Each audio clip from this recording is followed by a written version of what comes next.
Hey guys, welcome to part 5 of What If Naruto Became the Black Wolf of Konoha. If you enjoyed the video, then like, share and subscribe, and also comment your thoughts as it inspires me to make more such videos, and remember to check out my playlist section for other interesting stories. So let's get started. Chapter 21, Escaping from Death. Naruto and Kakashi were staring at the man they thought was killed by the very one with the dog mask. The silver-haired Jounin thought he was hallucinating, but considering the type of experiments Kabuto and Orochimaru performed, he didn't feel the need to be surprised. Nevertheless, even with his experience, Kakashi was kind of unnerved that his danger sense was bothering him so much.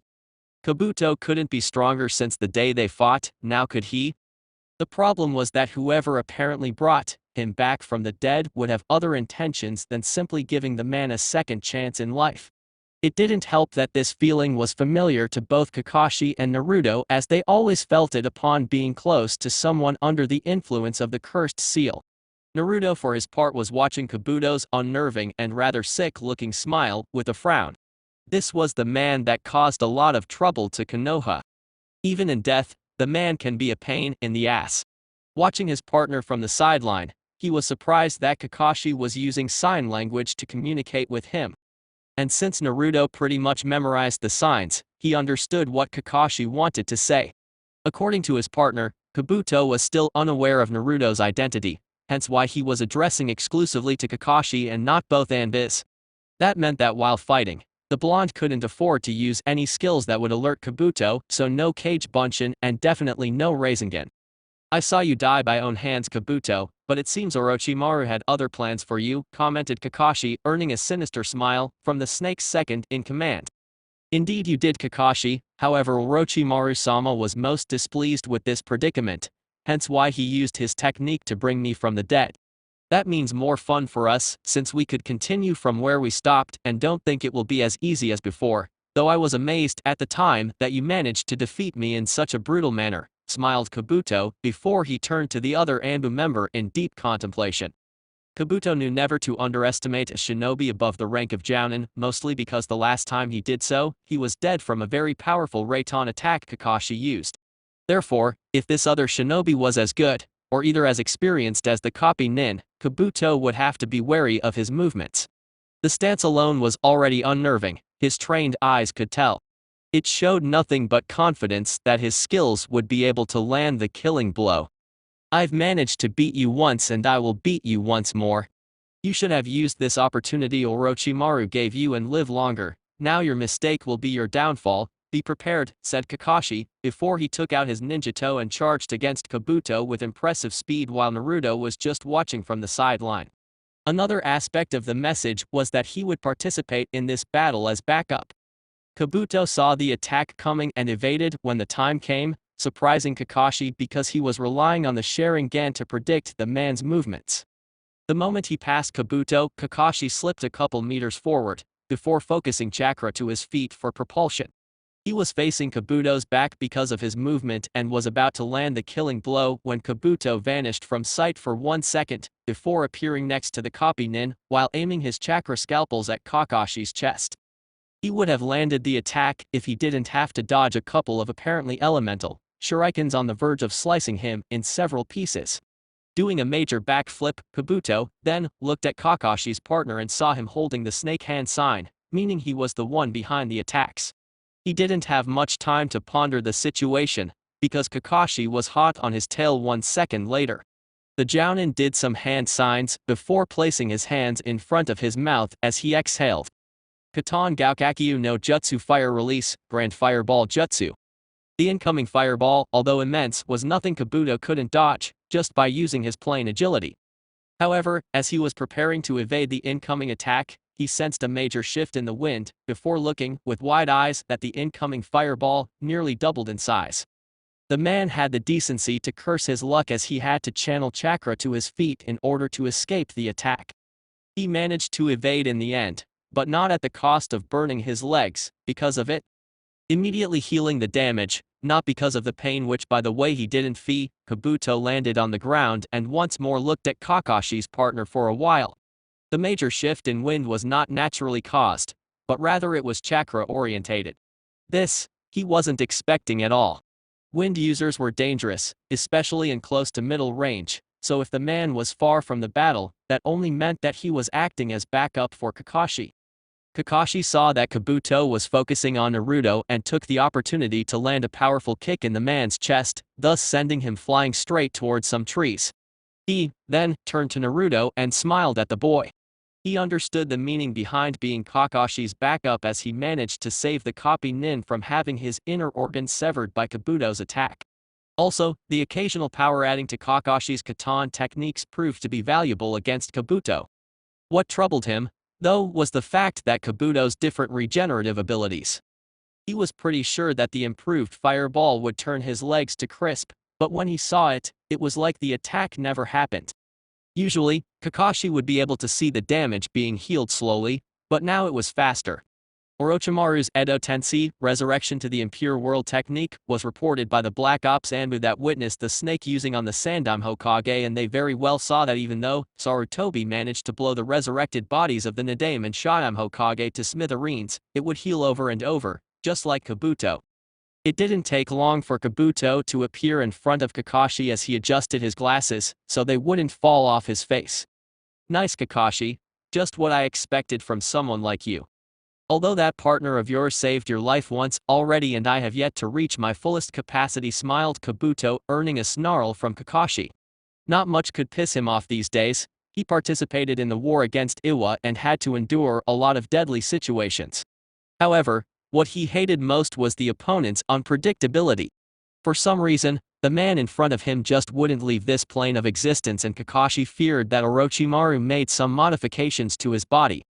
I don't know what your master had in mind when he brought you back from the dead, Kabuto. But from here on out, I guess I'll have to give 100% on this fight, said Kakashi as he focused more chakra to his feet and charged Kakashi in a speed unheard of, before landing a powerful kick to Kabuto's sternum. But seeing as the man felt no pain, his only hope was to damage the body to the point that the spirit wouldn't be able to maintain itself any longer. The problem was if he would have enough chakra to last until the end. Using speed, Kakashi was waiting for Kabuto to land near him just so he could land a strong punch to the jaw, but he was surprised when Kabuto used the momentum and flipped his body, thus facing Kakashi. He, then, took a regular scalpel from his holster in order to attack the silver-haired Jounin, who in turn already picked up a kunai to parry the blow. Suddenly, the only sounds that people could hear were the number of shifts in the wind and the peculiar sound of metal clashing against metal. Quickly, after defending from Kabuto's attack, Kakashi managed to deliver a reverse kick right on Kabuto's abdomen, sending him straight towards a big rock, before his body collided heavily. Wasting no time at all, Kakashi made some quick hand signs before focusing lightning chakra on his hand. He, then, charged against Kabuto and managed to hit the assassination move directly on Kabuto's heart. Since he saw his hand crossing all the way to the enemy's back, Kakashi relaxed his stance for a short while, but it was long enough for him to realize that it was a fatal mistake as the enemy's hands began glowing purple, showing the chakra scalpels. Because of the short distance, the Anbu wouldn't have time nor space to evade, hence why he focused on one of the simplest techniques in existence, Kawarimi no Jutsu. Kabuto only watched in morbid fascination as Kakashi appeared a few meters away from him. Congrats, Kakashi, I really thought you'd die in my arms this time, said Kabuto, as he rested his hands on his hip in a mocking stance while Kakashi was positioned and ready to attack anything the enemy throws at him.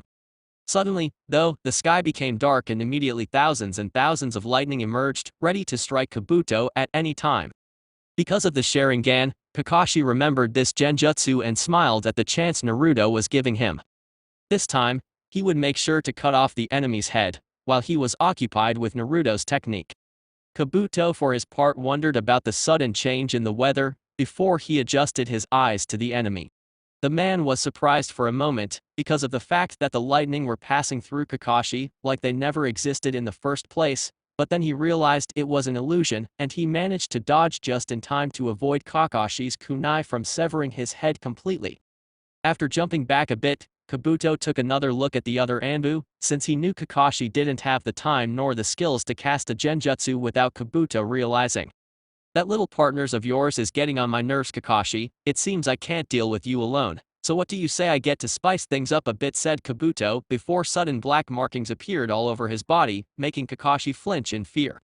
He, then, vanished and appeared next to Naruto, who eyed his partner and sensei with question. Naruto, I guess we'll have to pair up against this guy.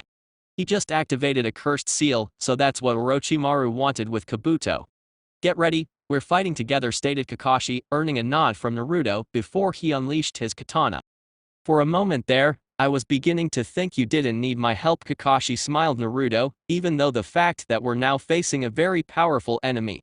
He, then, saw Kabuto emerge from within the bushes, now filled with black dots all over his body, showing to the experienced eye that he was using only the first level of the cursed seal. Sasuke was only able to reach 2 levels of cursed seal, but what if he and Orochimaru managed to go beyond it?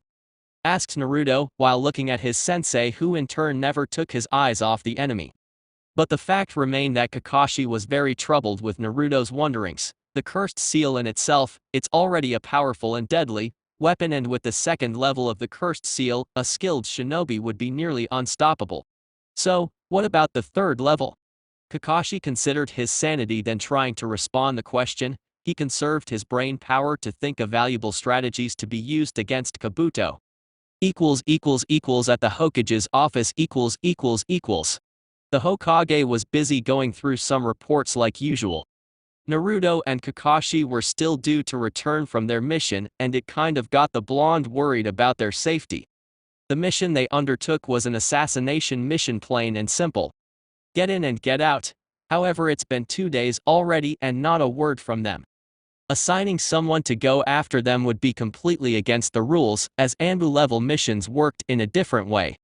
Mostly, because of their identities having to remain a secret, Tsunade couldn't send just anyone after them, from fear of the mask simply falling while being attended. She was still working out some loophole on the mission rules in order to send someone when she heard someone knocking on the door. After dully authorized, Tsunade was surprised for a moment before the idea suddenly clicked. Who else could she send to retrieve a couple of Anbis than the very team captain and vice captain? Hawk and Bear went out on an investigation assignment close to the border with Fire and Rain Country and returned a couple hours ago, searching for both Naruto and Kakashi. Hawk, Bear, please come inside. I have something I wish to talk to you two, ordered the Hokage, before seeing the two Anbis kneel on the ground in total servitude. What can we do for you, Tsunade-sama? Asked Hawk.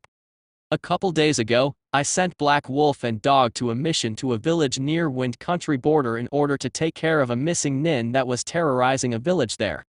Normally, after the mission completion, either one of them sends a message saying that they are returning. However, it's been 2 days since they left, and with the speed they go, I'd estimate only a day of traveling at the most. I fear that something happened with them, but due to regulations, I'm found with no other alternative but to send you two there for assistance. It's highly advisable to leave now, since for all we know, they could be in the middle of a battle going on and are in need of backup, reported Tsunade, earning a nod followed by another bowl to the Hokage, before using Shunshin to appear at the administration building ceiling. What should we do, Hawk Takeout?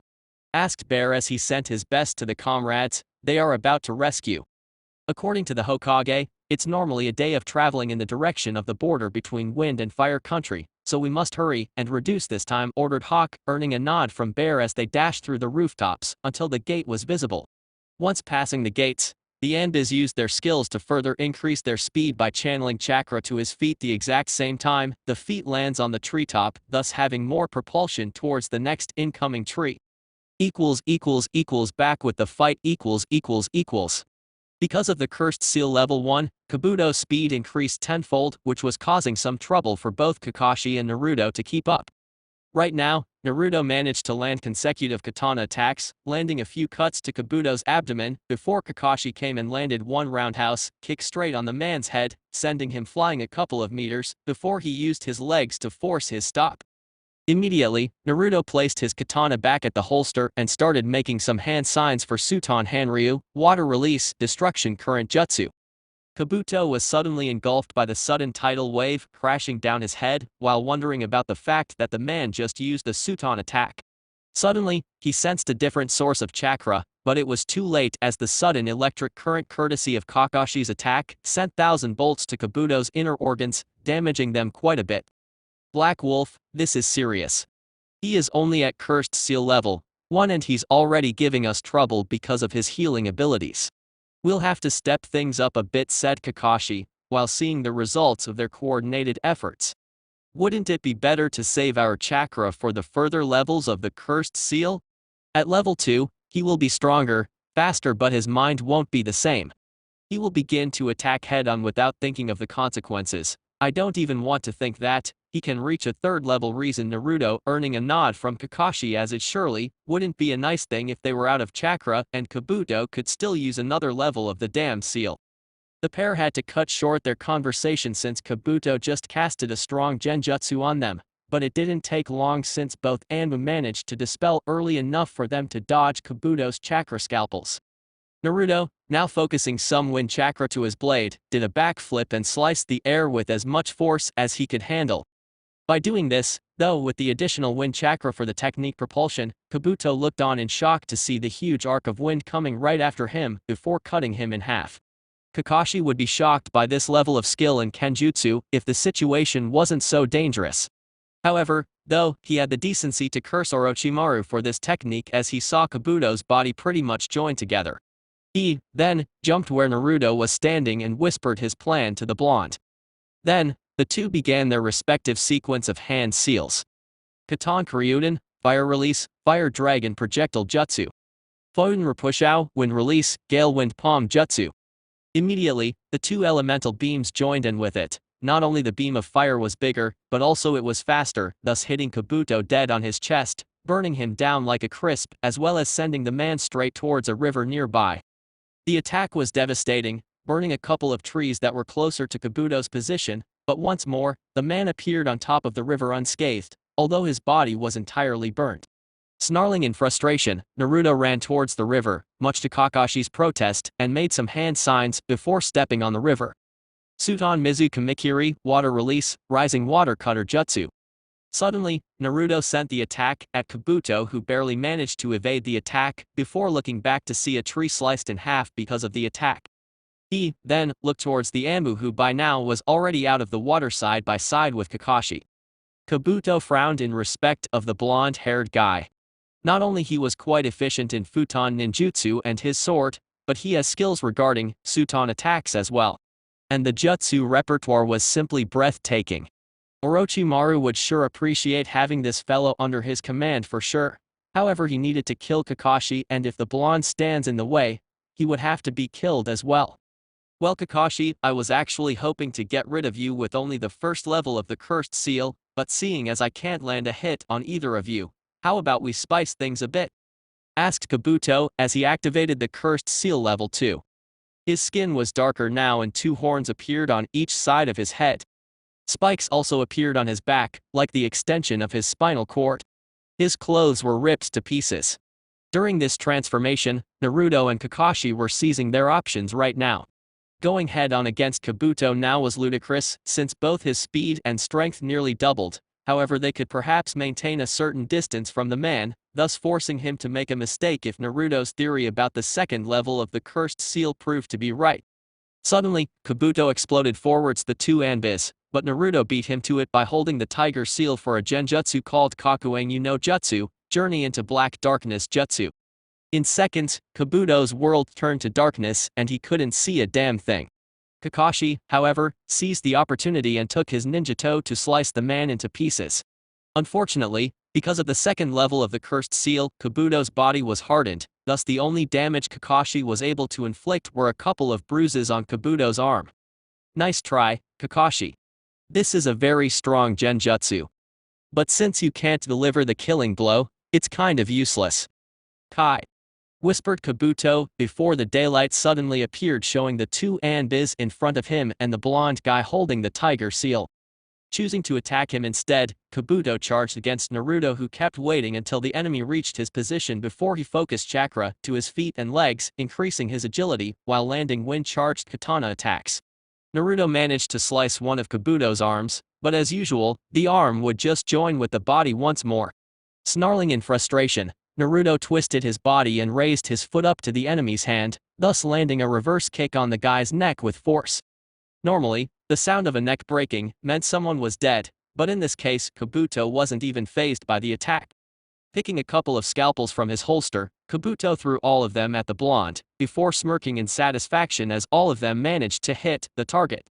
Naruto snarled at the pain, but managed to escape from Kabuto's chakra scalpels by focusing some wind chakra around his body and create a vacuum of air, not allowing the enemy to make a step further. That gave him the opportunity to jump away from the fight and see Kakashi engaging Kabuto once more with the Raikiri straight on Kabuto's chest, before focusing some lightning chakra to damage the organ severely. Kakashi then aimed a powerful kick on Kabuto's chest, sending the enemy flying, before jumping back to see how Naruto was faring. He was surprised to see the blonde ripping the scalpels one by one from his arms and legs, each of them followed by a slight grunt in pain from the blonde, but otherwise, he was ready to battle. Don't worry, eventually it will heal. Nevertheless, our attacks aren't causing the desired effect. What can we do?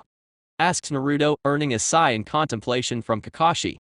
He was asking himself this question over and over again. Both he and Naruto managed to deliver some heavy punishment on the enemy that would obliterate any other enemy, however Kabuto's body would just join once more, like nothing happened. Kakashi knew it was the same thing that the Sandaime Hokage faced when the Sound tried to invade Konoha, and Kakashi just didn't want to use the technique Sarutobi used to take care of the situation. I don't know, but we need to replenish our chakra. Here, take a chakra pill. We need to be on top of our strength and hopefully, we can land one attack that will kill him, said Kakashi, earning a nod from Naruto as he ingested the chakra pill, before feeling his chakra being replenished once more. Not that he actually needed it because of the high chakra capacity, but eventually, he would run out of it. They both got up the second Kabuto appeared once more in front of them, but right now, they could see that the man was letting his emotions get the better of him. Kabuto was right now drooling like a mad person, no doubt because of the cursed seal's effect on people. You two are starting to become a pain and I'll kill you all as if the last thing I do, shouted Kabuto, clearly affected because of the cursed seal running through his system. However, to both Naruto and Kakashi's experience, Kabuto's chakra was flaring uncontrollably and that only meant trouble on the horizon. Suddenly, the horns started to grow up and his canines as well, giving him a beast appearance like no other seen before. Naruto and Kakashi didn't even see the enemy until they both received a strong punch on the chest, sending them both flying. Using the momentum, both flipped their bodies and fixed their feet on the ground, thus stopping. However, even before they could see what happened, Kabuto was right in front of them, landing, this time, a couple of hard punches everywhere on the body. Kakashi was having trouble, even to accompany the enemy's movements with his Sharingan, but one thing was to see the movements and another was to move accordingly to intercept. This was a new level of cursed seal, and it certainly increased speed and power, but like Naruto predicted, Kabuto was transformed from the usually calculating shinobi to a raging maniac. The only problem was the immeasurable pain both were feeling at the moment. The attacks were brutal and every bone in their bodies was now aching in pain. Looking up, Kakashi noticed that Naruto was struggling to fight Kabuto in his third cursed seal level. Punches, scratches, kicks, the blonde was more fitted to be a punching bag. Kabuto was nowhere to be seen until Naruto received a strong kick on the gut before flying all the way to an incoming tree, before his body slammed hard on the ground. Blood poured out of his mouth and his vision was getting blurred, because of his body hitting the tree hard. Suddenly, Naruto looked up to see Kabuto in front of him, with a smirk on his face as he extended his claws in order to move for the killing blow. As the arms moved, Naruto snarled in dismay at the idea of dying right now. Ever since he started his career as an Anbu, he never stopped facing death-like situations and managing to overcome the obstacles. He trained like hell, each day, and because of that, his name in Anbu HQ was spoken with respect, at least his codename was. Also, thinking about his angel, he surely wished he could be with her right now, instead of here on the verge of receiving the killing blow. He closed the mental link between the fox inside his body, who for his part was screaming for Naruto to use his chakra and deal with Kabuto, but he wouldn't do it. No doubt, he would be able to win the battle by simply using one tael worth of the fox's power. However, by doing so, it would ruin everything he tried dearly to prevent the fox from controlling his urges. If he was supposed to die, he would die as a shinobi, not a demon. He saw Kabuto moving his arm and closed his eyes as in waiting for the blow. However, it didn't come as he looked up only to see what appeared to be a ninjato going through Kabuto's chest, before Kakashi came in and sent the enemy flying with a chakra-oriented kick. He, then, kneeled next to Naruto and made Naruto eat a soldier pill for some energy. "Are you okay?" asked Kakashi, earning a nod from Naruto. "I'm alright, I actually thought he was going to kill me, thanks for saving me," said Naruto, earning a sigh in contemplation from Kakashi. "I'd never abandon one of my students, even though it won't take long for you to surpass me. We'll need to focus our last source of chakra into one concentrated ninjutsu. His speed is too great for us to follow. Any ideas?" asked Kakashi, earning a nod from Naruto. "Prepare your strongest fire technique and I'll handle the rest," stated Naruto, earning a nod from Kakashi, who in turn considered the fact that Naruto is well versed on using coordinated ninjutsu. Standing next to each other, they eyed Kabuto, who in turn was displaying a devilish smirk on his face as his teeth were drooling with saliva. He, then, opened his mouth to speak, but his voice was different. "Prepare to die, both of you," shouted Kabuto as he prepared another charge against the two. Quickly, both Naruto and Kakashi started hand signs in rapid succession, before both ended at the Tiger Seal. "Katan Kiryu Enden, Fire Release Fire Dragon Missile Projectile Jutsu," whispered Kakashi as he gathered air on his chest. "Foden Kumo Shippo, Wind Release Fierce Hurricane Jutsu," whispered Naruto before both of them whisper the creation of a new coordinated jutsu called Hinote Shippo no Jutsu, Blazing Hurricane Jutsu. The Fire Dragon technique soon merged with Naruto's Hurricane, thus transforming into a fire tornado, engulfing everything in its path. As soon as Kabuto stepped forward to attack the Anbis, he was suddenly engulfed by the technique. He would have screamed in pain because of the unbearable temperature inside the hurricane. His entire body was being consumed by the enhanced fire until his body began melting all the way to his head. Suddenly, the seal used to revive the dead appeared from his head before it burned because of the technique. And since the seal was the one responsible for fixing his body over and over again, nothing did prevent Kabuto's body to simply dissolve from the unbearable temperature. Naruto and Kakashi, though, fell to unconsciousness the minute they released the technique, never knowing if it really worked against Kabuto. And Konoha . Quickly running through the hospital corridors, Yui Kurena felt her heart beating like crazy. She received the news from one of her boyfriend's team that he was badly injured and was in treatment for heavy chakra exhaustion. She had to curse her boyfriend's chakra capacity to fail him now of all times. She reached the room where her boyfriend was staying with Itachi Kakashi and she saw Tsunade come out of the room with a heavy sigh on her face, probably meaning the worst. "Tsunade-sama, how is he? How's my boyfriend?" asked Kurena, on the verge of losing her mind because of immeasurable pain she was feeling. Tsunade, for her part, looked at Kurena before she nodded in the positive, somehow easing Kurena's pain severely. "He is fine, Kurena, just some extreme case of chakra exhaustion and couple of broken ribs. Nothing that a full week rest at the hospital wouldn't cure. Kakashi is slightly worse, but he'll make a full recovery. They gave us quite a scare, that's for sure. According to the team I sent that brought them back, the entire area was leveled and Naruto's Anbu captain recognized the joint efforts of a Katan and Futon ninjutsu, so it suggests that a full-scale battle occurred and our guys were the winner. My guess is that they used every drop of chakra into one attack, thus managing to kill whoever it is that attacked them. Nonetheless, we won't know the full extent of what happened until they wake up, which could be in a couple of hours or a couple days, who knows," explained Tsunade, before looking at Kurena. "You can go in if you want to, Kurena. I'll tell the nurse to call you once the visitor's hour is over," said Tsunade, earning a nod from Kurena as she, then, walked inside to see her boyfriend lying on the furthest bed from the door. She, then, walked towards the sleeping blonde and began playing with his head before whispering a few comforting words to the blonde. Needless to say, her heart wasn't hurting any longer, instead being filled with joy after seeing that he would be alright in a couple days.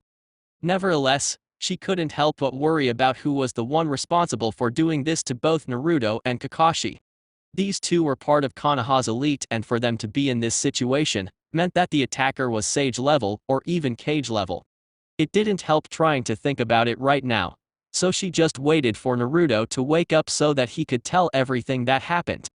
Chapter 22, Revelations. Nothing but darkness consumed our blonde hero as he tried to grasp what exactly happened. The last thing he remembered was getting beat by Kabuto like a punching bag before he and Kakashi used a coordinated ninjutsu in hopes of getting rid of the cursed seal menace. The results, though were a blur to him, since he was unconscious soon afterwards. Was he dead? Surely, if the technique didn't work, then Kabuto would be free to do with both him and Kakashi whatever he wanted, before delivering the killing blow. Beep. Beep. Beep. This noise kept playing constantly and Naruto wondered what it was for a second. It didn't take much time for him to realize the source of this peculiar sound, which made him open his eyes like he was just awakening from the worst nightmare of his life. He figured he was in a hospital since his eyes found the white color ceiling and to the right, he could see the IV monitor producing that steady noise echoing throughout the silent room. Stirring a little bit, he realized a little resistance from his left flank, before he turned to see the source. A smile soon appeared as the angel that filled his heart with warmth was there sleeping peacefully by his side. He wondered how long he was bedridden and if Kurenai was by his side this entire time, when he heard a distinctive sound of another person, grudgingly waking up. He managed to hear the individual rub his head as if nurturing a bump, before the blonde recognized the voice. "Kakashi-sensei, you're here as well, I'm relieved." The silver-haired shinobi, for his instance, sounded just as surprised as Naruto was when he woke up. He, then, began to look around and wondered how the hell they arrived at Konoha's hospital. Naruto. What happened with the fight? Last thing I remember is the jutsu we managed and then we were unconscious, asked Kakashi. I don't know, I just awakened as well, wondering if I was dead, and saw that we're here, and that Kurenai-chan is by my side sleeping. After hearing Naruto's reply, Kakashi's mind went haywire on trying to remember what happened before they fell to unconsciousness. However, as much as he tried to figure out, nothing came, unfortunately. Suddenly, the door opened and both men could see that it was a nurse checking on them, if the outfit was any indication. The moment the woman realized that both of them woke up, she ran back towards the door, probably in order to call the responsible doctor in order to verify their condition. Because of the different noise, though, it managed to wake Kurenai up before she looked to see that Naruto was awake once more. "Naruto-kun, I'm so glad you woke up, you got me so worried that you'd never wake up." Naruto was just glad in remaining there hugging the woman as he felt warmth within his heart. "I'm sorry I got you worried, Kir-chan, but you could at least explain to us what happened. Both I and Kakashi-sensei are at a loss here." Kurenai nodded, before explaining everything that happened. She began by explaining how Hawk and Bear found the two unconscious on a leveled field, during which she explained that the probable cause was a high-level ninjutsu usage. After, she explained that they took one day to arrive at Konoha, before both managed to be hospitalized and both treated by Tsunade, who said that apart from some broken ribs and a mild chakra exhaustion, both Naruto and Kakashi would be up in no time. Naruto nodded in appreciation as he now knew the sudden pain that attacked his sideway, but otherwise he was fine now. It didn't take long for Tsunade to come in with a doctor next to her as she checked their vital signs for a moment. After checking Naruto's, she smiled and landed a friendly pat on his shoulder, ignoring the fact that the blonde flinched at the pain because of his broken ribs. Tsunade couldn't care less as this served as punishment for making both her and Kurenai worried this entire time. "Well, Brett, you did give us quite a scare back there, you deserve this. Now, you two are short in delivering the report regarding the mission I sent you, so since you Naruto was the leader, let's hear what happened." The blonde grunted once more, because of the pain caused by Tsunade's friendly slap, but turned to explain, nonetheless. The mission to kill the missing nin wasn't much and in the end, Naruto managed to capture the man without a problem. He managed to reach the scroll with the captured man before he gave to the Hokage. What troubled the blonde Hokage was when Naruto explained that upon coming back to the village, a presumably dead annoyance came from the dead and faced Kakashi in battle. Tsunade was shocked to hear that Orochimaru managed to reach yet another level of the cursed seal and even more shocked when she heard about Naruto and Kakashi's killing blow technique that managed to torch an entire forest to crisps.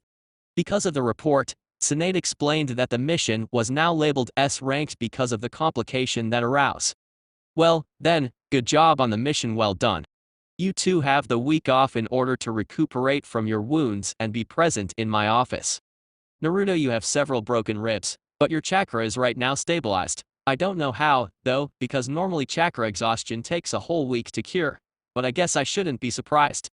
Kakashi, however, since he doesn't have a Bajo stored inside of him, will take longer to recover his chakra to normal standards. If this jutsu you explained to me is any indication, then it's certain that Kakashi overstrained his chakra coils a bit. Get some rest you two, and while Naruto is free to go within 2 days, Kakashi will have to stay during the entire week. Now, I have to check other patients, so excuse me. After Tsunade left the room, Naruto then saw that Kurenai gets up as well, explaining that she needed to meet her team for a B-ranked mission she was about to undertake, earning a nod from Naruto before she was gone from the room, leaving the two injured Anbus alone to think about the events that followed. Kakashi, for sure, wondered about the blonde's ability to think clearly in tight situations, which managed to save them for Kabuto in the end. I have to say, Naruto, I was impressed by the coordinated ninjutsu you just pulled. Was it new or one you and Hawk already made? Asked Kakashi. Entirely new, it was actually more of an experiment than anything, Kakashi-sensei. My technique, while a wind type, is too strong to be used for fusing purposes.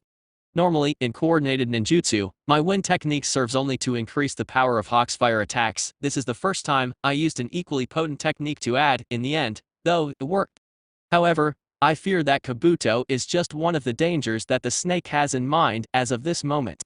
I'm still puzzled by why Orochimaru would revive Kabuto just for testing his new experiment on. Kakashi was having the same line of thought as his student, no teammate. Indeed, Orochimaru would have reached a dead end with his research in order to use Kabuto's body. Kakashi wasn't alien to the knowledge of Kabuto's healing abilities, and he considered the possibility that Orochimaru used Kabuto because his body would be able to resist the damage the third-level cursed seal would cause to the user. Nevertheless, now wasn't the time to pound much on this subject and get to rest as much as possible. Whatever his reasons were, we'd only make assumptions at the moment. For now, though, let's focus on healing our bodies so we can get out of the hospital faster. Alright, smiled Kakashi as his eyes suddenly closed due to how fatigued he was. Naruto, after seeing his sensei sleep once more, lied down and looked at the ceiling in contemplation. Several things passed in his mind right now, and his head was beginning to show signs of overstrain. He thought about his fight, how he was ill-prepared against Kabuto.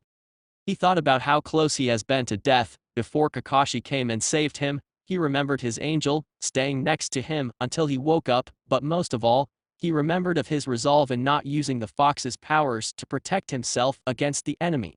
It was weird since that power would obliterate Kabuto, cursed seal or not. But yet, Naruto didn't feel compelled to use it at that moment, for the simple reason that he wanted to depend on his own powers. He closed his eyes as in following his sensei, falling asleep shortly. He was with his eyes closed when he began to hear noise of water, drops falling, and then the noise reverberating like he was in a tunnel or something. He then opened his eyes and realized that he wasn't in the hospital any longer. He realized where he was shortly afterwards and began walking towards the place where the Bijou would be waiting for him. He knew enough to realize that, when he fell asleep and woke up in here, it meant that the fox wanted to say something important to him. A few steps later, he entered the cage room and walked in the middle of it, before standing in front of the gigantic cage in front of him. For a moment, though, nothing happened and Naruto wondered where the fox was if not inside the cage. He was beyond surprised, though, when he heard the fox's distinguished voice not in front of him, but right next to him instead. Hello Naruto, it took you a while to come here, it was getting bored down here. Something was wrong, Naruto was certain about it. Not only the fact that the fox never left the cage, but the fact that he wasn't that usually gigantic presence that could smash Naruto with its paw. This Kyuubi was different, barely taller than the blonde with all 9 tails swirling around its bloody red fur. The fox was sitting like a dog, waiting for something, while looking at the blonde directly through the eyes. This time, though, the blonde couldn't feel any malice or ill intent that he usually could sense in their past discussions. I'm sure you're having a great number of questions right now, so I'll explain what happened for me to present myself before you in this form. The seal that prevented me from escaping was truly a work of a genius as much as I wanted nothing but rip the man apart for doing this to the great Kyuubi no Yoko. It did prevented me from destroying the village and furthermore, take over your body and cause havoc throughout the world. One of the seal's power, which I only discovered yesterday, was that it becomes stronger, the less you're dependent on my chakra, meaning that it becomes powered up by your chakra. The minute you stopped using my chakra, the seal became stronger, and I couldn't do a thing against it. When I screamed for you to use my chakra against the snakes, second in command, I wasn't trying to save you, or me for that matter, yet by you using it, the seal would weaken, thus granting me an open escape. But you were stubborn through the end, and because of it, you managed what I thought was never possible. Naruto was listening though everything and trying to adjust his brain for the information overload. Nevertheless, he now knew that a demon shall never be trusted, and he ended up doing the right thing, but still he was waiting for the explanation for his answers. The fox sensed his uneasiness and knew that indeed he didn't ask the blonde's questions yet. I see that you're still a bit lost regarding what I've explained so far, but I bet one image will speak better than 1,000 words, so why don't you take a look at the center of the cage and tell me what do you see? The boy did as told, albeit he was wondering about this entire situation. He, then, looked at the cage and went rigid instantly. The seal was gone. How did this happen? What did you do to it, you bastard? The fox cleared its throat and stopped Naruto's rambling before he explained. Before you go haywire, trying to attack me and all, let me say to you that for now on, you don't have to worry about me. When I said that the seal was powered by your chakra, I wasn't lying. In fact, by using only your chakra, the seal ended up fusing with it. Now, it's not the seal that keeps me imprisoned, but rather your chakra alone. Furthermore, because the seal was now gone, so did the barrier preventing my chakra from leaking through your system before it merged with your own. You wonder how your chakra exhaustion problem was cured so fast, so there you have it. As of right now, you and I are one being, one huge quantity of chakra. As of right now, all I'm is a part of your consciousness. Naruto understood everything if his shocked face was any indication. He didn't know how this happened. Out of the blue, while the blonde was trapped in his own wonders, he heard a third voice behind him before he turned to be more shocked than he was before. He knew this man like any shinobi in Konoha did, Yondaime Hokage in all its glory, flashing his white robe and carrying a smile on his face that was in a way similar to Naruto's old goofy smiles. But why was he here of all places? Naruto questioned. The fox is right, Naruto, although there's a sentence I never thought I'd say. As to why I'm appearing before you is simple. Before dying, I placed a small fragment of my chakra in the seal, so that if something happens because of it, I could materialize in here and try to control the situation. Never would I believe that you would manage to resist the fox's urges like you did, and I'm proud of the man you became. The man kept smiling while the blonde was at a loss of what to say. The Yondaime placed a failsafe all this time and no one knew, but then it occurred to Naruto the strange vibe he was getting from this man. It was strange, because Naruto was feeling rather comfortable around his presence, like he relied on him for comfort. Also, he wondered as to why the Yondaime Hokage of all people expressed that he was proud of the man he became. Excuse me, sir, but why would you be proud of how I became, and why do I feel strange around you? The question alone surprised the Yondaime, and Naruto was well aware of that. The face pretty much showed it. I see that nobody ever told you about the truth, huh? Well, I figured that Jiraiya-sensei and the old monkey Sarutobi would keep my request to the fullest, since you're not aware of whatever relation you and I share. You see, Naruto, you're my son, and that's why I said that I was proud as any father of the man my son became. Naruto stopped breathing instantly. All it could be heard was his beating heart pounding heavily inside his chest.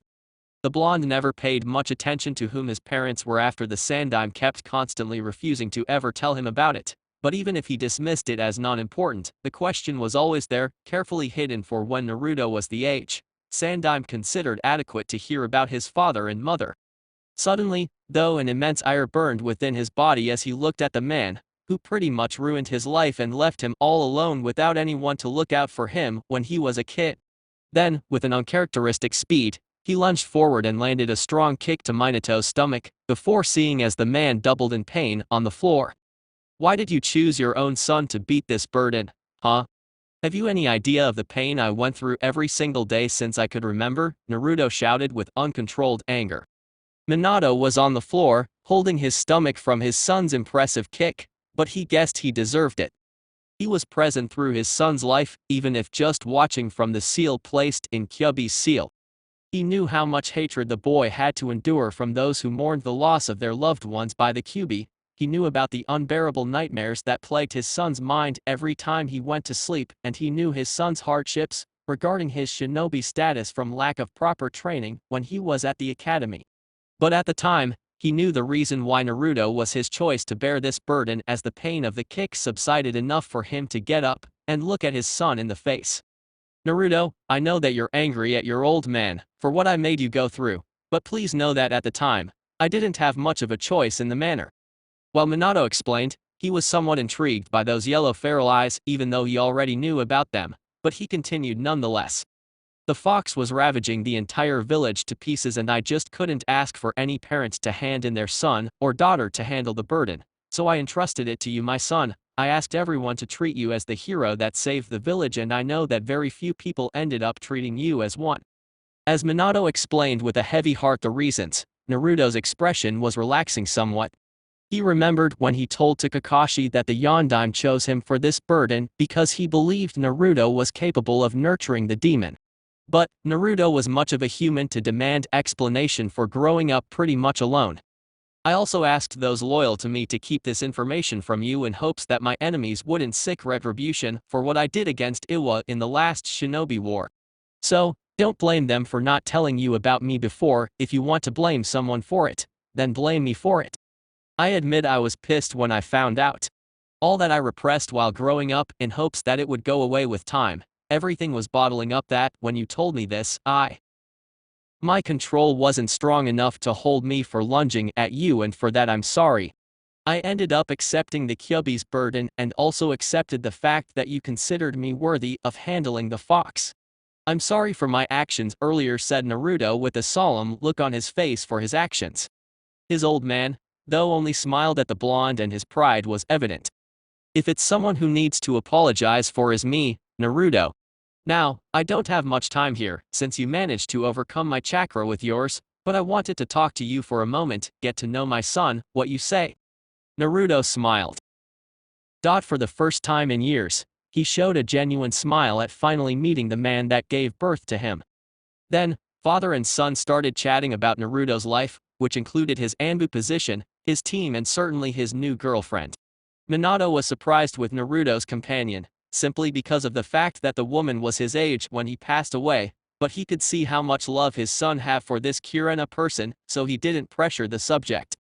The man smiled from ear to ear when the boy asked about his mother. You want to hear about your mother? Well, her name was Uzumaki Kushina. Boy, I'll tell you. In all my years serving the village, never had I faced such temper before. If one would compare it, it would be as huge as the Hokage mountain in size. But she had a heart of gold, and cared for everyone like they were her own family. When you showed up in her valley, she spent the entire 9 months embracing and caressing you. Naruto remained there hearing about his mother, with a smile on his face as he imagined what life must have been for his parents before the fox appeared. He asked about her position in Konoha and was surprised to hear that she was one of the top Anbu captains that ever crossed these lands, with records only surpassed by Kakashi since he was operating way longer than her. Naruto was amazed to hear that his mother excelled in her kenjutsu abilities, and even the Sharingan had difficulties to follow her swift and sudden movements. Unfortunately, because of the fox arriving in Konoha, she just couldn't give birth to you properly from fear of what would happen to the village. In the end, she lost a lot of blood and she died shortly afterward. The somber look on Minato's face after reminiscing on his wife's death caused the blonde to look down in sadness, not only from losing his mother because of this, but also about losing his companion and feeling irritably useless, not able to do anything to prevent such a terrible demise. Shortly, his face improved and a smile was visible. In the end, though, I got to meet her up there, and together we've been watching you, my son. Every step you take, every breath you took, every shout you made to the heavens in order to explain why everything was happening to you. Your mother and I heard everything with a heavy heart from once again being useless to avoid any of it. However, within time, you became a man far beyond our expectations, and you bear the will of fire. Our beloved Sandaime Hokage speaks so fond about it. Naruto smiled and nodded to his father. Otosan, I managed to overcome all those hardships in the end, and I've now released all that suppressed frustration on your stomach. There have been times when I would gather a lot of curse words to say to the one who put me through all that, But now I don't feel like that anymore. Facing the present and the future is enough trouble as it is, why bother with what happened in the past, right? The younger blonde smiled after explaining his reasons, which in consequence, caused Minato to smile as well. He was meaning to get to know his son a bit more, and seeing that even after everything that happened, he still manages to look forward is nothing short of mature and dignified. Suddenly, it appeared that Minato just remembered something, because of his face. Just forgot for a moment, son, both me and your mother believe you have what it takes for a mission that's reserved solely for you and you alone. What is it? Asked Naruto, clearly interested at what Minato was about to say. It involves your mother's family's inheritance, since you're the sole heir of the Uzumaki clan. And so, Minato began explaining what would be needed of the blonde in order to proceed with the special mission, before the chakra stored in the seal vanished as father and son bid each other farewell. 1 week later. Choosing to stay at the hospital in order to make Kakashi some company until he was recuperated, Naruto was thinking about his conversation with his long-deceased father and Yondaime Hokage. He ended up explaining everything to Kakashi, but he wasn't surprised that the silver-haired shinobi was already aware of Naruto, being Yondaime's son. A few curses here and there, but in the end, the blonde forgot all about it and explained the mission he would need to undertake in order to receive what was left by his mother. All that Minato gave to him, though, was a riddle to solve which was created in order to better protect the treasure from those who wanted nothing good for the Uzumaki family. It was a 4-phrase riddle. In a land surrounded by whirlpools, lies the secret of the Uzumaki family. Hidden within the deepest pits and protected by a fierce creature made of water. Only a true member of the Uzumaki family is allowed to enter. Nevertheless, not only by blood will it be granted passage. Minato also gave Naruto a special code that must be given to the Hokage in order to receive the mission specs entrusted by his mother Kushina to the Sandaime Hokage. A part of Naruto felt betrayed that the Sandaime Hokage knew about this all along and didn't tell him, but reason speaks highly in this manner, and Naruto had to respect the third Hokage from honoring his father's wish to the grave. The young blonde would need to go alone to whatever place his father and mother just sent him, but he wasn't particularly thrilled, so he thought of maybe dragging his wolf partner Ace with him. Now, the blonde was walking throughout the streets of Konoha, heading for the Inuzuka residence in hopes of getting his friend's support in this manner. As a matter of fact, Naruto and Ace didn't meet since Ace stayed to take care of his pups and allow them to grow healthy and skilled. Nowadays, though, Naruto believed that the wolf was bored since all his pups were assigned to the new crop of Inuzuka genins. As soon as he stopped in front of the compound, though, his trained eyes caught what appeared to be wind-induced attack coming his way, before he smirked and proceeded to make a quick series of hand seals to form his Fotenkei's no Yaiba, wind release, wind sword jutsu. The problem was that this one was twice as big as the old one, thus overcoming Ace's Fotenkei's no Kiba, wind release, wind claw jutsu, quite easily. Also, the fact that the wind sword was disoriented spoke highly of Naruto's sudden increase in chakra. Suddenly, the wolf appeared walking casually together, a gray little pup walking alongside him. It was about time you showed up to visit me, Naruto. I was here thinking you'd stop thinking about your old friend. The blonde had the decency to look sheepish despite having well reason for not visiting his wolf friend. The fact that he was in the hospital for the duration of the week, not to mention those sack of missions. The missions kept me out of my social life, sorry. I thought that by now, your pups would be designated with the Inuzuka genins by now. I didn't know you had another one. How are you, little guy? As Naruto knelt down, he started playing with the little wolf, scratching his ears a little bit. The little wolf was enjoying life greatly while the blonde continued to scratch the back of his ears. This little guy here is different, he'll be designated to Kiba's little cousin. He's at the academy right now, said Ace as he began licking his pup for a bit before he looked at Naruto. I can see that you didn't come here just to play me a visit, and it seems that you finally have answers for all the questions you sought before. Yeah, I had a little talk with the fox and a long-lost parent of mine, but I guessed you already knew, right, Ace? No, I didn't just come here for a social visit. I need your help. The wolf for his part smiled at his blonde companion from already knowing what Naruto needed of him. When are you supposed to leave? Asked Ace. I'm on my way to request 2 weeks to complete the mission. My mother left me to complete. If all goes right, then we can meet tomorrow at the West Gate. Can I count on you, my friend?" The wolf nodded, before grabbing the little wolf on his mouth. Turning, he began to walk inside the Inuzuka residence, while Naruto smiled and left as well, on his way to the Hokage's office. The blonde supposed he should go light on the blonde Hokage, considering that just like the Sandime, she's holding on to his father's memory. Nevertheless, some questions will be asked regarding how he came into contact with the truth behind Naruto's parents and the reason as to why Kyuubi was sealed inside him, for that matter. At the Hokage's office Senju Tsunade could say that she was surprised, no if something, she was downright shocked. Reason. Well, Uzumaki Naruto was in front of her, asking to know about the mission codename Whirlpool. Tsunade knew this word from reading her sensei's journals, and if Naruto knows about it, then he already knows about the truth. It couldn't be possible. No one knew about his parents, and those who knew were asked not to tell him until Sarutobi felt it was safe to do so. His face, though, detected no ill intent towards her, and if he knew all about the truth, certainly Naruto would throw a fit over her for hiding such information from the blonde. His face remained impassive as though this was a normal occurrence, which was unsettling for the blonde Hokage. "You don't need to be apprehensive about it, Tsunade-sama. I already know the truth and I'm not blaming anyone from keeping it from me. I just asked to perform the mission that it was bestowed to me by my mother." She would have flinched at his bored tone for such a manner, but she didn't feel any negative response from Naruto, so he was indeed speaking the truth. Pressing a button inside one of the desk's drawers, a blue scroll suddenly materialized within a hidden compartment from the desk and picked up by Tsunade. "Your mother hoped, beyond hope, that this day would come, but she hoped she would be alive as well to guide you through the path ahead. This mission is reserved to you, and you alone, Naruto, so I'll send a letter to the Anbu commander explaining that you received a mission directly from me. I would wish you good luck, but I have a feeling you don't need it." Tsunade smiled as she gave the scroll to Naruto to read the contents. He would have to go to a place called Whirlpool Country, located between water and sea country.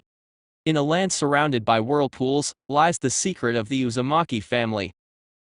The blonde was beginning to realize the fact that just reaching the island will prove to be troublesome, much less retrieve whatever his mother left him.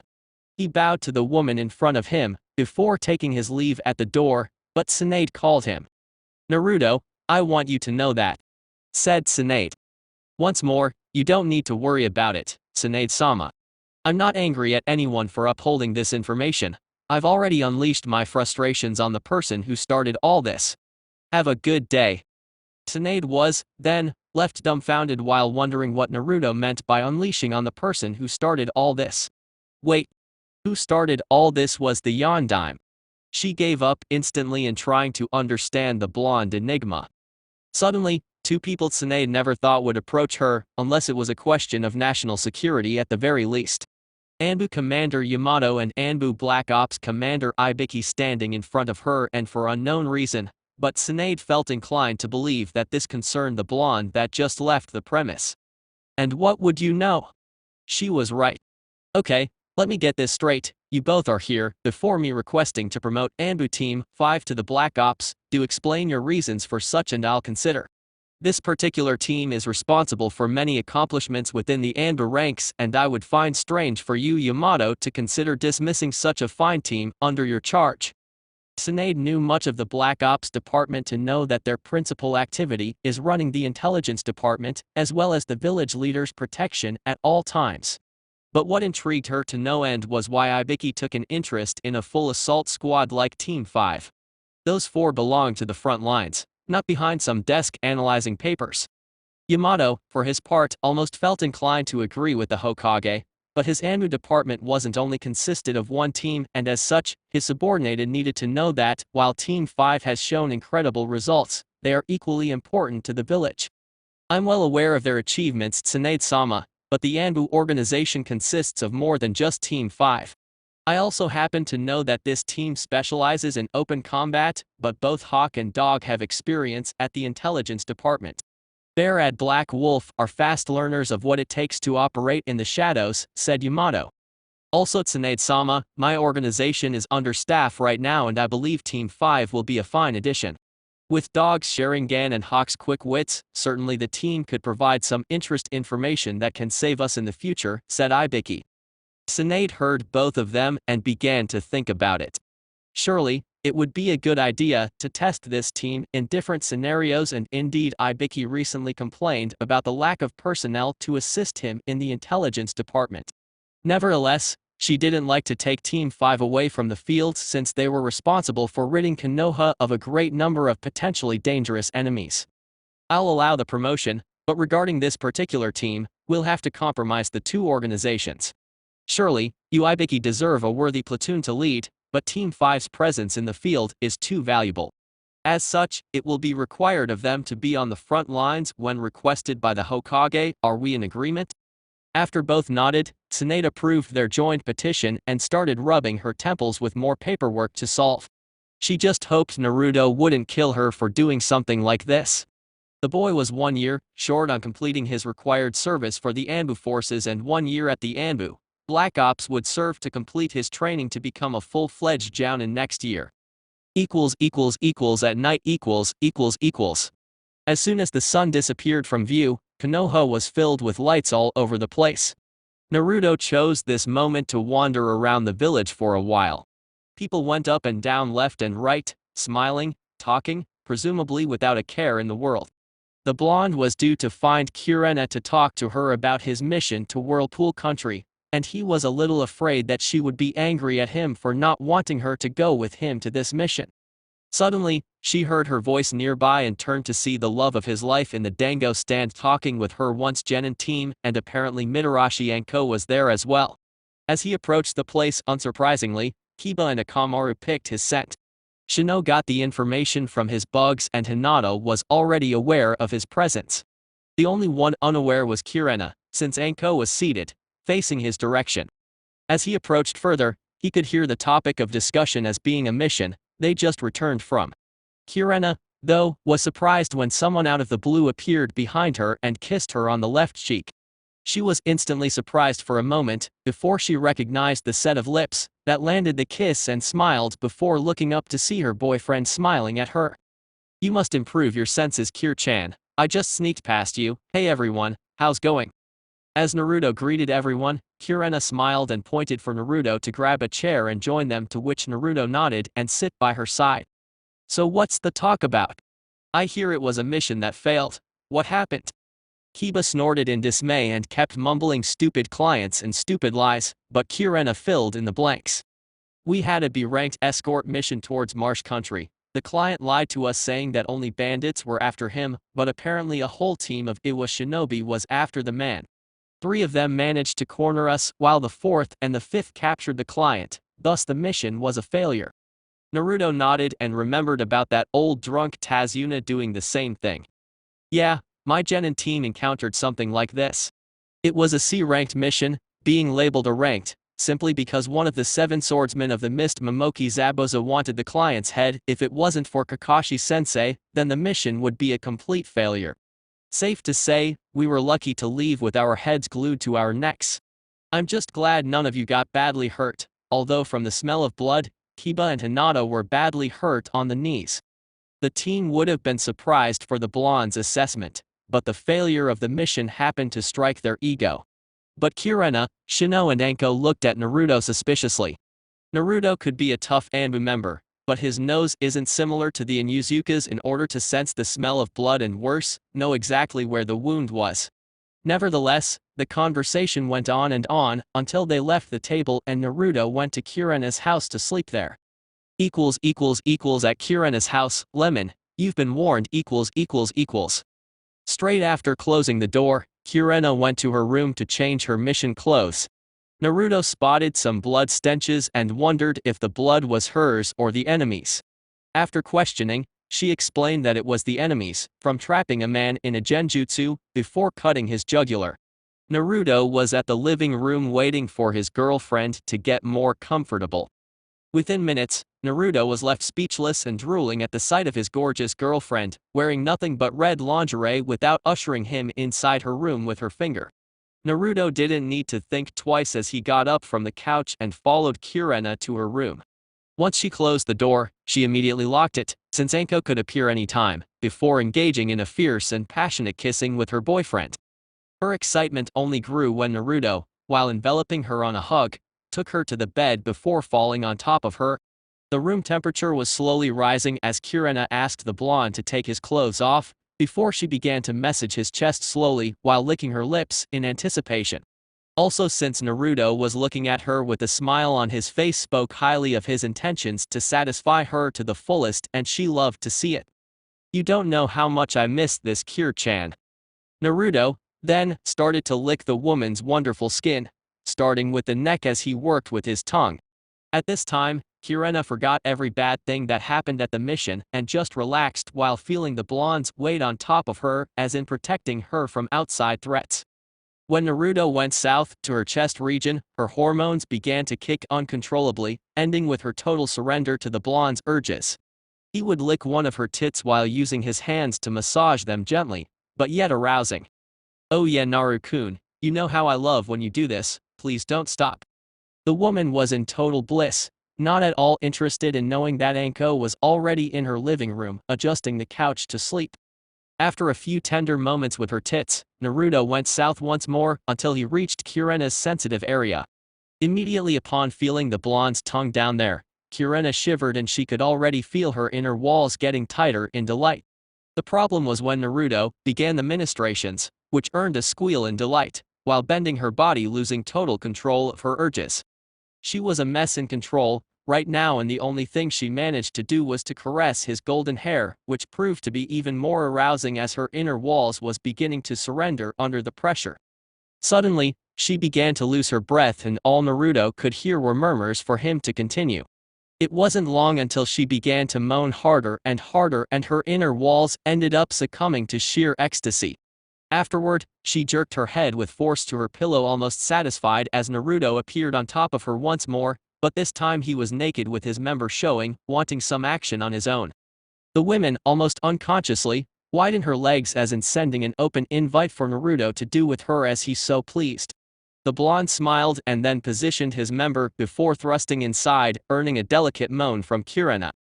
"I don't know how, but everything you do to me completely force me to surrender, Naru-kun." "Oh my." The blonde just smiled and initiated the sequenced movement inside and out of her inner organs, while daring to increase her sensation of pleasure by licking her tits as well.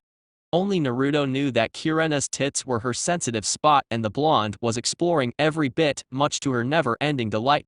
Without a moment's notice, Naruto focused chakra down there, thus increasing the pleasure tenfold. However, as he did so, Kurenai followed as well, enduring her inner walls to receive Naruto's cock full force. Now, his member was getting harder and harder, indicating that he was slowly getting on his limit, and Kurenai was feeling it fully. "Kure-chan, I'm about to. Oh my god. This is so good." The woman mimicked her boyfriend's expression, and Naruto could feel her inner organs contort, expressing her utter pleasure in all this.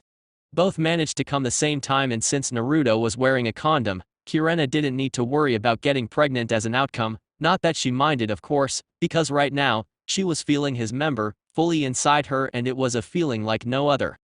After the love-making, both rested next to each other in perfect harmony with one another. They were about to sleep, but Naruto was still due to tell everything he learned so far. Kurenai is his girlfriend, probably going as far as considering her to be his wife someday, so he felt confidence enough in sharing his secret with her. The woman was flashing a smile on her face while closing her eyes, before Naruto chose this moment to tell her everything that happened while he was at the hospital. "Kure-chan, I'll be leaving tomorrow for a mission, but not just any mission, this one will be life-altering for me." It wasn't what Naruto said that spiked her interest, but rather his solemn tone of voice. Kurenai knew that few topic caused him to look like this, and it's either QB related or information about his family, or lack thereof. "Why is it life-altering, Naru-kun? What's the mission about?" asked Kurenai, though she was feeling unease at this whole situation, probably because of the fox being mentioned. "When I was at the hospital, I ended up being dragged to the fox's subconscious one time. When I arrived at the cage, I was terrified to see that the seal preventing the creature was completely removed and that the fox was staring at my side talking to me. Kurena was scared instantly, but since Naruto didn't stop talking about it, she chooses to listen the whole thing instead. The QB explained to me something about one of the seal's ability to sync with my chakra after some time not depending on the fox's chakra to survive. Because of this, his chakra ended up fusing with mine, transforming him into nothing more than my consciousness, a second voice if you will inside my head. I was relieved instantly. And so was Kurena, but she just listened, while at the same time, feeling for the blonde as he continued to explain what happened. Suddenly, though, the Yondaime Hokage appeared by my side since before his death, he managed to hide some of his chakra on the seal in case something happened. He appeared and confirmed everything the fox said, but not only that. He also told me something that made my blood boil. Kurena's eyes were already widened severely because of what her boyfriend was telling her. "What did he tell you?" asked Kurena. "He told me he was my father and he explained why he chose me for the fox sealing procedure." Naruto had to stop for a moment in order for Kurena to slowly process everything that was now told. The woman, for instance, looked at her boyfriend and thought about punching herself multiple times from not realizing the uncanny resemblance. After he told me this, I swore. I just lost control and attacked him. I don't know why, because I don't lose my temper easily, but something must have triggered this reaction. He took it all, though asking me not to blame those who knew about it, because he asked them not to. Of course you attacked him, Naruto-kun, after all you've been through, and suddenly looking at the person who started all this, it just wasn't possible to hold back. After all, you're a human being. And this mission you're going tomorrow, is it related to the Yondaime? The woman was surprised when Naruto nodded in the negative, because she thought Naruto was considering it life-altering. The mission has to do with finding what my mother left behind for me. Her name was Uzumaki Kushina and she was one of the top kenjutsu users in Konoha. She entrusted this mission to be handed to me by the Sandaime Hokage a week before her death after giving birth to me. The mission specs told that I was to go alone as the place is only reachable by someone who possesses the Uzumaki blood. I don't know what I will find there. Kurena now understood why Naruto was referring to this as life-altering and she respected the necessity of going alone. What was important right now and pretty much demanded of her to repay for Naruto's complete trust on her was for the woman to support him and believe in him. Naruto-kun, I know it was difficult for you to share this secret with me and I appreciate it. Ever since your kid, you wanted to know about the mysteries surrounding your father and mother and if they ever existed. Please know that as your girlfriend and lover, I'll support you in everything you need of me, including, of course, maintaining secrecy since I believe that we're talking about an S-ranked secret here. Naruto nodded and kissed her on the lips once, before caressing her beautiful face. I love you so much, Kurena-chan, and I really wanted to show you a picture of my mother sometime. She was very beautiful, my father showed me. Kurena just nodded, before both went to sleep soon afterward. She smiled upon getting her lover's trust for such an important topic and she couldn't be more in love with the blonde that she is now. At the West Gate . After saying his goodbye to Kurena, Naruto dressed up as Anbu gear and left the premises towards the gate where he would meet with his partner Ace. The blonde knew about going alone on this mission, but Ace was his best friend as Naruto was his. They helped each other and Naruto was now in need of some help. After checking out with the Chunin gatekeepers, Naruto met with his wolf partner and began his journey unaware of what he will see once he arrived at his mother's family's sanctuary. One thing he was certain, though, this mission would surely change his life for good as the presumably never-ending mystery will finally met its closure. Chapter 23 Whirlpool Country. Blurs were the only objects that crossed Naruto's sight as he traveled along with his wolf friend towards the place where his mother used to live before coming to Konoha. His mind was running 1,000 miles a minute as he kept remembering every second of what his life has been, both as an orphan as well as the jailer to the strongest tailed demon in existence, even if he wasn't aware of the last fact until he was 12 years old. The constant beating, hateful glares, mistreats, all of these could have been avoided if even one of his parents were alive to proper guide him throughout his life. He knew it was a selfish thought as both parents were killed fighting the fox that now is nothing but a conscience in Naruto's life. Still, ever since he heard the story of his mother passing, he couldn't shake the feeling that something was amiss in the whole thing. His father explained that due to her fear, she lost control of her body during birth, which resulted in her losing a lot of blood, meeting her demise in the end. For a civilian, this was rather expected. They don't go through the harsh life of a shinobi, and certainly not the training ninjas do. Certainly, a civilian would be blinded by fear when facing such a strong entity as a tailed beast. And this happens to be the reason why Naruto was conflicted about it. According to everyone, Uzumaki Kushina was one of Konoha's top kenjutsu masters and a seasoned Anbu operative.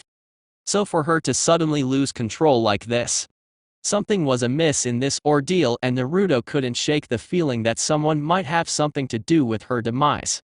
Right now, though, all he could do was run through hypotheses and alternative scenarios in his mind, because truly, no one in Konoha would dare to touch the Hokage's wife, who happened to be an Anbu captain at the time as well.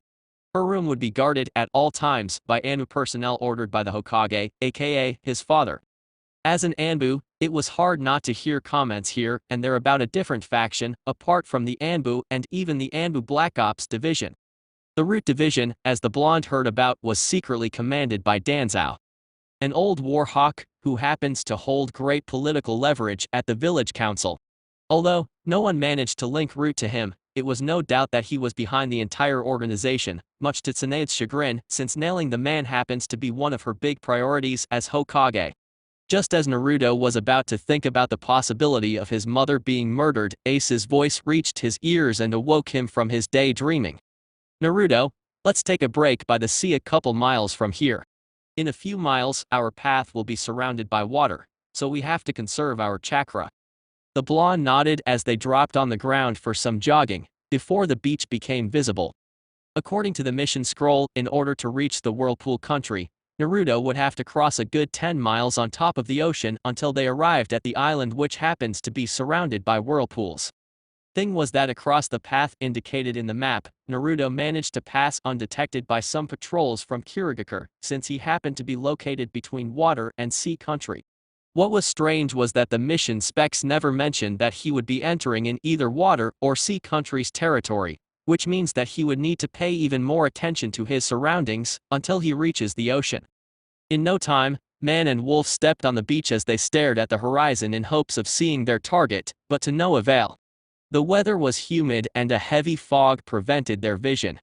Nevertheless, both relaxed a bit, allowing their chakra flux to return to normal standards, seeing as walking on top of the ocean would demand a level of chakra control that only Shoyunin and higher could attain. Suddenly, both Naruto and Ace sniffed other presences, before scowling at their situation. Chakra waste was a liability they couldn't afford right now, but they just couldn't avoid the confrontation. "It appears we have a confrontation on our hands, right now. Let's avoid the killing part, okay? There is no need for a diplomatic incident right now," Naruto said. "I can't promise you no. I don't believe we'll have much of a problem. I don't sense a threatening level of chakra, so they're either Genin or Shoyunin doing the patrol." Naruto and Ace could see as the shadows entered the fog, before appearing right behind the blonde and his companion. The mist Shoyunin were startled to see an Anbu from Konoha standing in front of the sea with his arms crossed, before Naruto turned to see them, which ended up triggering fearful looks on the enemies' faces. Black wolf mask, blonde hair, fearful posture, it was the Oroi Teikao. "This is the Shippuakami from Konoha. What do we do now? We can't fight him." Naruto could see the apprehension in all three Shoyunin as well as the man the first one had addressed, named Oroi. Naruto could guess him to be a low-level jounin, but he could be wrong. The blonde cursed the Hokage upon hearing how he was addressed by the Shoyunin. Anbus can't stand in the middle of the crowd. There wasn't only one strong shinobi, but rather the entire group. So, placing him in the bingo book was a bad idea in the past, and still, in Naruto's opinion, it remained a bad idea. Ace, though, could feel the blonde's discomfort and decided to throw some humor to the mix. "Well, for someone who enjoys the success behind the curtains, you sure have a funny way to show it. I step away for a while and people start calling you names, not that I complain, though, because it rather suited you." Naruto snorted at his wolf friend as he observed his opponent's stances with great care. The man that's supposed to be responsible for the patrol team, that could be the most threatening of the group, didn't look like much to Naruto.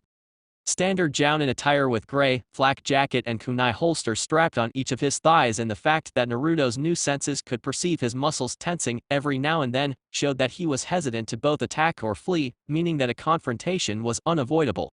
Suddenly, the man gathered enough courage and grabbed a kunai from one of the holsters before ordering the entire group to attack Naruto and Ace. The blonde, on his part, sighed in dismay before he began a fast sequence of hand seals. He never tested this particular jutsu in the field, but the blonde managed to cover quite a lot of the theory regarding pure lightning manipulation and how a Raton master manages to diffuse electromagnetic fields throughout the air. This ability wasn't a new jutsu per se, just pure lightning manipulation, according to what Naruto read it at the Anbu extensive library. Nevertheless, he has yet to encounter a phrase in the book that says that was impossible to use it for offensive purposes. Ace, for his part, just stood still while the enemy was coming closer to them. He could feel lightning chakra being molded right next to him, and he also understood the blonde's plans. Raton Shingishao, lightning release, shockwave jutsu. After the monkey hand seal, Naruto focused all the molded lightning chakra to his right hand before he waved it from right to left, sending the shockwave towards the team from Mist, who kept charging the blonde, unaware of the wave of electricity until the near end. As a result, their bodies were filled with electric chakra instantly, before screams were the only thing Naruto and Ace heard it. The blonde's theory was simple, yet effective. Mist shinobis are, for the majority at least, Suton users, and although water itself isn't weak against lightning, the element happens to be the most efficient electricity conduit out there, hence why just one bit of exposure was enough to spread the entire body and make quite the damage. In the end, all three Shuyunin fell on the ground, unconscious, while the Jounin remained standing, albeit paralyzed from the shock in his system. Ace took that time and knocked the man's neck with the sole purpose of knocking him down.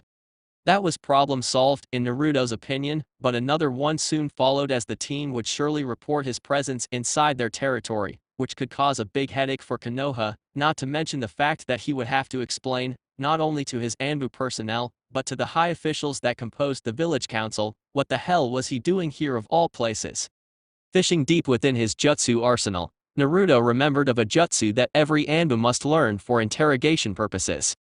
Sometimes, the enemy manages to block some information from his mind, not allowing anyone to know about it. The technique named Jijiakao no Jutsu, time regression jutsu, allowed the Anbu to retrieve this information by forcing the enemy to relieve it. Although this certain skill is useless right now, he remembered his girlfriend explaining that this technique has other uses besides forcing someone to remember deeply buried information. According to her, the focus of the technique is the mind itself, and while it can force someone to remember, it also can force someone to forget what happened. So, the blonde set to perform the technique in each of the Mist team, while Ace was watching the entire procedure with a smile on his face. Indeed, it wouldn't matter not killing them, if they would report to the Mizukage once awakening. After finishing the procedure, Naruto then proceeded with the next necessary requirement, which was to move them from this position, by summoning 4 Kage Bunshin whom were responsible for taking each member and leaving everyone in different places within the forest behind him, so that no one manages to come to conclusions. Ace, let's go, we have a lot of water to cover and I have a feeling that those whirlpools won't be easy to pass by. The wolf nodded, before both man and wolf began their path on top of the ocean. Unlike rivers and lagoon, where the water current isn't enough to take a shinobi's off balance, walking on top of the sea is quite dangerous.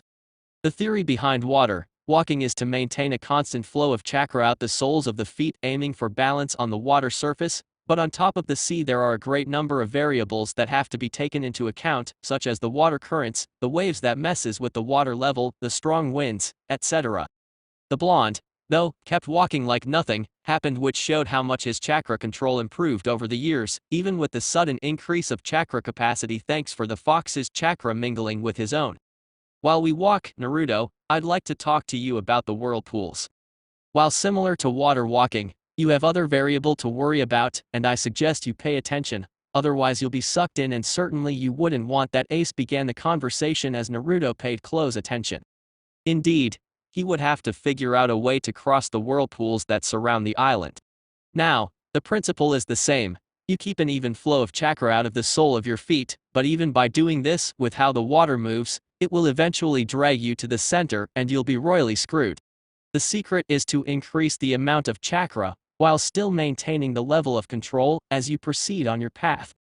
To the blonde, it sounded easier than he expected and certainly easier than his partner made it out to be, but what he learned from hanging with Ace was that he didn't need to voice his thoughts. I know it sounds easy in theory, but you'll see soon enough how hard it is to increase the usage of chakra and maintain the same level of control.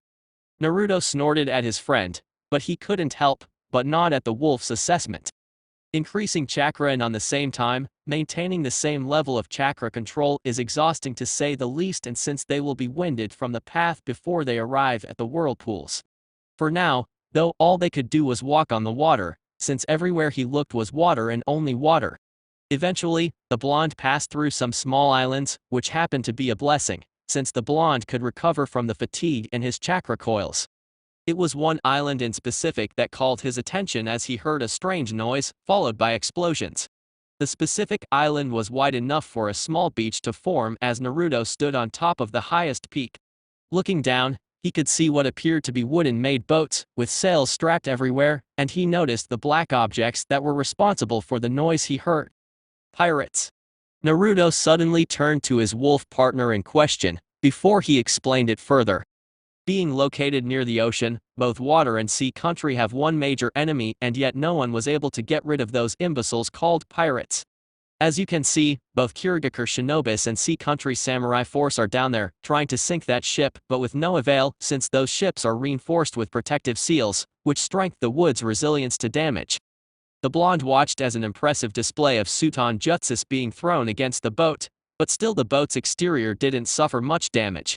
Both Naruto and Ace were so engrossed in what they saw that none of the two paid attention to their senses, enabling an enemy to appear behind them before addressing the duel.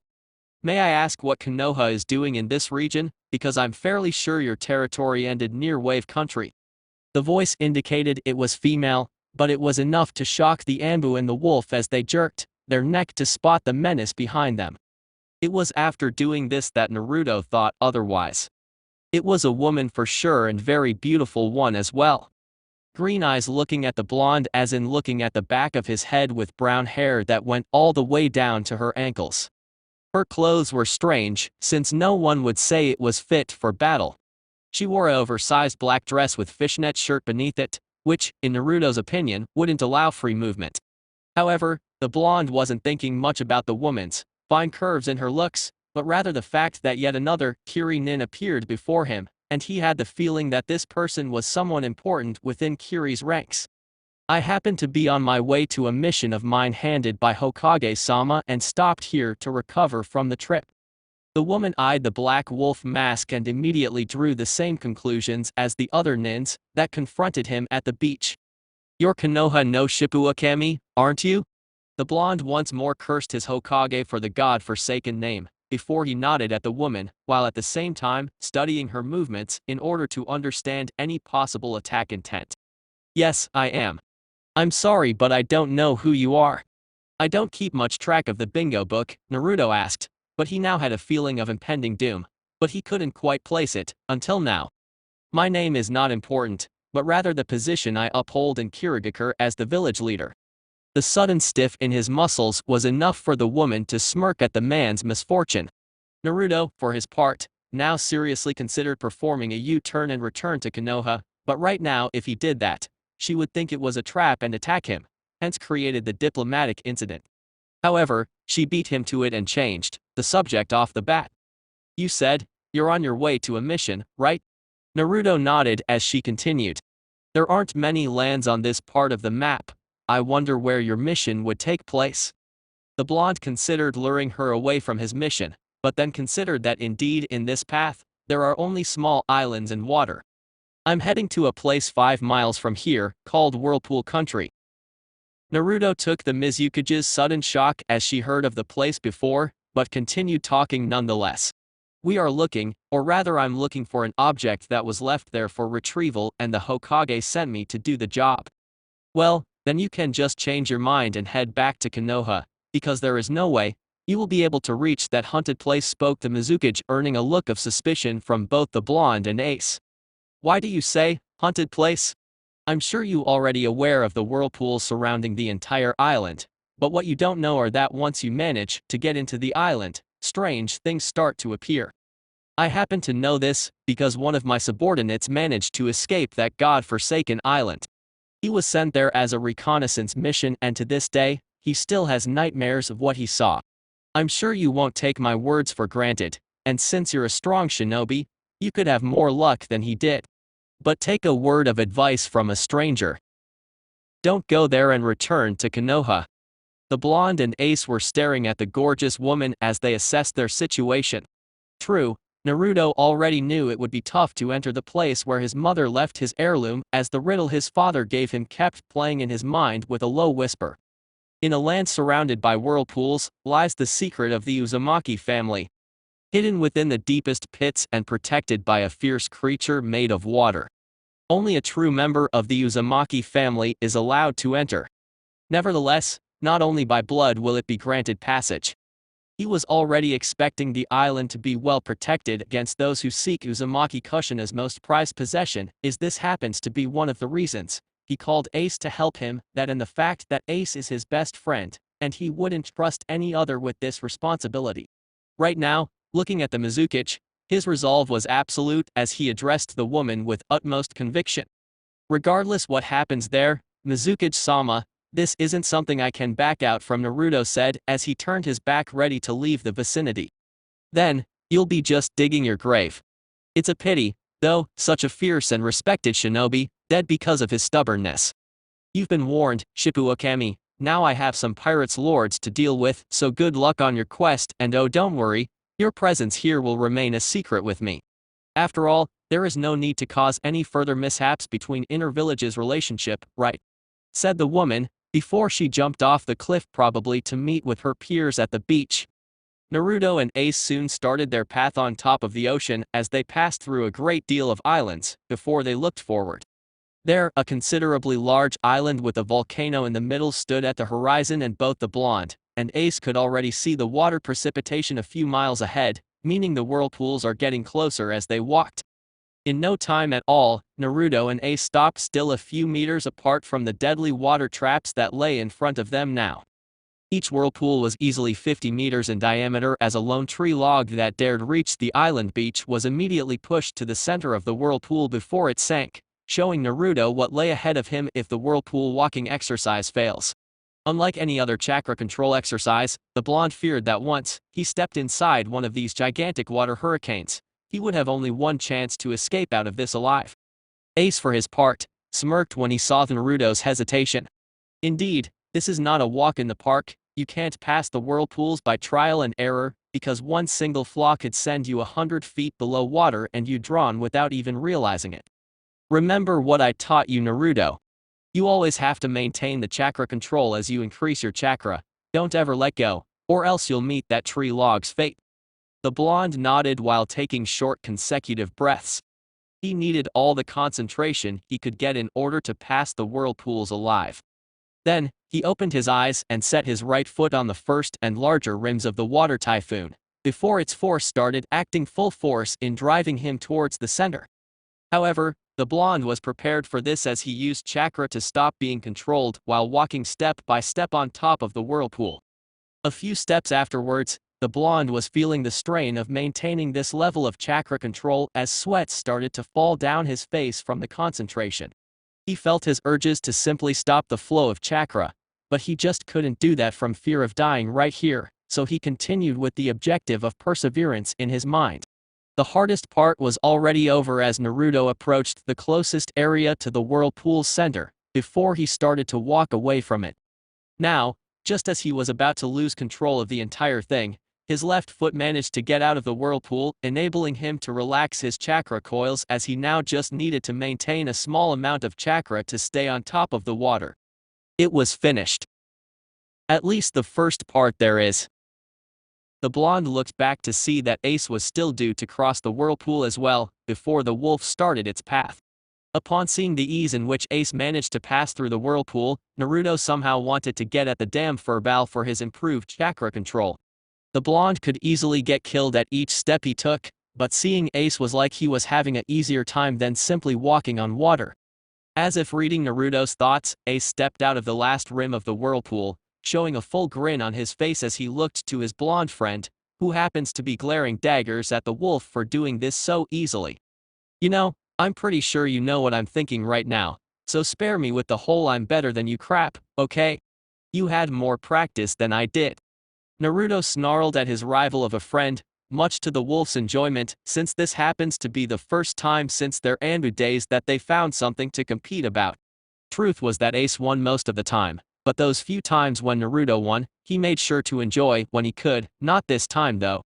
Yeah, when you win, you have every right to shove it on my face, but when I win, you get angry. You need to be more humble in this, my dear friend. Ace couldn't help but smile as he was enjoying this more than anything, much to Naruto's chagrin. Yeah. You have 200 years ahead of me, Ace, you have me at a slight disadvantage here. Now, let's go towards. As Naruto was about to finish his train of thought, a huge roar echoed through the clearing, forcing a shiver up his spine. The roar came from the top of the island, and simply because Naruto couldn't see it, that didn't mean that it was less frightening. Nevertheless, he was determined to go through with it, no matter what. A rational way of thinking would be to just turn and walk away because of how much danger he was feeling right now, but seeing as this was a test given to him by his mother, he couldn't back out of this. To the blonde, this wasn't any ordinary mission, but his life.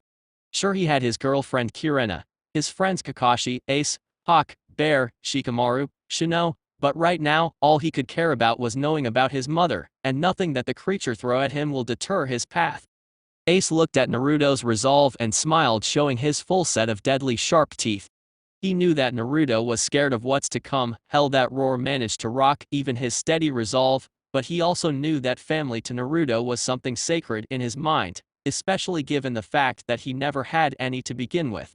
So, no matter what appeared right now to defy the blonde's path, Ace knew that nothing would stop them. A few steps on the water later and they stepped on the beach, before resting a bit in order to recover the control of their chakra. Using for such a long time could overstrain their chakra coils, and if further opposition were to be dealt with, both of them needed their full strength. It was because of this that Naruto prepared back at Konoha. He acquired from the Anbu HQ some soldier pills to replenish the strain in their chakra and revitalize the quantity to be further used when needed. Ace, take one of these soldier pills. It will replenish our chakra reserves. I managed to feel the whirlpools. They were chakra created, Naruto said, confusing his wolf partner, before he explained. At first, I thought it was naturally created by nature, and the island just happened to be surrounded by them. Being a Suton user myself, I can attest to that. Whoever emanated that terrifying sound must be using chakra to maintain the whirlpools around the island in order to protect the secret left by my mother. So, if this creature is doing this, then we must be prepared for other tricks to deter our path. The wolf was considering this while feeling the soldier pill doing its work on his chakra. If you what said is true, then the creature would be limited to a source of water. After all, any water-based attacks needed a nearby source to be manipulated, hence why the ocean was used. So, if the island has no river, then we won't find any opposition from here on out, Ace theorized, but Naruto negated with his head, though he wanted to believe in his friend's theory. If we're in mainland, your theory would be correct, my friend, but look around you. We're surrounded by water. The island is not big enough for someone, or rather something, to show a limited amount of control over its element. We must assume that everything that we face was previously planned, sorted out from the very beginning. Let's move, then. We don't know what this creature is conjuring right now, and in here, we are sitting ducks waiting for an attack. Ace nodded with his head, before the two got up once more and started exploring the island. A few meters in front of them lay a deep forest with wide vegetation, but no visible species that could pose any threat to Naruto or his partner. That didn't necessarily mean they were out of danger, since the creature was still out there and could probably attack at any moment. Taking off his ninjato, Naruto and Ace entered the thick forest, before walking around for a while. Their senses were tingling like crazy, and both could feel eyes at the back of their heads. Both of them felt like some weak prey just moments away from being hunted by the fierce creature. Little did they know, though, that inside a cave located in the middle of the volcano, two large yellow set of eyes, watched the new intruders with a smirk on his face. Although one of them wore a mask, the creature wasn't a stranger to how some shinobis used it in order to hide their identity. However, while other humans wouldn't be able to identify the blonde man, the creature didn't need his eyes, but just his senses to see the dying resemblance between this new being and the one who summoned almost 20 years ago in order to protect her treasure. Nevertheless, even though the resemblance was uncanny, the new presence needed to be tested, and then, only then, will he prove capable of wielding the creature's summoner's treasure. Back to Naruto, he was slicing through some heavy foliage before reaching a small clearing surrounded by trees and a small river, sending shivers down Naruto's spine, since this happens to be the creature's territory. True to his fear, water suddenly erupted from the river up to the sky, before a creature made of water suddenly materialized, before showing its sharp elongated teeth and menacing yellow pupils. He so approaches this holy place must be aware that your life is now at my whim, human. You'll see that just like others who dared steal the treasure I protect were meet with instant death from my claws. Naruto averted his gaze at the monstrosity that appeared before him, as the dragon appearance was easily 50 feet high and every appearance described bloody murder to the blonde. However, he felt that he could get some answers from the creature, as it stood in front of him with all its might. I'm sorry for disturbing your home, but whereas those before me came seeking the treasure for their own egoistical ideas, my reasons are totally different. I'm here to retrieve what's rightfully mine, left by my mother, Uzumaki Kushina, and I won't leave this place until I find it. Now, could you perhaps?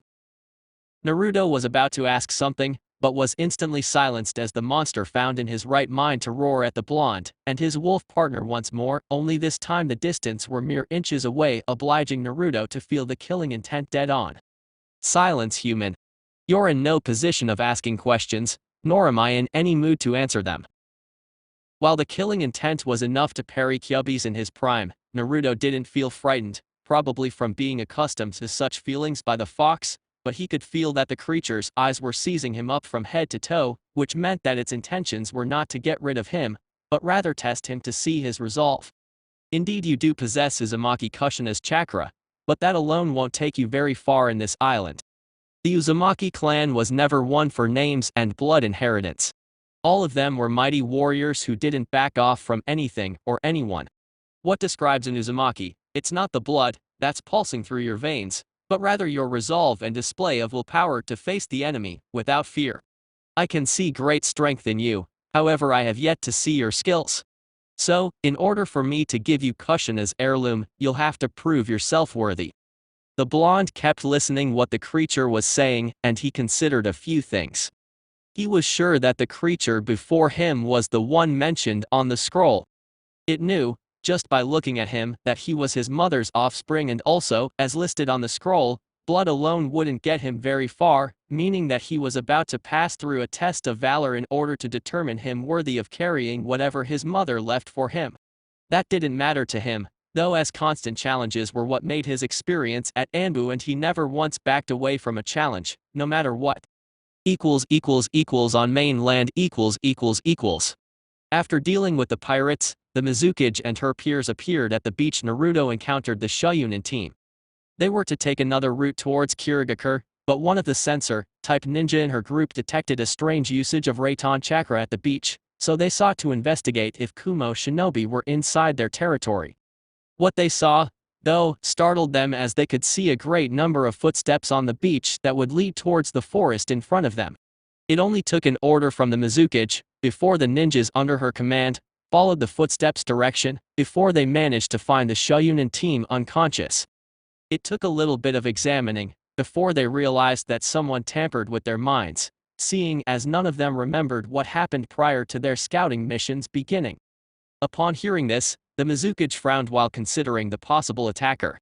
She was aware of a genjutsu that could do something like this, and she knew that those who use it are either hunter, nins, or Anbu-level shinobi. The problem, though, was that she had very little to work with, as little to no proof to back up her thoughts. Ayo, there is nothing we can do here. Whoever did this didn't leave any hints. Let's just scout these to Kirigakure's custody. Ayo was wearing a black kimono with fishnet shirt beneath it. He had spiky blue hair and earrings, carrying one seal in each ear. He happens to be one of the 7 swordsmen of the mist, just like the Mizukage. The man nodded and carried one of the Shuyunin while the others carried the rest, before vanishing towards Kirigakure. Chapter 24 Test of Valor. When Naruto heard the Mizukage explaining about this island, he was sure it was just an exaggeration. Even if the scroll said so, he figured that one creature alone wouldn't be much of a hassle. However, as soon as the test started, the entire area was suddenly surrounded by a heavy fog, making it impossible for any human being to see the palm of his hand unless it was placed directly in front of his face. Even Ace was having trouble, as he tried positioning one paw after another with great difficulty. Sometimes he relied on his sense of smell rather than his vision. Naruto's case wasn't any different, as he even stumbled onto a steady rock and almost fell on the floor. Letting go of the mask for a while, Naruto tried focusing chakra to his eyes, but it was just a waste of energy, which he could better use for tougher situations. Together, the two tried finding their path completely blinded until Naruto had an idea. Going through a series of hand seals, he molded the necessary chakra. Foden Daitapa, wind release, great breakthrough jutsu. The wind suddenly increased close to their position, before Naruto ushered the gathered wind forward in order to at least clear this damn fog. However, and quite to their surprise, the mist had yet to show any signs of being dispelled. Right now, none of them knew what was going on. It was as if both of them had died and were now walking towards the white fields located above the clouds. Suddenly, as the blonde perceived one more step, he realized that the terrain had changed dramatically. It was plain and much different from the place they were before. Suddenly, the same deep voice echoed on the clearing. As of right now, Uzumaki Naruto, you're being tested. It was your mother's wish that she handed you her heirloom, but the fact remains that the Uzumaki clan was once a name of warriors, born with the will never to surrender even in the utmost dangerous situations. As an Uzumaki, you first must prove to me that you're worthy of receiving Kushina-san's heirloom. As it stood, Naruto and Ace couldn't see the creature, but its voice echoed throughout the clearing, gathering their entire attention. Naruto, however, was getting irritated at the vague response to his answers. Not one time did the creature give him any hint as to what it meant, instead it kept saying he would be tested. And the irritation was quite evident as Naruto was tapping his finger continuously, while crossing his arms in clear annoyance, much to Ace's amusement, since he could read his friend like an open book. Okay, whoever you are, I'm done with waiting here. I came here to find a part of my life that I always missed, and instead here you are testing my patience. Shouted Naruto to no one, since he couldn't see the damn creature, but he had to vent out his frustration somehow. And much to the man's irritation, the only response he got was a mocking laughter that he heard from the damn fox inside his stomach. The worst thing was that Kyubi's conscience was laughing at him as well, further infuriating the Anbu member as he stopped crossing his arms. However, the mocking laughter ceased, before a strong jet of water appeared from the northeast direction. The dragon had materialized out of nowhere and its menacing yellow eyes focused on Naruto. Its elongated teeth were visible as it appeared that the dragon was amused at this situation. You're more like Kushina than I thought. Impatient to the very last breath. As to my name, it's irrelevant for the moment. You have yet to pass this test, and any information regarding my identity won't really matter if you're 6 feet under. This test could very well be the end of your life, should you fail to pass it. Now, you notice that in here your chakra doesn't work. In my world, the only thing you'll be able to depend upon is your skills and your sword. The Uzumaki clan was feared, not because of their chakra techniques, but rather their taijutsu and kenjutsu skills in battle. In order to pass this test, you'll face 3 opponents from past generations. Members of your now deceased clan that ruled these lands. Just as the dragon stopped talking, 3 whirlpools appeared in front of Naruto before 3 individuals appeared. The first one from the right was wearing blue armor, and his much elegant sword was resting on his waist. Naruto couldn't see their faces, because of a presumably black mask that covered the entire face, leaving the sparkling yellow eyes which were fixated on Naruto and Ace the entire time.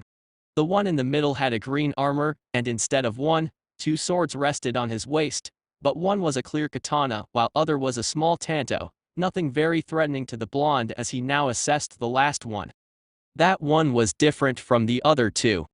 The long black hair wasn't what piqued Naruto's interest, but it showed that this one definitely was a female. The main difference, though, was that she didn't wear a samurai outfit, just fishnet clothes, a t-shirt and Anbu-style pants and a jounin vest. She had two kodashes strapped on her back and a strange headband on her forehead. At least strange in Naruto's eyes, because he had yet to see the old whirlpool headband, which was actually the symbol on the back of his orange jacket when he was little. At least the design was similar, as he crossed his arms once more, waiting for the creature to speak again. These three before you represent 3 generations of the Uzumaki clan.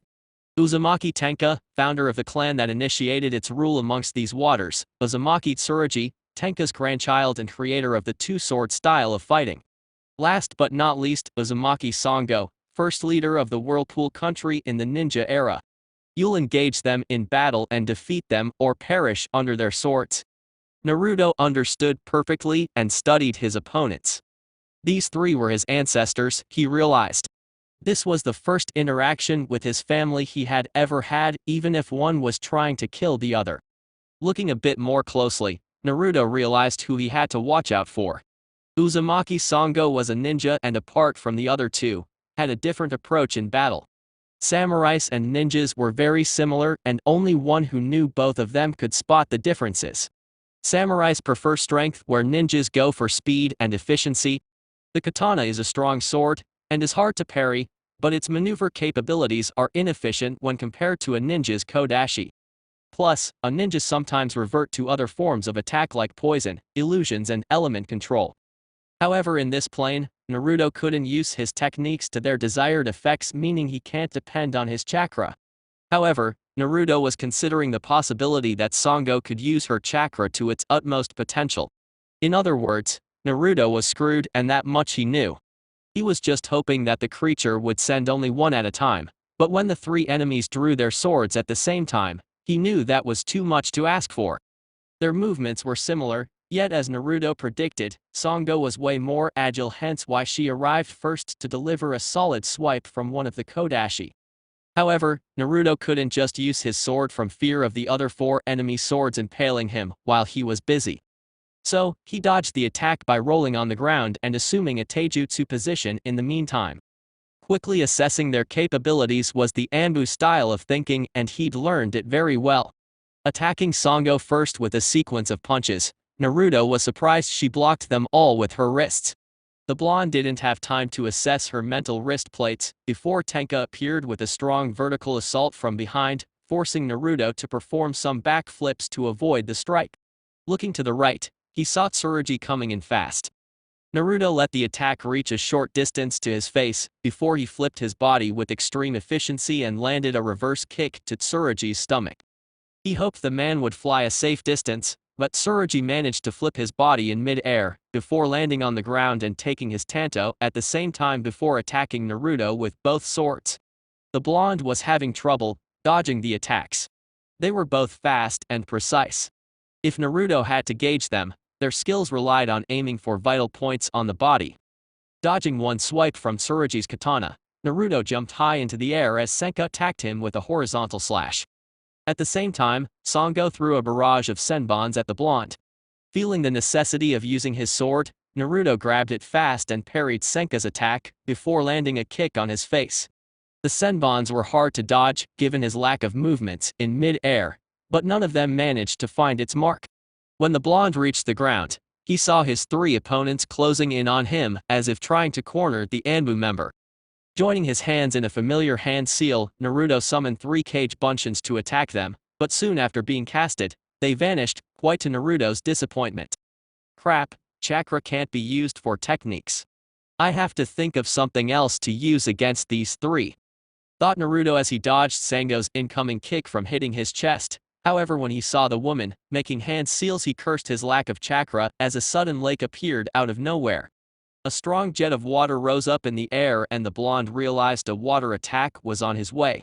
Naruto could hear the woman's voice, and it was firm, although gentle at the same time. She was his kind of woman, as he remembered the times where Kurenai kicked his butt with her genjutsu techniques. Suton Kumo Uzumaki, water release, fierce whirlpool jutsu. The water suddenly transformed into a strong typhoon before it charged against Naruto with all its might. If the blonde hadn't needed to dodge the strong technique, he would want to learn it. As the typhoon approached, Naruto tried evading to the right, but he wasn't fast enough, hence why he was enveloped. The technique dragged him a couple meters, but as he was spinning like a madman, he could feel some minor cuts being delivered to his body. He realized with a dread that his damn ninja ancestor also possessed a wind affinity. Landing on the ground hard, he spit blood from his mouth before getting up and looking at the three opponents with a firm resolve in his mind to cause as much pain as possible to these three. Testing a theory, Naruto used his chakra just for limb reinforcement. He figured that any technique would be useless outside his body, but inside was a different issue entirely. Plus, the fact that his chakra fused with the Kyuubi made it so that no creature would be able to stop him from using it inside his own body. Suddenly, his speed increased tenfold and a smile appeared on his face. He surprised his opponents then as he appeared on Senka's front and landed a profound slash on his chest, killing the man instantly. However, whereas blood would normally spill, Senka's body simply vanished. Naruto stopped a little bit to think about what just happened when Tsurugi landed a fierce punch on his jaw. When he was about to strike the man back, though, he saw Sango making another series of hand seals. Suton Mizu Shuriken, Water Release, Water Shuriken Jutsu. The attack managed to scratch his arm a bit, but Naruto managed to dodge the barrage of flying weapons. The truth was, though, that Sango was his immediate enemy right now. The woman was a true ninja, in his opinion. Strong, agile, skilled and just like a shinobi, knew to attack the enemy when he was busy with another opponent. Focusing chakra to his limbs, Naruto managed to dodge Tsurugi's sword strike and landed a roundhouse kick to his face, sending him flying as he went to deal with Sango. The woman needed to be dealt with first, that much was obvious. Ace, for his part, was watching the entire ordeal with a smile on his face. At first, he considered helping his friend because of chakra handicap. But he could see that Naruto had evolved greatly in his absence. Because of his abundance in chakra, Naruto was more suited to chakra-related techniques like genjutsu and ninjutsu, with taijutsu being his backup call. Now, as he saw Naruto engaging the woman in fierce kenjutsu, Ace realized that Naruto was the best overall shinobi he ever had the privilege to work with. Suddenly, a kind of telepathic link initiated as the same voice echoed inside his head. "You seem very attached to him, Wolf. He does seem strong, but I can sense darkness in his heart." Animals do know how to read a person, just by looking at them, and both Ace and the dragon knew about the blonde's constant battle against evil and how sometimes in the past, Naruto wanted revenge on everyone. But it was his own conscience that prevented the blonde from killing everyone with the fox's power. Surely, Naruto had to deal with a lot when growing up. Indeed, he has a lot of darkness in his heart. But from the things he told me, he's changing little by little, I can feel it. He grew up alone, while at the same time carrying the burden of the Kyuubi no Yoko that now lives inside his body. People ostracized him when he was little, and some even dared to attack him, without mercy. The village didn't lift as much as a finger to protect him from harm, and yet he manages to restrain himself. I know what you will do, though. The dragon's mocking laughter appeared in Ace's mind. Do you now? Please tell me then. You intend to make him confront his past by showing the images you can retrieve from his brain. I happen to know about the Uzumaki's test of valor from meeting one 100 years ago. A true warrior has no weaknesses, neither physical nor in mentality. You want to see if by pressing the right buttons, that Naruto will carve to his darkness. However, I can tell you right now that no image will be able to drive him away from his conscience. Oh really, and why is that? The human mind is fragile by nature. Even in the Uzumaki clan, there were some bad apples. If what you said is true, then Naruto must be the worst of them all. His mother Uzumaki Kushina was like him, both fierce and impatient. She asked of me to guard her heirloom and give this test to her son, before seeing him worthy of receiving the Ryu no Heki, Dragon's Tear. She didn't pass on this test, hence why she left Whirlpool Country and joined Konoha. But in the end, upon passing, she asked of me to perform this test to her son. In my eyes, only Sango was worthy of being a true warrior. Fierce to her enemies and caring to her family, she was the first and only summoner of my clan. Said the creature inside Ace's mind as he watched Naruto receive a deep slash from Sango's swords. He will surely pass this test dragon.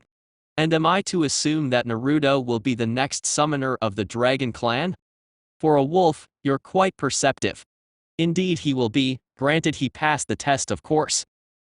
When the link was over, Ace saw that Naruto managed to strike Tsurugi once more before taking his sword and impaling him in the chest, killing the man instantly. Now it was ninja against ninja as Naruto and Sango watched each other's movements. Naruto's bruises and cuts were slowly healing because of the fox's chakra as he positioned his sword near his shoulder while holding it with two hands. His right foot was a front and the left was behind. All in all, it indicated a samurai fighting position.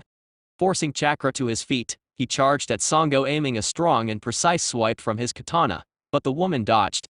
Naruto didn't stop the attacks, but Sango's evasive capabilities eluded the blonde. Naruto respected women more than men in the field. They were more cunning, faster and in some cases like Tsunade for example, stronger.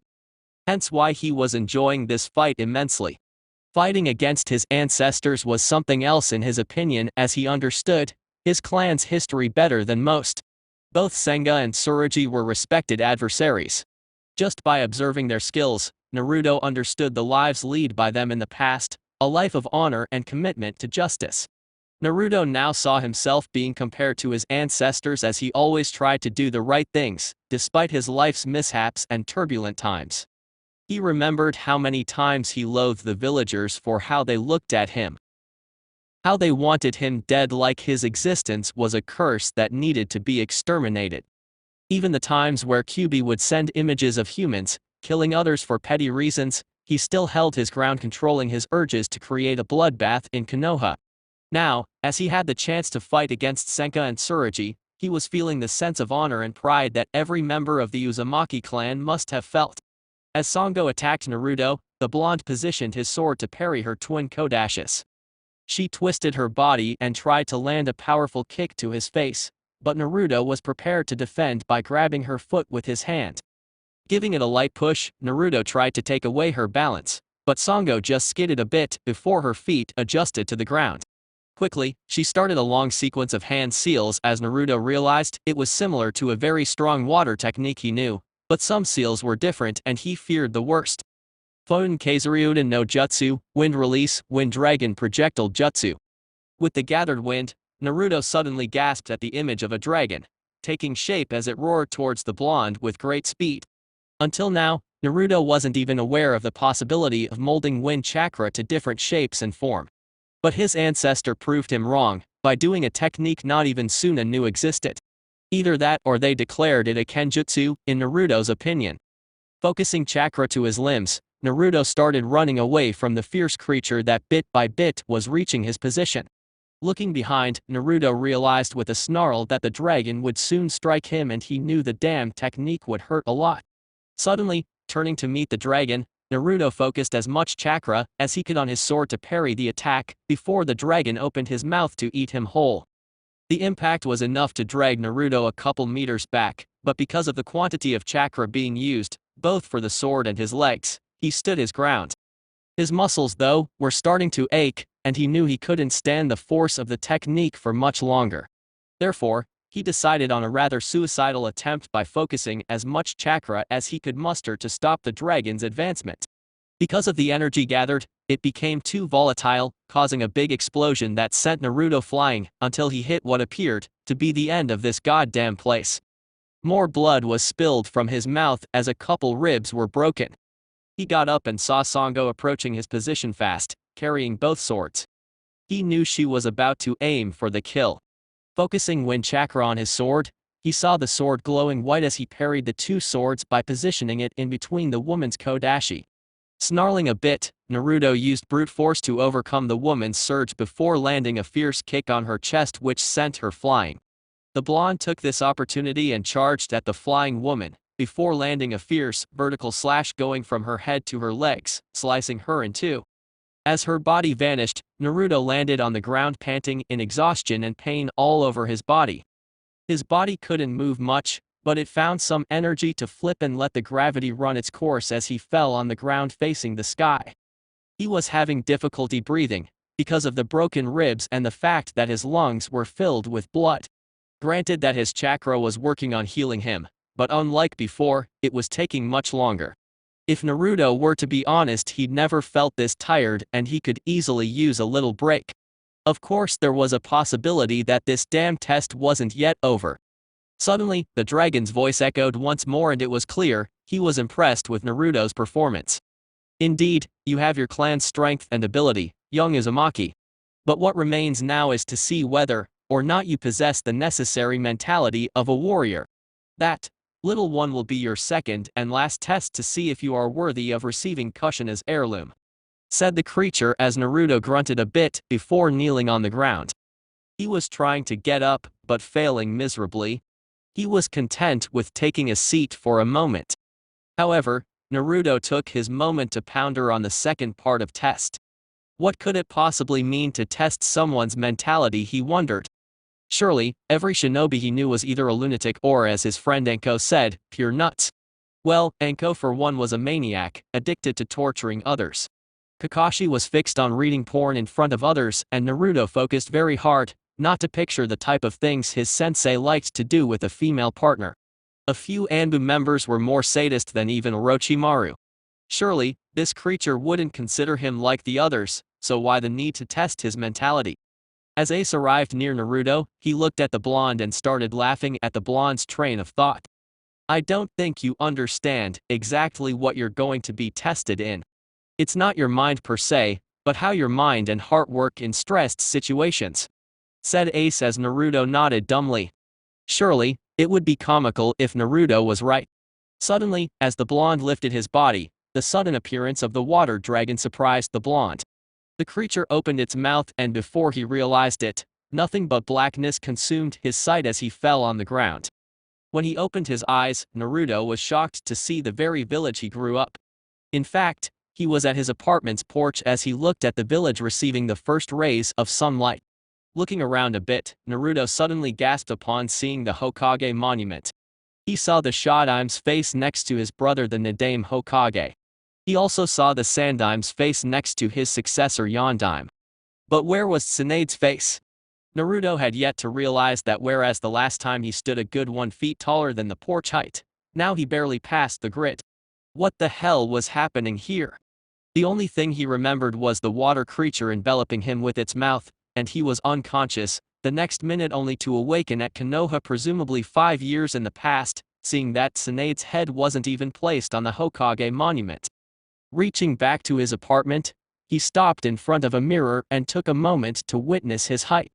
Granted, he had the knowledge that somehow he went back in time, but seeing his 12-year-old physique was staggering to say the least. Suddenly, thoughts ran to his mind like, was it all a dream? Was everything that happened in his life nothing more than a dream? Ace, Kurenai, his Anbu position. His parents. Taking a look at his closet, Naruto saw the same orange jumpsuit he remembered burning a long time ago.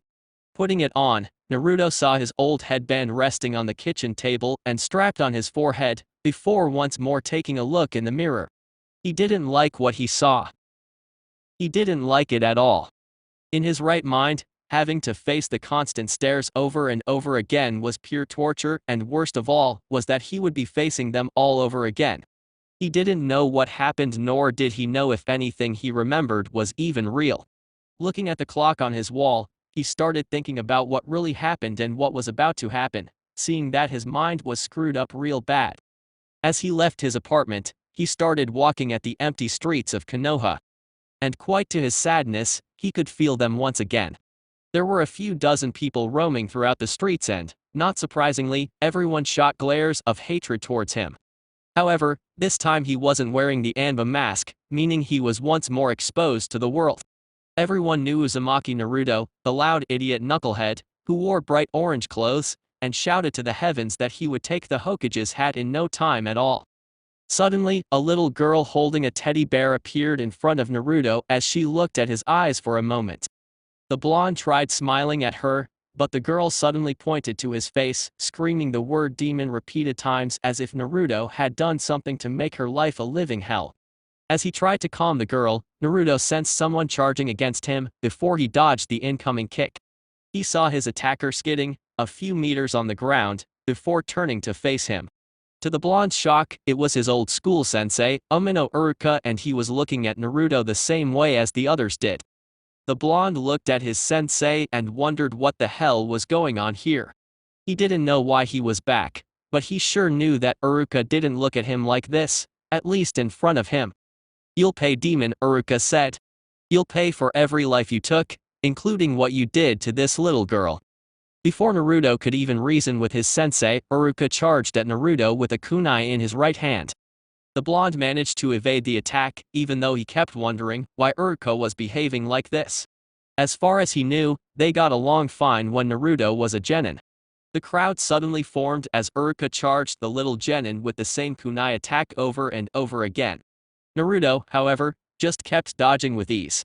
Reverting to the past was one thing, but suddenly forgetting his training was totally different. When Uruka missed the last kunai attack, Naruto landed a quick attack on the man's neck, sending him to unconsciousness instantly. Such an act was immediately frowned upon by the gathering crowd as they started calling him monster and demon, before shouting that he needed to be exterminated because of what he did to Uruka. Naruto knew, though, that with the villagers, it wouldn't bode well to reason with them, but when two Anbus appeared within a swirl of leaves, the blonde knew that they would vouch for him. How surprised he was when one of them placed a chakra suppressor handcuff on him, before dragging his petite body towards the Anbu HQ. "Hey, what you're dragging me for? I was attacked, I just defended myself," shouted Naruto, but the Anbu paid him no mind. "As far as I'm concerned, it was you who initiated the fight and Uruka-san tried to stop you, demon. Finally, the Sandaime Hokage has enough evidence to place you behind bars, you demon." Frowning in worry, Naruto was wondering what the man said. Surely, Uruka attacking him out of nowhere was a low blow to his conscience, but to imagine the man he respected more than anything doing the same thing was too much. It couldn't be possible that a kind soul like the Sandaime wanted to imprison Naruto like he was the demon himself.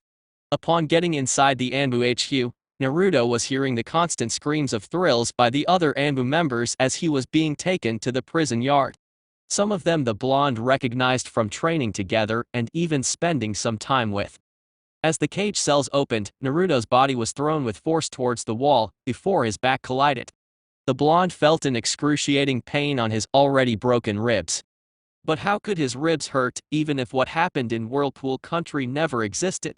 Thinking about it, Naruto remembered how easily he dealt with Uruka and wondered about his skills in the past. Needless to say, he wasn't able to deal with even a genin, let alone a Chunin Academy teacher. Something was terribly wrong in this equation and Naruto was about to find out.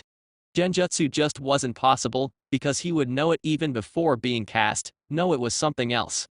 The blonde didn't have time to wonder about his current predicament, as the cage bars opened one more time, before Naruto saw the Sandaime Hokage entering the cage followed by two Anbu shinobi. The one on the right had long purple hair and was using a cat-like mask. The other one had the lion mask. Naruto knew this too, of course, his Anbu commander Tenzao and former Anbu comrade Uzumaki Yogao. "Rise, demon!" ordered the Sandaime, shocking Naruto not because of the words spoken, but rather the source of the voice.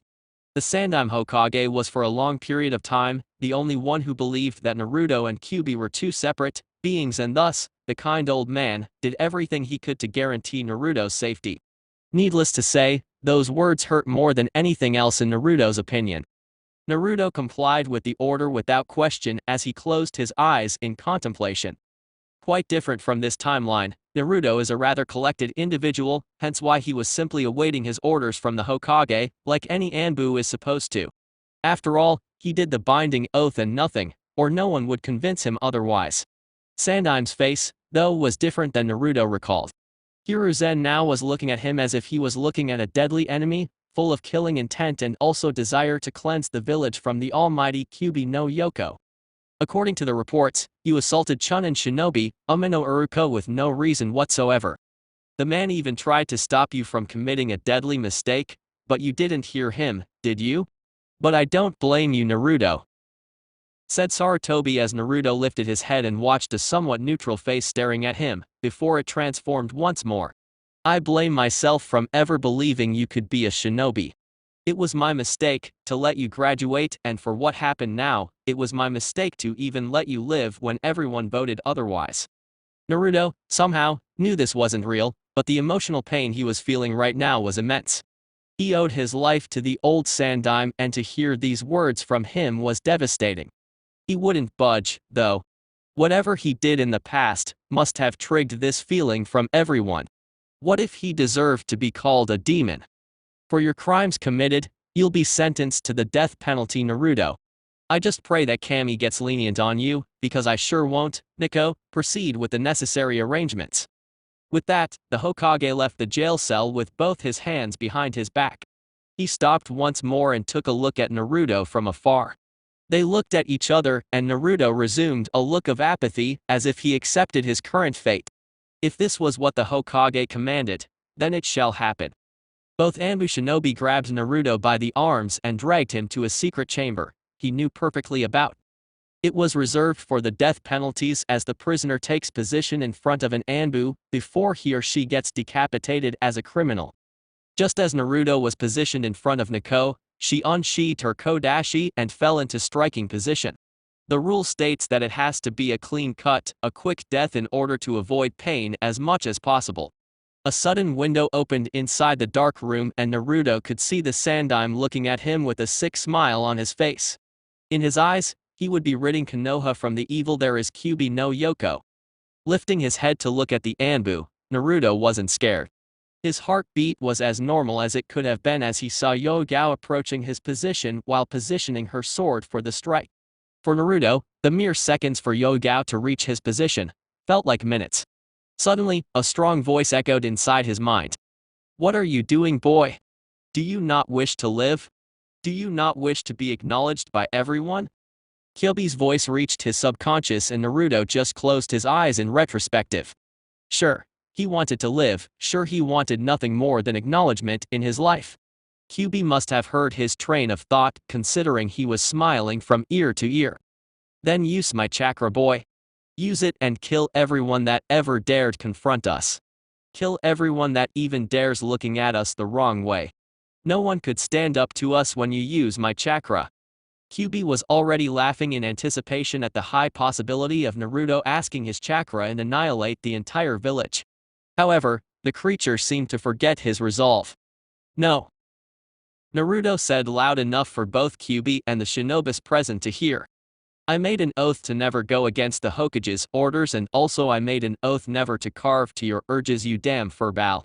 By this time, Yoga's sword was only inches from his neck, and then only light he was able to see was the room light's reflection on his executioner's blade. Darkness consumed him once more. When he opened his eyes, he was once more back at the place he remembered. However, it wasn't white like he was dead. No, he could hear the river, he could feel the ground he was seating on, and above all, he recognized his fellow comrade Ace and the water dragon looking at him from afar. "Uzumaki Naruto," the dragon said, getting his attention. "You were tested in both body and mind, and you've proven your valor. Your mother asked of me to give you this specific test in order to test your resolve to change this world and revive the Uzumaki clan, a feat she initiated and left for you to carry out. Now, you prove to me that you are worthy of receiving your heirloom. Proceed to the cave entrance up there and collect what's rightfully yours." Getting up, albeit barely, Naruto started walking slowly towards the cave where he would find a memory of his long-deceased mother. As he entered, he could see a stone surrounded by water. Passing through the water, Naruto saw that there were markings written on the stone. Passing his hand on the kanji, he started reading out loud. "If you're reading this, my son, then it means my mission is complete." For years, Kirigakure wanted their hands on the Ryu no Heki, Dragon's Tear, because of its unprecedented powers. Only a true Uzumaki would be able to wield the sword, and I'm glad you'll be the one who carries it. It's my only regret, my son, that I couldn't be here with you, but know that both I and your father will always watch out for you from up there. Take care of the sword, Naruto, and wield it like a true warrior of the Uzumaki family." As Naruto read, a few tears fell from his face. Suddenly, the rock started glowing green, illuminating the entire cave as the sword appeared. It was simply a work of beauty. The scabbard was made out of solid steel, and it was cerulean blue with a dragon similar to the creature Naruto found crafted to fill the entire surface. The hilt felt comfortable in Naruto's hands as he saw the head of the dragon below the hilt. Quickly strapping on his back next to his Anbu ninjato, Naruto saw that the water was becoming agitated. Suddenly, the dragon appeared inside and with its long body, filled the entire cave, leaving no escape route for the blonde Anbu. Naruto, as of right now, you're the new wielder of the Ryu no Heki. Its powers will be revealed to you as you wield it. Also, seeing that you passed the test of valor, you will become the summoner of the Dragon Clan. The news surprised Naruto as the dragon summoned a big scroll out of nowhere. The blonde opened the big scroll and was surprised to see that only one name was written. Uzumaki Sango. Please sign your name next to Sango's and you'll be the second summoner of the Dragon Clan. Who's to say Naruto would think twice before he signed the scroll? Chapter 25 Old Enemy. After leaving the cave, Naruto was surprised to see the island in all its majesty once more. The unbelievably dense fog was now gone, and he could see that he was on the island's highest location. A heavy scroll was strapped on his back as well as the Ryu no Heki, Dragon's Tear, as Naruto began walking down the hill where Aoi was waiting for him with a smile on his face. Now that you have the contract for dragons, I trust you won't need me anymore, right? Ace said, much to Naruto's surprise, before he noticed that Ace was looking at the dragon summoning scroll. He knew the consequences of signing a second summoning scroll, but he signed regardless, knowing for sure just how much he considered his four-legged friend as not merely a summon for him to rely on. A summon is but an ace up the shinobi's sleeve in a case of dire need.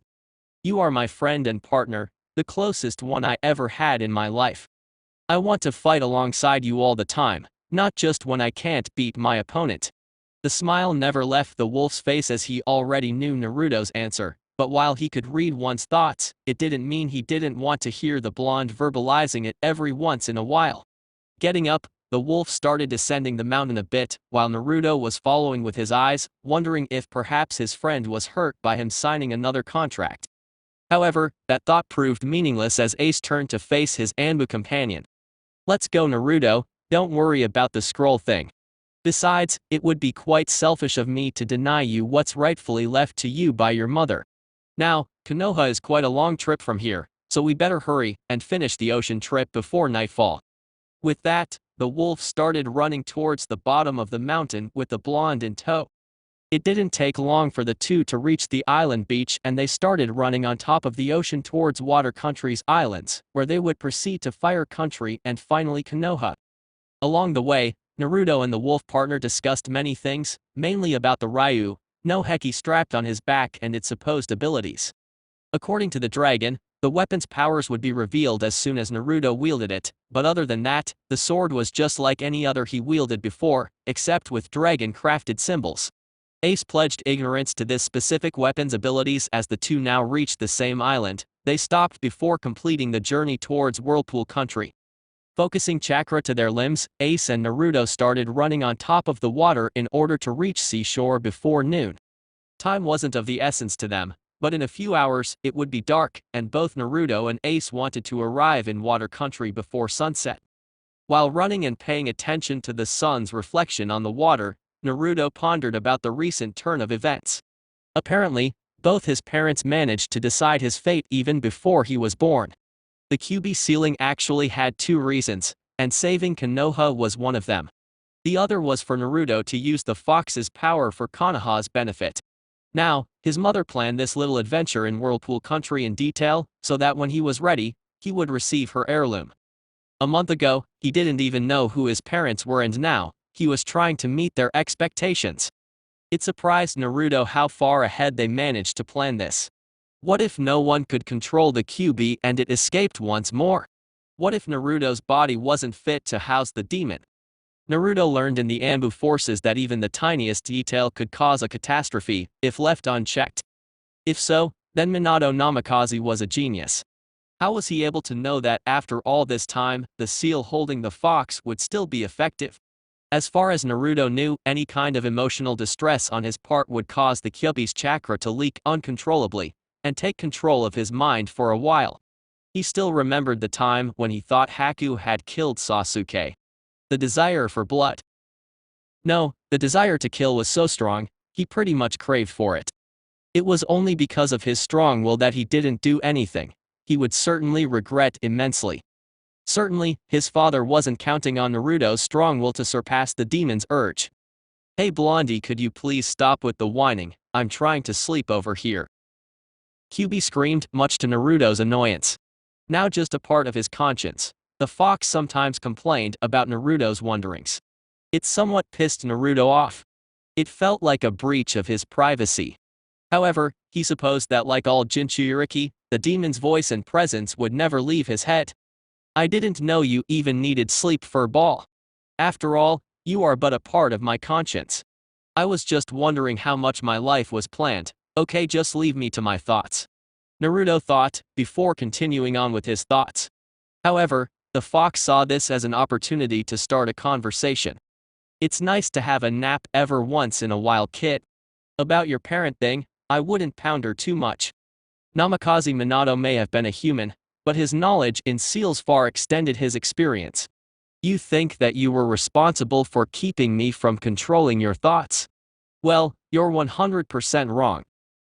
Seeing that Naruto didn't reply, Kyuubi continued. "Your father's Fuinjutsu prevented me from fully influencing your will. Every time I tried adding more chakra, the seal would prevent it, giving you the chance needed to overcome my influence and take control once more." As soon as the sun set, Naruto and Ace reached the shore to Water Country. From that point, it was a straight line towards Konoha. Still, the thoughts of his father's work plus Kyuubi's words still plagued his mind. How much of a genius was his father? In a way, he was comparing his skills against his father's, and he knew the truth. He was nowhere near Minato's level. He might possess the chakra of a demon and jutsus that could level an entire forest, but a ninja's finesse and skills aren't measured by such standards alone. A cunning mind to solve mysteries and the finesse are important skills to possess, but whereas his father was able to trap the strongest demon in existence using seals alone, Naruto's accomplishments were all related to his huge massive chakra. Little by little, Naruto was feeling something he never felt before. Not even with the Sandaime Hokage, a shinobi that was rumored to have mastered every jutsu in existence. He was seeing the huge frame of his father like an impossible force to face up against. To overcome. And Konoha . That self-underestimation thought accompanied Naruto all the way towards the hidden village in the leaves as both he and Ace passed through the humongous gates that protected the village every day. The wolf looked at his partner's back with a serious frown on his visage. He knew what Naruto was thinking and he understood it quite well actually. The way Naruto compared himself with the Yondaime Hokage, a man who was once considered the strongest shinobi ever to grace the elemental nations, made Ace remembering how he used to compare his skills with the leader of the Wolf Clan. But what Naruto failed to comprehend is that time and experience was the key factor to solving his problem. When Minato died, he was at least twice Naruto's age now. As such, the Yondaime had more time to gain experience in the battlefield. More time to practice the jutsus and certainly more time to create his two masterpieces, namely the Rasengan and the Hiraishin techniques. Suddenly, the blonde stopped and turned to his four-legged. "Thanks for accompanying me, my friend. I really appreciate it," Naruto said, earning a smile from the wolf as he nodded. "Any time. Now I believe it's appropriate for me to return home. Without me, my pups cause quite a mess and I have a feeling that Sum-chan will be quite pissed. Well, I don't want to be in your shoes." A pause right now. An angry Inuzuka is not to be messed with. Not that he would say it anywhere near the clan's compound, from fear of running for his life if he were to be discovered. Ace smiled and bid Naruto farewell.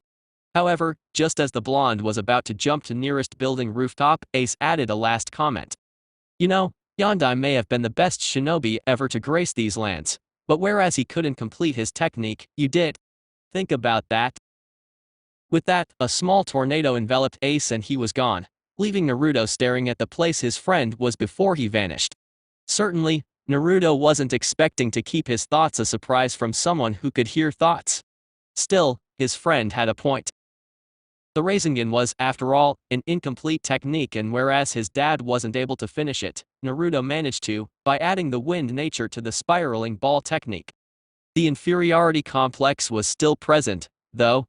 Looking up, Naruto quickly jumped towards the fist rooftop and from there, followed the path that would lead to the Anbu headquarters, as it was expected of him upon returning from a mission. He could go home or see where his girlfriend was right now, maybe even report personally to the Hokage. But everything could be done afterwards, well considering that his team wasn't drafted for a mission, that is.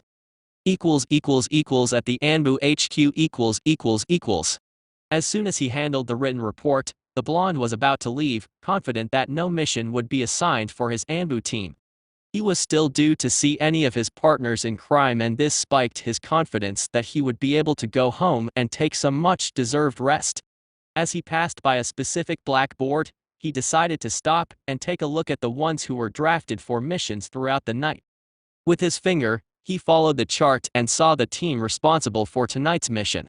He didn't like what he saw. Team 5. To him, it felt like someone played a nasty prank and was just hiding behind the corridor laughing his ass off. He just returned from a gruesome trip where he pretty much crossed the damn ocean 2 times, and now this. It wasn't fair, that's for sure. This specific routine mission involved making a perimeter check close to the Uchiha and Hyuga compound. His team was supposed to report at 0300 hours, which meant that Naruto wouldn't be able to pay a visit to his girlfriend until the mission was over. As Naruto sighed in dismay, he heard 2 familiar voices and he saw Bear and Hawk appear at the hallway, before spotting the team's 3rd member in front of the board. "Hey there Naruto, cool sword you have there, how was the mission?" Bear asked as Naruto started, walking next to them, towards nowhere specifically. "It was interesting to say the least. Found a lot of the answers I was seeking for." Naruto knew he was being vague regarding his answers, but as far as his team was concerned, the truth of his father, mother and the Kyuubi's chakra being fully released was his problem alone, and perhaps Jiraiya's, Tsunade's and Kurena's due to their relationship with Naruto. Hawk and Bear weren't really interested in digging for information, and Bear's question was only to start a conversation with their teammate. Remembering about the big news, Hawk stopped and turned to face Naruto. "I almost forgot Naruto. During your absence, Tsunade-sama called us in her office. Apparently, someone is putting in a good word for Team 5 since Ibiki-sama personally requested our team to become a part of the Anbu Black Ops division. As of right now, we are a part of a special branch of the Anbu forces, focused on uncovering threats to the village by espionage and counterintelligence." Naruto was interested in the news, but he let Hawk speak while making a left turn and following through a rather dark hallway. "However, according to Yamato-sama, our team will fall into a special program, created by both branches of the Anbu forces. I'm lost here." Hawk take out. "Please explain." As it states, our team is highly specialized in the front lines where the battles take place. We were formed to be a full battle squad more than anything, and since Ibiki-sama's department is short on staff right now, we will be a part of the Anbu Black Ops team, but also a part of the Anbu forces out there. As Hawk explained, Naruto was sinking even lower in dismay. He could be wrong. Actually, he prayed that he was wrong, but if he was right, then this meant double the work for him and his team. Great. I wonder if they'll give us at least an hour or 2 between missions to rest. This is getting a little out of hand, and I bet the Hokage was the one that issued our team for both Anbu branches. Damn that old hag. Naruto thought as the team walked outside the building. It was hard enough handling the Anbu time schedule, now we'll have to perform Anbu Black Ops level missions as well. It's inhuman, I tell you. There are other teams registered in Anbu, aren't there? Surely, Ibiki-sama could ask for any of them to fill in for his department. Naruto was trying to figure out a way to negotiate the terms of this agreement, but he was too late for that. I'm afraid the decision was already made. Naruto. Don't worry about the double workload, though. Our first focus will shift to the Anbu Black Ops division. It will be Tsunade-sama's call now if she wants us to fight or not. Yamato-sama could too, but he would need an express authorization from Ibiki-sama. Hawk said, before hearing Naruto sigh in dismay at the matter already being decided. In actuality, Hawk was against the promotion, just as Bear was. Anbu missions were tough, no denying about it. But the thrill was what motivated them every day, the energy in fighting enemies that could easily kill you after one single mistake. That's why after a long time of service behind the Anbu mask, neither Hawk nor Bear would ever consider returning to a normal jounin duty and proceed with different assignments. Bear considered them easy as did Hawk, but he had friends in the regular jounin department. He wouldn't say that aloud to them about the missions they undertook. Okay then, Team 5, let's proceed with the mission. As you two know, we will be responsible for monitoring the Uchiha and Hyuga compound areas for any intrusions or eventual breach in security. Let's go. Wait, called Naruto, before Bear and Hawk turned to hear what he was about to say. Where is Kakashi-sensei? Isn't he coming with us? Senpai is still resting a bit after the altercation with Yakushi Kabuto. Actually, he said he was feeling fine already, but Tsunade-sama urged him to relax his chakra coils a bit longer. Personally, I couldn't stand being bedridden as long as he was. It irks me not being able to move at all. Yeah, Naruto wouldn't be able to stand it either, but he had a feeling Kakashi wasn't minding the little vacation right now. Last thing he heard, Jiraiya released a new book called Uchiha Illusion. Kakashi must have received the first issue by the pervert himself. I bet Sensei is enjoying himself immensely right now. Okay then, let's begin the mission. I want to see if I can get some rest afterwards. The team nodded and vanished towards the next set of rooftops. The area they were heading was a peaceful one. The Hyugas keeps 2 or 3 Byakugan scanning the compound's perimeter for any intrusions, and the Uchiha compound was deserted, except for Sasuke, but he was on a mission outside the village. Surely, it would be one of those routine assignments once more. In no time, the team arrived at the specific area and alerted the Hyuga guards of their presence, so as not to set off false alarms. Naruto was responsible for keeping his eye on the Uchiha compound for a while before meeting the team behind the Hyuga compound to end the routine mission. As he landed on the compound gate, he took a quick look at the compound's main patio. To Naruto, this place was like a ghost town. It was the only place in Konoha with the lights off and, in his modest opinion, in dire need of a reconstruction. Buildings slowly decaying due to the lack of maintenance, the constant musky smell were some of the reasons. Not to mention the feeling of dread upon walking inside the dark and hollow compound where almost 17 years ago, one Uchiha Itachi covered the floors and walls with blood. It took close to half an hour for Naruto to inspect the compound. Sasuke, according to the Anbu file, was away on a mission, so the compound was empty. He then jumped towards the back wall to meet his comrades. Suddenly, he sensed a strange shadow lingering close to Uchiha Sasuke's house. He went to check and even opened the front door, but as he looked inside there was no one there. He reasoned that he was mistaken. After closing the door, Naruto left the Uchiha compound in order to meet with Hawk and Bear. As soon as he did though, a person suddenly materialized inside the house. Because of the lack of light inside, only one thing was visible. 2 Sharingan eyes blazing with all their might as Uchiha Itachi kept looking at Naruto's last position, or at least the Anbu with the black wolf mask. Suddenly, Itachi quirked a smile as he realized something interesting.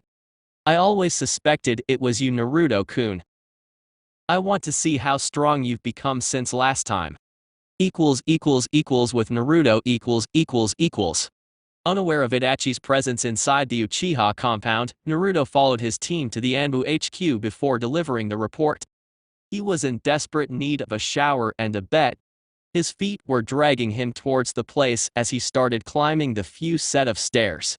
He could have jumped all the way towards the apartment, but like Shikamaru constantly said, it would be very troublesome right now. Plus, his feet were killing him both from the travel back from Whirlpool Country and the routine mission. It was a blessing that nothing occurred on the mission, or else he would have passed out from fatigue. Finally reaching the front door, Naruto opened it and stepped inside. He gave a little sigh in relaxation while taking off his Anbu armor and mask.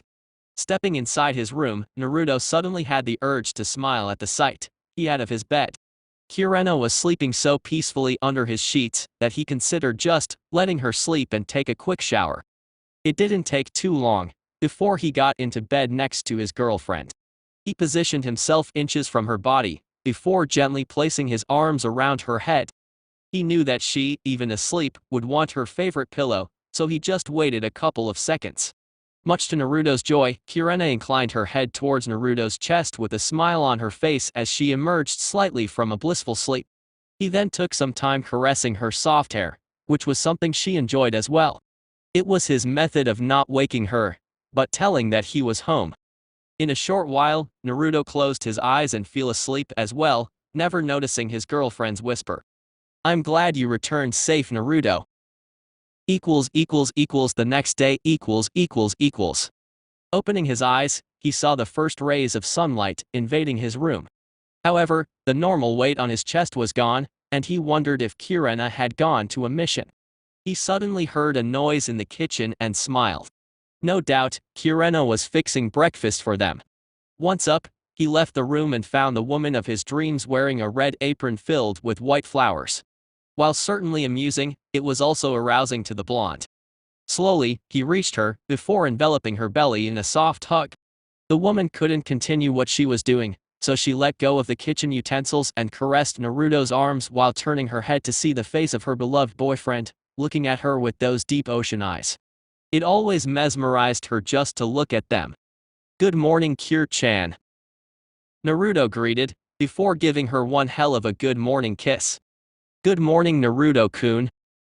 Breakfast will be ready in a couple of minutes, so why don't you take a seat? There is a note sent by Tsunade-sama for you." Naruto nodded and took a seat by the table, before seeing the scroll with Tsunade's orders for today. "Naruto, please meet me in my office at 10. Jiraiya and I want to discuss your mission and also something else. It's of utmost importance and it must be discussed personally. Don't be late." Tsunade. The blonde wondered what could be so important, but he just shrugged it off, before seeing that breakfast was being served. Kurenai then took a seat next to him and smiled at her boyfriend. "So, seeing as you're not in a rush to get to work, I assume you have time. So tell me, how was the mission to Whirlpool Country?" Naruto smiled while serving some coffee and milk inside his cup. "Life-altering, Kure-chan, that's how it was. Everything was planned from the beginning. My mother planned this even before I was born. Once I reached the island, a kind of water dragon appeared out of nowhere and set me on a two-part test. The goal was for me to receive my mother's heirloom. It wasn't easy, I'll tell you that. The damn creature had me facing my ancestors from the Uzumaki family. 3 of them against me, and the worst part was that I was prohibited to use chakra." As Naruto started talking about the fights in vivid details as the man loved his battles, Kurenai was comfortable just sipping her tea while listening to her boyfriend talking. "And then after winning the battle, the dragon cast an illusion on me." Now this spiked Kurenai's curiosity as she was fond of the field. "I suddenly woke up to a world where everyone considered me the demon reincarnated. Even the Sandaime Hokage and Uruka loathed me for something I didn't have any control over. At first, I was hurt and confused as the illusion part was alien to me. The Sandaime called in for my execution, and I could see Kurenai-chan, his eyes were one of pure hatred and malice towards ending my existence. I could have attacked them, I could have used the fox's chakra and escaped. But I didn't. Even when Yogao was set to decapitate me in front of everyone, I just stood there, refusing to accept the fox's chakra, who was screaming inside my head to do so. My fate was clear, Kurenai-chan, but I didn't fight back." "Why didn't you? Considering it was an illusion, you could just break the connection by forcing your chakra to stop the outside source. Genjutsu breaking 101 Naruto, you know that." As a genjutsu specialist, Kurenai felt insulted at her boyfriend's actions. For a moment there, she forgot this was a mission created by Naruto's mother in order to give his heirloom. Naruto, for his part, had a perfect explanation for his actions, and although he wondered why Kurenai acted the way she did, he explained. "You do remember when I said that I wouldn't use the fox's chakra ever again, right?" To Kurenai's nod, he continued. "Although it was the dragon who played the fox in my head, my resolve was firm in not using the fox's chakra. Plus the fact that I didn't know it was an illusion. At first I was fighting against 3 generations of the Uzumaki family, then the dragon attacks me, and when I wake up, I see myself in a different Konoha with everyone blaming me from Kyubi's actions." The frown on her face was less evident, but her boyfriend did swear never to rely on the fox's chakra, so his decision had merit. Plus, Kurenai couldn't say no one had ever beaten her in the illusion department.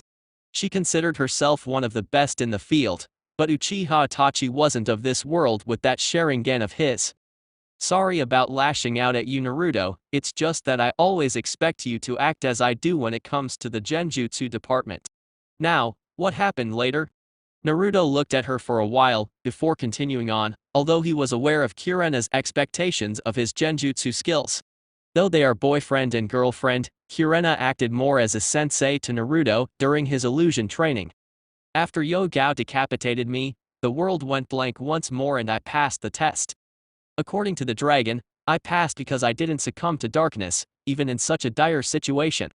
I then reached a specific cave where a letter from my mother was engraved on a stone in the middle of a small lake. Next to the stone was the sword you see behind you, and the scroll with the Dragon Clan summon. The letter was short really, but… Naruto paused a little as the picture of his mother appeared inside his mind once more while she recited the words written on the stone. Kurena could see he was smiling and she smiled in response. I could feel her there with me, like she was handling me my heirloom. It was by far the best memory I could have of her. Kurena didn't know how it was to be born an orphan. She had memories of her parents and her family while growing up. But one thing she knew was that she never saw her boyfriend in such a state. Just by looking at him, she could exclude every problem that occurred in her life. It was like the only sight that mattered was his smile, and she thanked Naruto's parents for going out of their way to show him who they were. I really wanted to meet her, Naruto, Kurena said, earning another smile from the blonde. Yeah, me too. After that, the couple shared a delicious silence breakfast while throwing a bit of conversation here and there. Kurena's team was doing great in their rather considerable number of missions lately. Naruto learned that Tsunade issued a great number of new reconnaissance missions towards areas that could be tainted with Otogakure, hence Orochimaru's goons. So far, nothing was found of course, but the number of missions didn't diminish. You know that Kiba is thinking of joining the Hunter Nin division, said Kurena as she grabbed her cup of coffee and took a rather large sip. That's good, it's rather tough out there. I know some aspects of the job from talking to one a few months ago, but I don't know how it is exactly. What will happen to your team, then? Well, it's only fair that they would go on with their lives eventually, I mean. Hinata and Shino will take on the mantle of their respective clans, so both will be swamped in council meetings and such. I'll be all alone once more, I'm afraid. Naruto knew how attached his girlfriend was to Team 8 and it pained him to see her like this. Surely, Hinata, Kiba and Shino's paths were unavoidable. Everyone from the Rookie 9 were evolving to take the place of the previous generations. Some joined the Anbu, others maintained the old unit as a Jounin team, and the rest were taking on Genins as Jounin Senseis. Looking at Kurena once more, Naruto hugged her and placed a kiss on her cheek, before seeing a smile on her face. Surely, they are growing up, Kir-chan, but I'm sure it will take an eternity before even one of them could forget their sensei. You do well to remember that episode with Yakumo, right? How, even though you said to them that you weren't their sensei anymore, they came and aided in saving Yakumo from her inner demon. You are in their hearts forever, I'm sure of that. Also, there is nothing in this world that will take you away from my heart, my love. Kurena grabbed Naruto's hands and caressed them gently. The blonde always had a way with words, Kurena thought. Arigato Naruto, you are always in my heart as well. I love you. Their lips met and passion overcame their reasons. Suddenly, they got up and, without breaking the kiss, started to caress each other's bodies sexually. After they broke the kiss, he looked at her with that face that would make her melt inside. She knew what he wanted, just based on that face of his. She knew she wanted it as well, and looking at the clock, she knew they had time to consummate their relationship. The breakfast was left on the kitchen table while the couple went to the bedroom, before they fell on the bed with force. Kurena immediately moved on top of him, and took off her clothes with such speed that disoriented Naruto a bit, but he followed suit, and before long, they were naked while making out on the bed. Naruto used his hands to massage her tits, earning a moan in response from the gorgeous woman. Also, he started to suck her neck gently, just like she enjoyed earning ever more moans from her mouth. You know, Naruto, you sure know how to tease a woman. Oh my god. This peculiar movement continued until Naruto's target changed. He descended down her body until he was face to face with Kurena's pussy. Immediately, Kurena jerked her head back a bit as Naruto started working with his tongue. She grabbed his golden locks and grabbed with such force that indicated how out of control she was. Naruto didn't mind, though, as he continued the tongue thrust. It went on until he could hear Kurena's breathings become more erratic. Oh my god. I love you, Naruto. I'm gonna. While Kurena was having her orgasm, Naruto was now massaging her inner walls in order to stimulate them for future actions. However, it only served to increase the orgasm and his hands were covered with her hot liquid. Looking at his wet hand for a while, Naruto smiled and looked at Kurena's face. He knew that face of hers, he knew she wanted more. Spreading her legs wide a bit, Naruto positioned his member on a collision course with the target. Upon positioning it inside, he could feel her walls accommodating his member and heard a loud first moan from the woman he loved. Once inside, the blonde started moving back and forth at a considerable pace. Not very fast, but not slow either.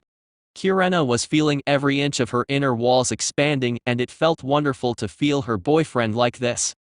In time, the couple tried a new position, so Naruto was the one lying on the bed, while Kurena did all the work, riding his member like a cowgirl.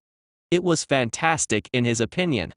Kurena's body was perfect, she was like a Greek goddess with her beautiful hair, ruby red eyes and perfect breasts following her movements up and down. Naruto could look at his muse forever. The movement went on for a while before Naruto began having trouble controlling his urges. He was on the verge of exploding inside of her. However, he wanted more and he could see she wanted more as well. Kurena for her part wasn't much better off than Naruto. She could feel her inner walls craving more and more for Naruto's member, but she knew another orgasm was on the way. It didn't matter, she wanted him and he wanted her. They would go to the end together as a couple. At Tsunade's office. After saying goodbye to his girlfriend, Naruto put on his Anbu armor and left towards the Hokage's office. His mind now was divided by the Hokage's letter and his moment with Kurena. He loved her more than anything, there's nothing in the world that would manage to convince him otherwise. He wanted to be with her forever. With a smile, he started thinking about possibilities in life. He was so lost with his thoughts that he didn't realize that the administrative building was already in front of him. Once he knocked, he heard Tsunade's voice allowing him entrance. Inside he saw Tsunade, Drea and Shizune looking at him. Drea was the first one to greet him, before he landed eyes on Naruto's sword. It was the same as Kushina's, so the boy managed to pass the test after all. Naruto immediately kneeled on the ground like expected of every Anbu soldier in front of the Hokage, which surprised the ones inside the room. It was hard to see Naruto so attached to formalities. You wanted to see me, Hokage-sama. Tsunade could tell him that he didn't need to do all this, but it wouldn't do any good. Yes, Naruto, I wanted to talk to you about two things. First, the mission you did. I can see from the sword on your back that you managed to receive what Kushina-san left behind for you. Naruto just nodded, before explaining everything just like he did with Kurena. He started telling about the hard trip towards the island and the unexpected meeting with the Mizukage. Afterwards, he explained about the meeting with the creature that was protecting his heirloom as well as the fight against 3 generations of the Uzumaki clan. Naruto was surprised that both Tsunade and Drea remembered the name of Uzumaki Sango, the first shinobi that became chief of the clan. The blonde then explained the dragon's final test in order to acquire Kushina's heirloom. Shizune gasped a bit, but the rest maintained the serious visage while at the same wondering how things would have been if the Sandaime Hokage hadn't protected Naruto in the past. In the end, Naruto managed to pass, and he returned to Konoha before doing a routine mission for the Anbu Corps. Tsunade nodded before giving a sigh. Well, I'm glad you were successful, Naruto. Now, the other thing I was meaning to tell you is about a known enemy, Uchiha Itachi. The name itself was enough to raise Naruto's head and look directly at Tsunade's eyes. What about Itachi? Naruto asked, before Drea started explaining. Few weeks ago, Itachi approached me with a proposition. Apparently, He wanted out of Akatsuki and was happy to supply all information he had regarding the organization. However, he stipulated a condition. A condition, Naruto, that involves you, I'm afraid. He wanted to engage the Anbu Black Wolf in combat. After Drea explained, silence met the room. Naruto was busy digesting what Itachi's intentions were. Surely, Naruto was stronger now than the time he last stood against the Uchiha, but Naruto never saw the real Itachi, his full potential. Why does he want me? Naruto asked, before Drea quickly explained. He saw how you beat Kasami, and until that time, that was a feat no one managed to accomplish. Does he know who's behind the mask? We are not sure yet. Itachi is full of resources, and he had Anbu-level training. It's not hard to recognize chakra signatures for someone like him. He already supplied us with sensitive information of the organization. It will soon come the time for us to keep our end of the bargain. This time it was Tsunade who spoke, before she looked at Naruto's mask. What are your thoughts on this, Naruto? The blonde was considering every skill he remembered as being Itachi's. Genjutsu was the man's forte, and while Naruto's skill was considerable, he certainly wasn't on par with the Mangekyou Sharingan's capabilities. Besides that, Naruto guessed he was stronger in the ninjutsu department and the kenjutsu department as well. Plus, the fact that Naruto now had more chakra to rely on was a huge plus for him. However, this was Itachi, an S-ranked missing nin that no one ever managed to beat. Out of the blue, Minato appeared in front of him. Naruto still saw the man's back like a giant standing with all its glory, as if nothing or no one could harm, or even land a finger on him. In order for Naruto to compare his skills to Minato's, it would be required of him to face opponents that would be on par with the Yondaime Hokage. Orochimaru was certainly one of them, even Jiraiya as well, if he was the enemy. Itachi would be the test for him to see if he could match his father in skills. I have no qualms against facing him, Tsunade-sama. Just tell me when and where and I'll be there. The sudden resolve surprised all three instantly. Sure, they expected Naruto to boost his strength against a powerful opponent, but he didn't do that. He took a moment to consider the odds of victory in a full-out battle against the Uchiha and considered them favorable. Okay, then Naruto. Itachi will meet you in 3 days at the same place you fought against Sasuke at the Valley of the End. Should this be a trick to capture you, we'll be ready. Jiraiya here and your Anbu team will be close to the location just in case. Naruto nodded, before vanishing in a shunshin after being dismissed by Tsunade. She, then, looked at Jiraiya, who was showing that goofy smile on his face like the situation didn't demand any concern on her part. The worst part of this was that Tsunade agreed with her perverted teammate. Naruto had grown so much, not only in skills but in maturity. Surely, Itachi would have a run for his money. 3 days later. The last 3 days were strange to Naruto. Contrary to others' beliefs, he didn't back down from missions or stopped to meditate on his first trail in order to beat his father. Kurenai tried to convince him against facing the man, and so did Kakashi, whom Naruto visited at the hospital. They all said that Itachi's Sharingan eyes were unmatched and that Naruto would be in danger by facing a man of Itachi's caliber alone. Hawk and Bear were the ones who gave Naruto strength, though, backing him up against the powerful ex-Anbu captain Uchiha Itachi. Bear stated that Naruto could beat anyone, but Hawk was more level-headed. Of course, he didn't need to warn Naruto because surely, everyone already tried to. He, instead, set Naruto straight on correcting some assumptions when facing someone like Itachi. Naruto, you cannot see him as the man who killed the entire Uchiha clan. He's one of the strongest shinobi I ever met, and no doubt, he can capitalize on anything. Any emotion, any ambition the opponent might have. Another thing. Don't assume he'll depend on his eyes the entire time. Itachi, if I remembered correctly, never used his Sharingan like the rest of his clan. To him, the Sharingan isn't the only ace up his sleeve and he'll capitalize on said failed assumption. Don't assume anything with him. Face him like you're facing any other S-ranked criminal. Study his movements, don't show much of your skills at first and focus on his openings. Now, facing the gate leading to the Valley of the Dead, Naruto wondered if someone like Itachi even had any openings. No matter, though, he would fight Itachi and win. With it, he'll be one step further in matching his father's abilities. Chapter 26, Letting Go of the Mask. Contrary to the belief of many, Uzumaki Naruto wasn't scared of his encounter against possibly the toughest enemy out there, one Uchiha Itachi. Sure, he earned his S-rank status at the age of 13 and had only improved since then, but the blonde was no pushover, that much he realized after many and S-ranked Anbu level missions completed.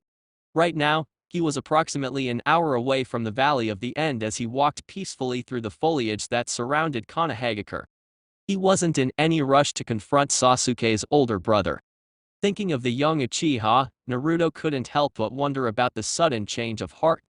A long time ago, the boy was adamant about killing his brother and would never go back to Konoha, granted that Sasuke only returned because Naruto almost killed him and carried his battered body back. Still, after being healed, Sasuke could have very well escaped once more and hunt his big brother. Instead, he accepted the Chunin position under Yamashiro Oba's command. Last he'd heard, Sasuke had managed to become a Jounin, and he was on his own, doing solo B and A- ranked missions for Tsunade. Naruto was surprised when Sasuke said no to Yamato Takeo's offering to join the ranks.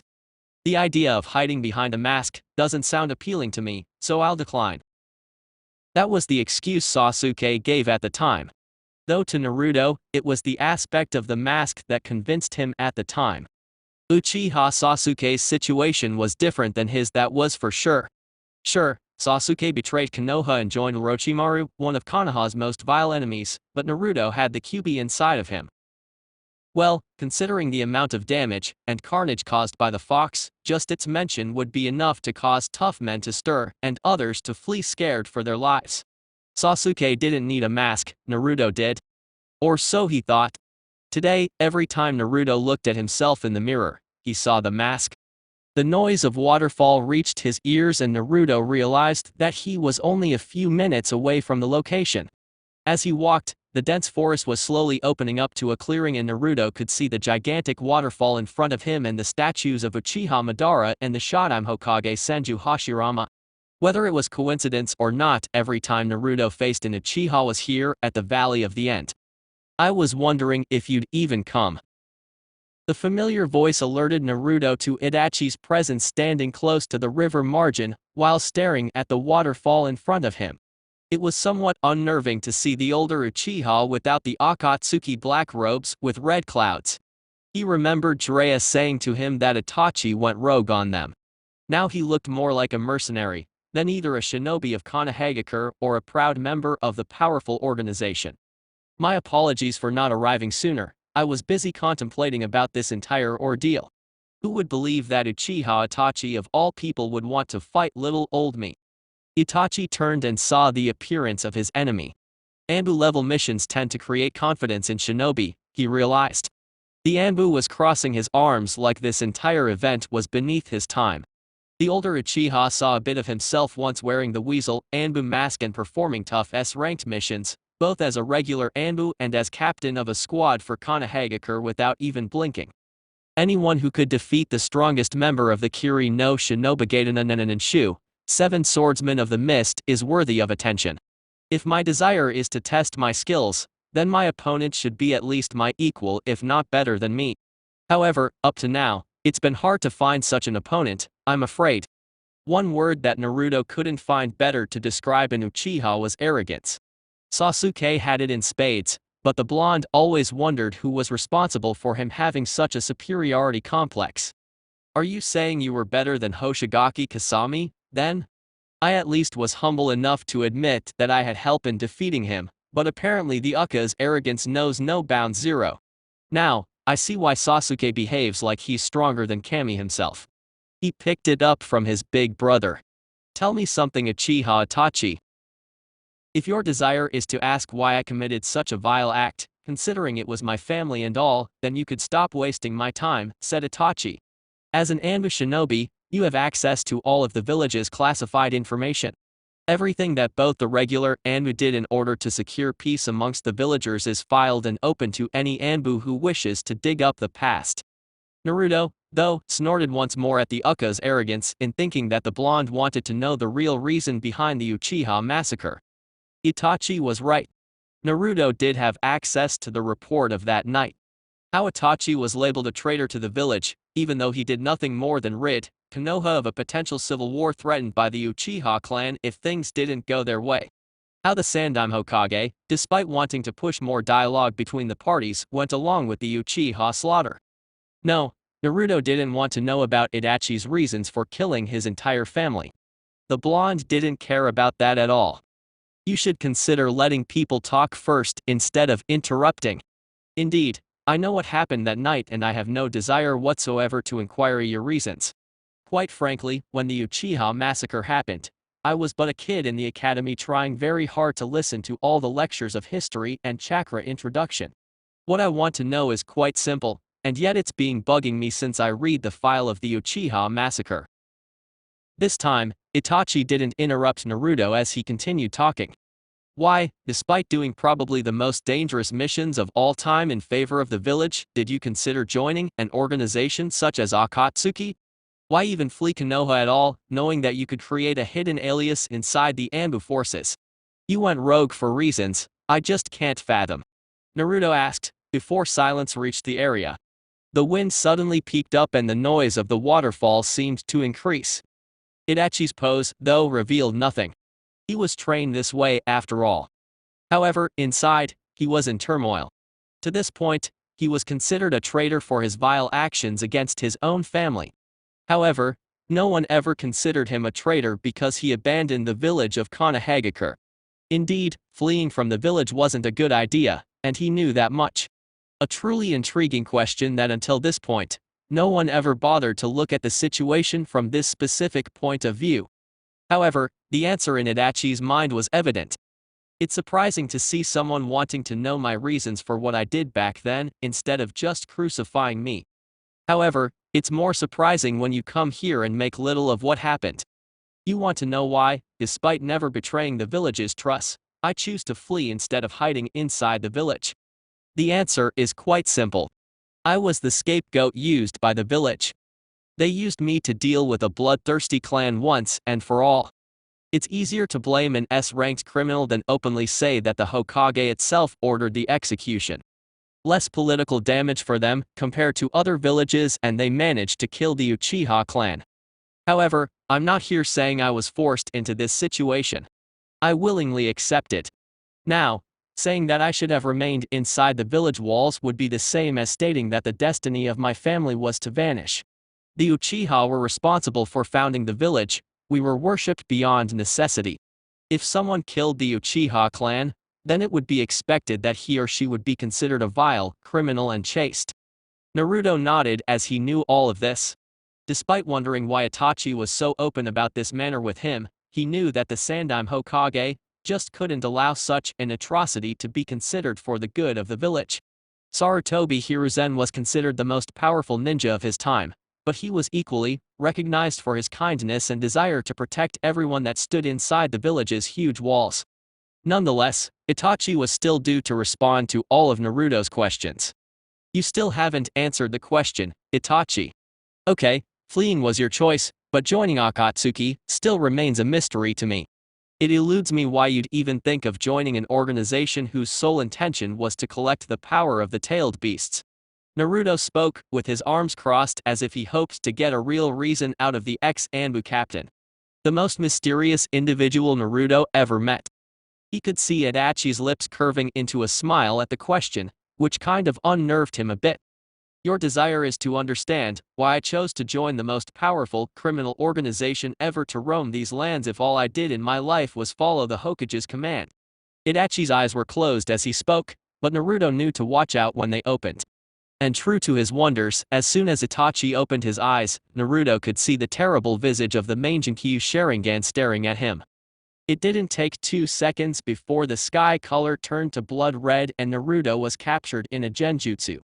Nonetheless, Naruto didn't sense any killing intent coming from Itachi, which was weird seeing as Itachi was an illusion master. I came to the conclusion that instead of telling you my story, it'd best to show it to you. Itachi's voice echoed, but Naruto couldn't pinpoint his location. Suddenly, he saw what appeared to be Konoha at night.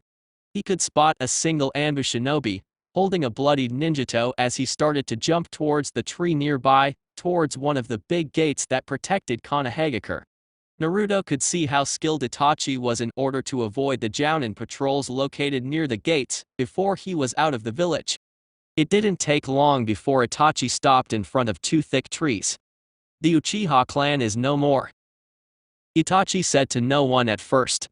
However, a shadow soon merged from behind the tree on the left. So the Senju's dream came to reality.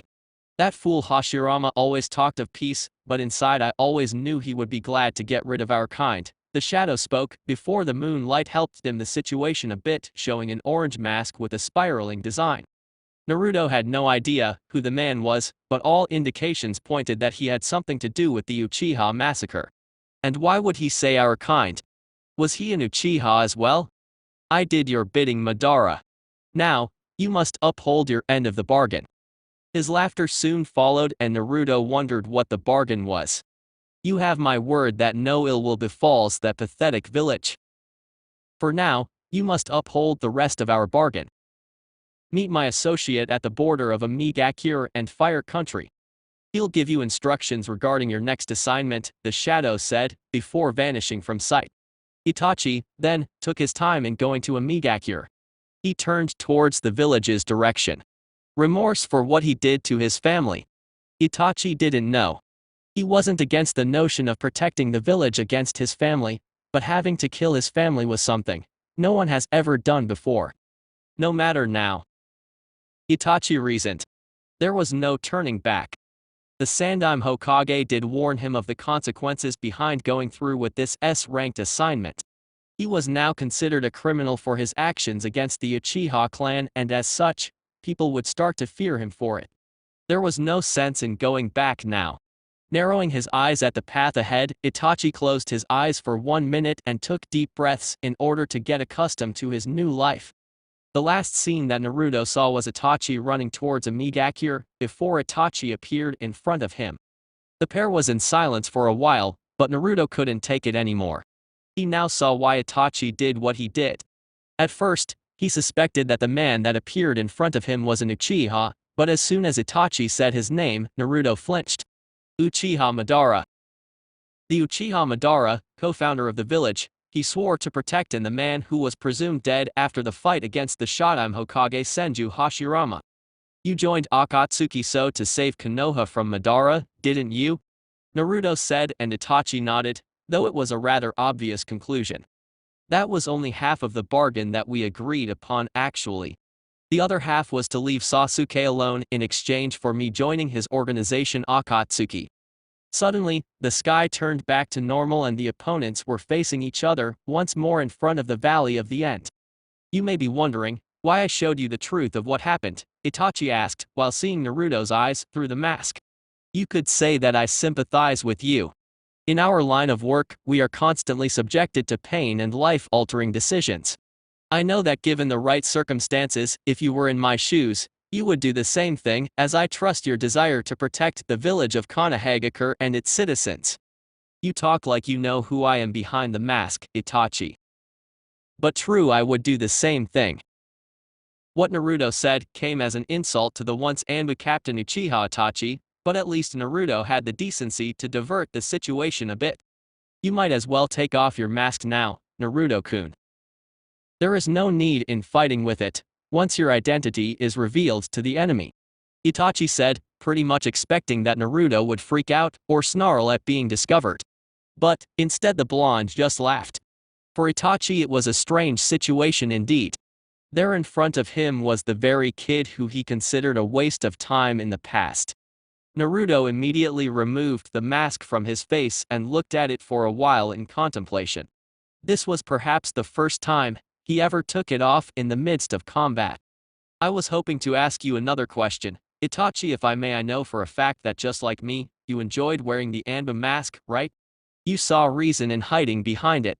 People wouldn't recognize you, therefore they wouldn't need to fear you or curse your very existence for things out of your control. Was it hard to let the mask go? Was it hard to think that you'd be showing your face to the world? Itachi nodded, though he stood in contemplation at Naruto's words. The problem with Anbu was that, if you stuck with it too long, there was a high possibility that you could ever go back. Like Itachi and Naruto, a lot of the Anbu shinobi enjoyed using the mask in order to hide from everyone. The mask was a part of them, and even after taking it off, they feel as if it's still covering their true face somehow. For the first time in Itachi's life, he found someone worth sharing his pain with. Even Shisu, his old best friend, didn't cause him this feeling. Itachi now knew he'd made the right decision in challenging Naruto for this fight. Uzumaki Naruto would be the one to finally end his life of misery. Whoever said you could just let go of the mask?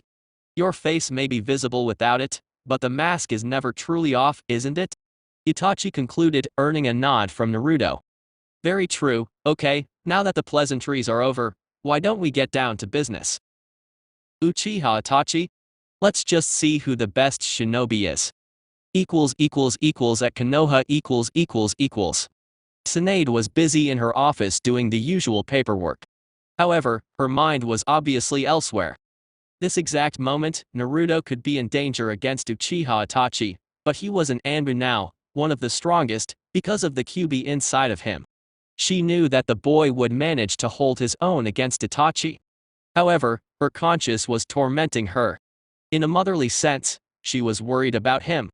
In fact, ever since the blonde joined the Anbu forces, Tsunade felt this way for him. Deciding that a break was needed, she got up from her chair and looked at the village from the window behind her desk. It was somewhat comforting to see the villagers roaming free, without a care in the world, smiling and chatting with their friends and family. Suddenly, though, an image appeared from the corner of her left eye, and she turned to see a beautiful woman sitting on a bench as she looked down in sadness. Tsunade's heart sank as she saw Kurenai worried about Naruto's well-being. It still eluded Tsunade how Naruto and Kurenai managed to be together, in spite of the age difference. Perhaps it would be nice to take a walk and comfort her, Tsunade reasoned. It was, indeed, a better course of action than spending one more time inside this kami-forsaken office taking care of the never-ending pile of paperwork. It didn't take long before Tsunade was out of the building.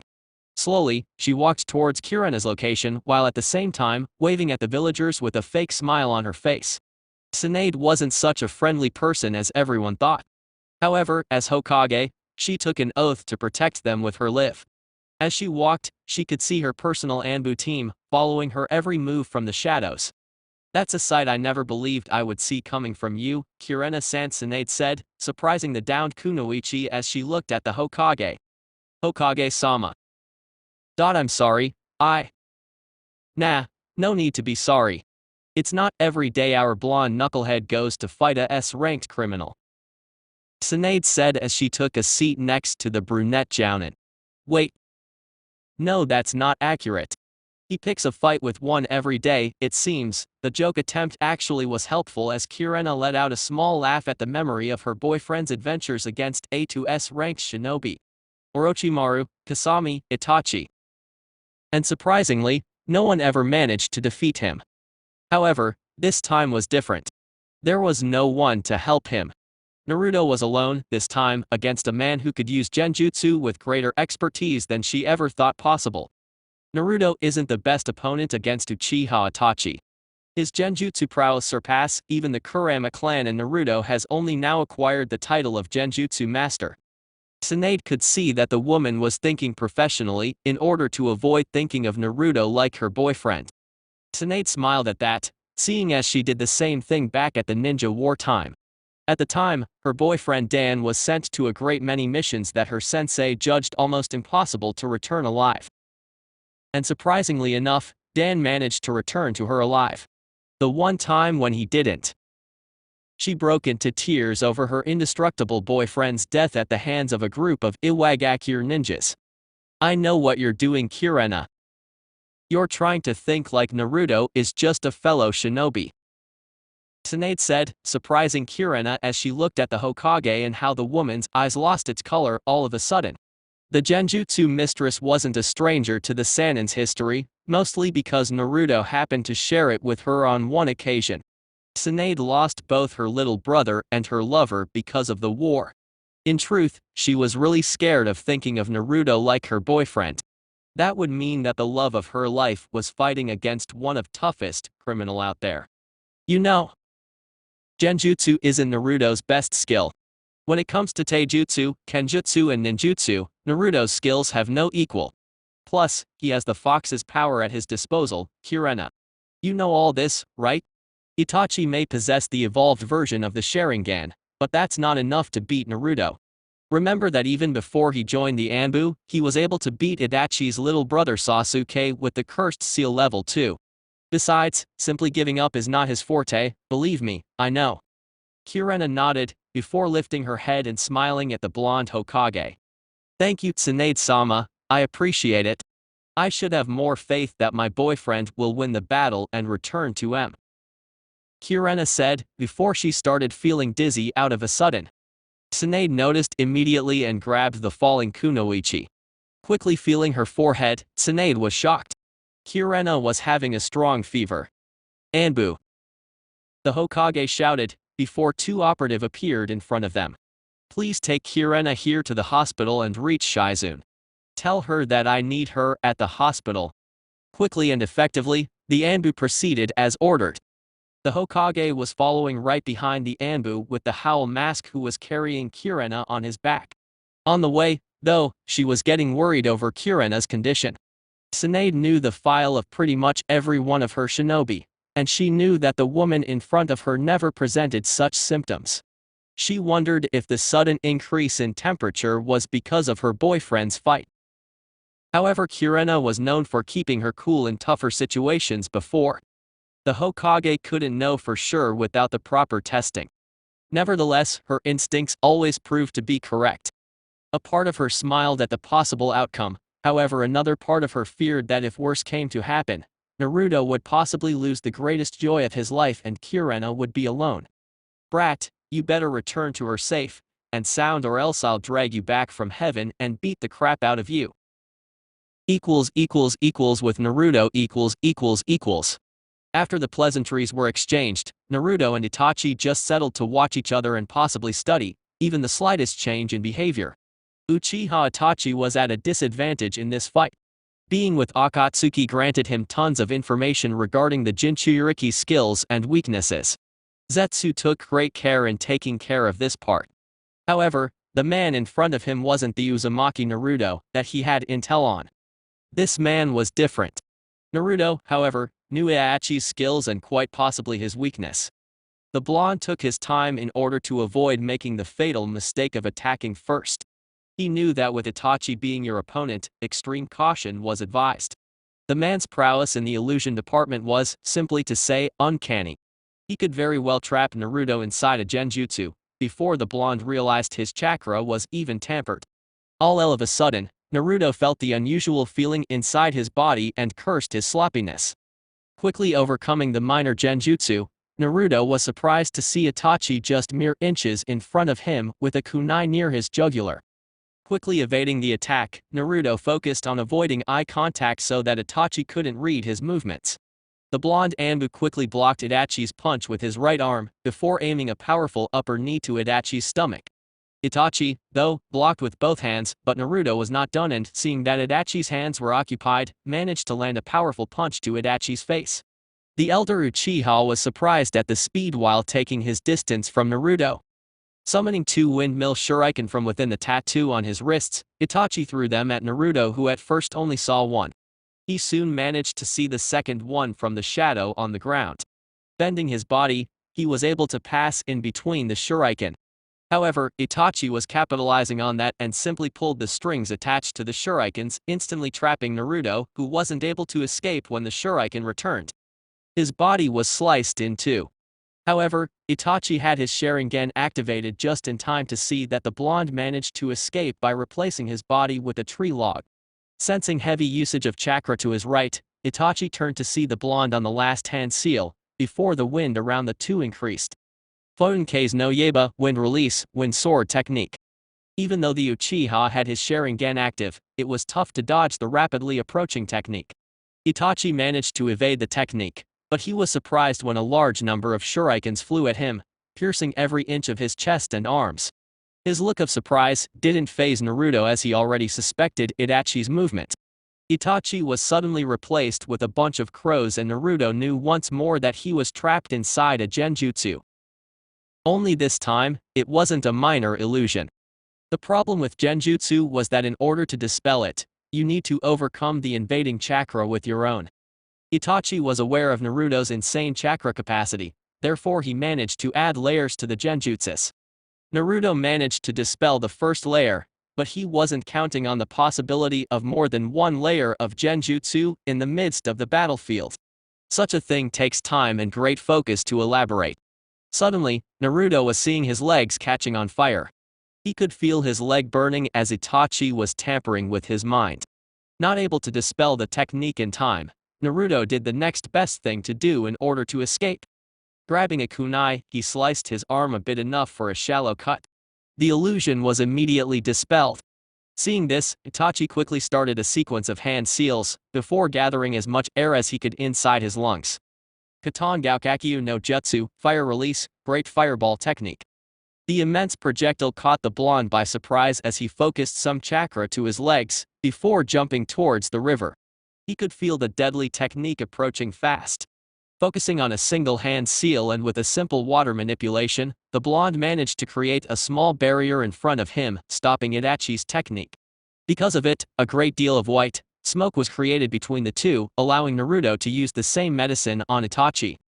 Quickly going through a sequence of hand seals, Naruto started using his own trademark genjutsu on the illusionist. Mikinakaru Arashi, Demonic Illusion, Hellstorm Technique. It didn't take long for the smoke to clear, before Itachi was suddenly overwhelmed by torrential lightning that fell from the suddenly dark sky. Itachi knew the ninjutsu such as this existed since he managed to copy it with his Sharingan against a Kumigakure Jounin. However, the elder Uchiha realized too late that this technique wasn't a ninjutsu, but, much to his surprise, genjutsu. He dispelled Naruto's storm, before widening his eyes at the horizontal hurricane that hit him dead on, sending him flying towards Hashirama's statue. Fonsudu no Tatsumaki, Wind Release, Tornado Tunnel Technique. The technique went all the way to Hashirama's feet as it carved a deep hole inside the cave. Itachi, though, managed to escape the impact by replacing himself with a small stone nearby. However, the man knew it was a close call. As he got up from his position, he looked at Naruto from a distance and took his time a bit. The simple fact that Naruto was able to perform illusions, such as that one, was impressive, but to think that far ahead wasn't something Itachi would expect from the blonde Jinchuriki. He had mere seconds to think of a strategy as he was busy dealing with the Great Fireball Technique. Naruto used the smoke to his advantage and managed to cast a demonic illusion without the Sharingan's awareness. However, something else was wrong about Naruto's chakra, Itachi reasoned. When in Akatsuki, Itachi learned how to feel the usage of demonic chakra. He learned that despite not using the beast's power, he could feel at least a small part of demonic chakra in the Jinchuriki's attacks.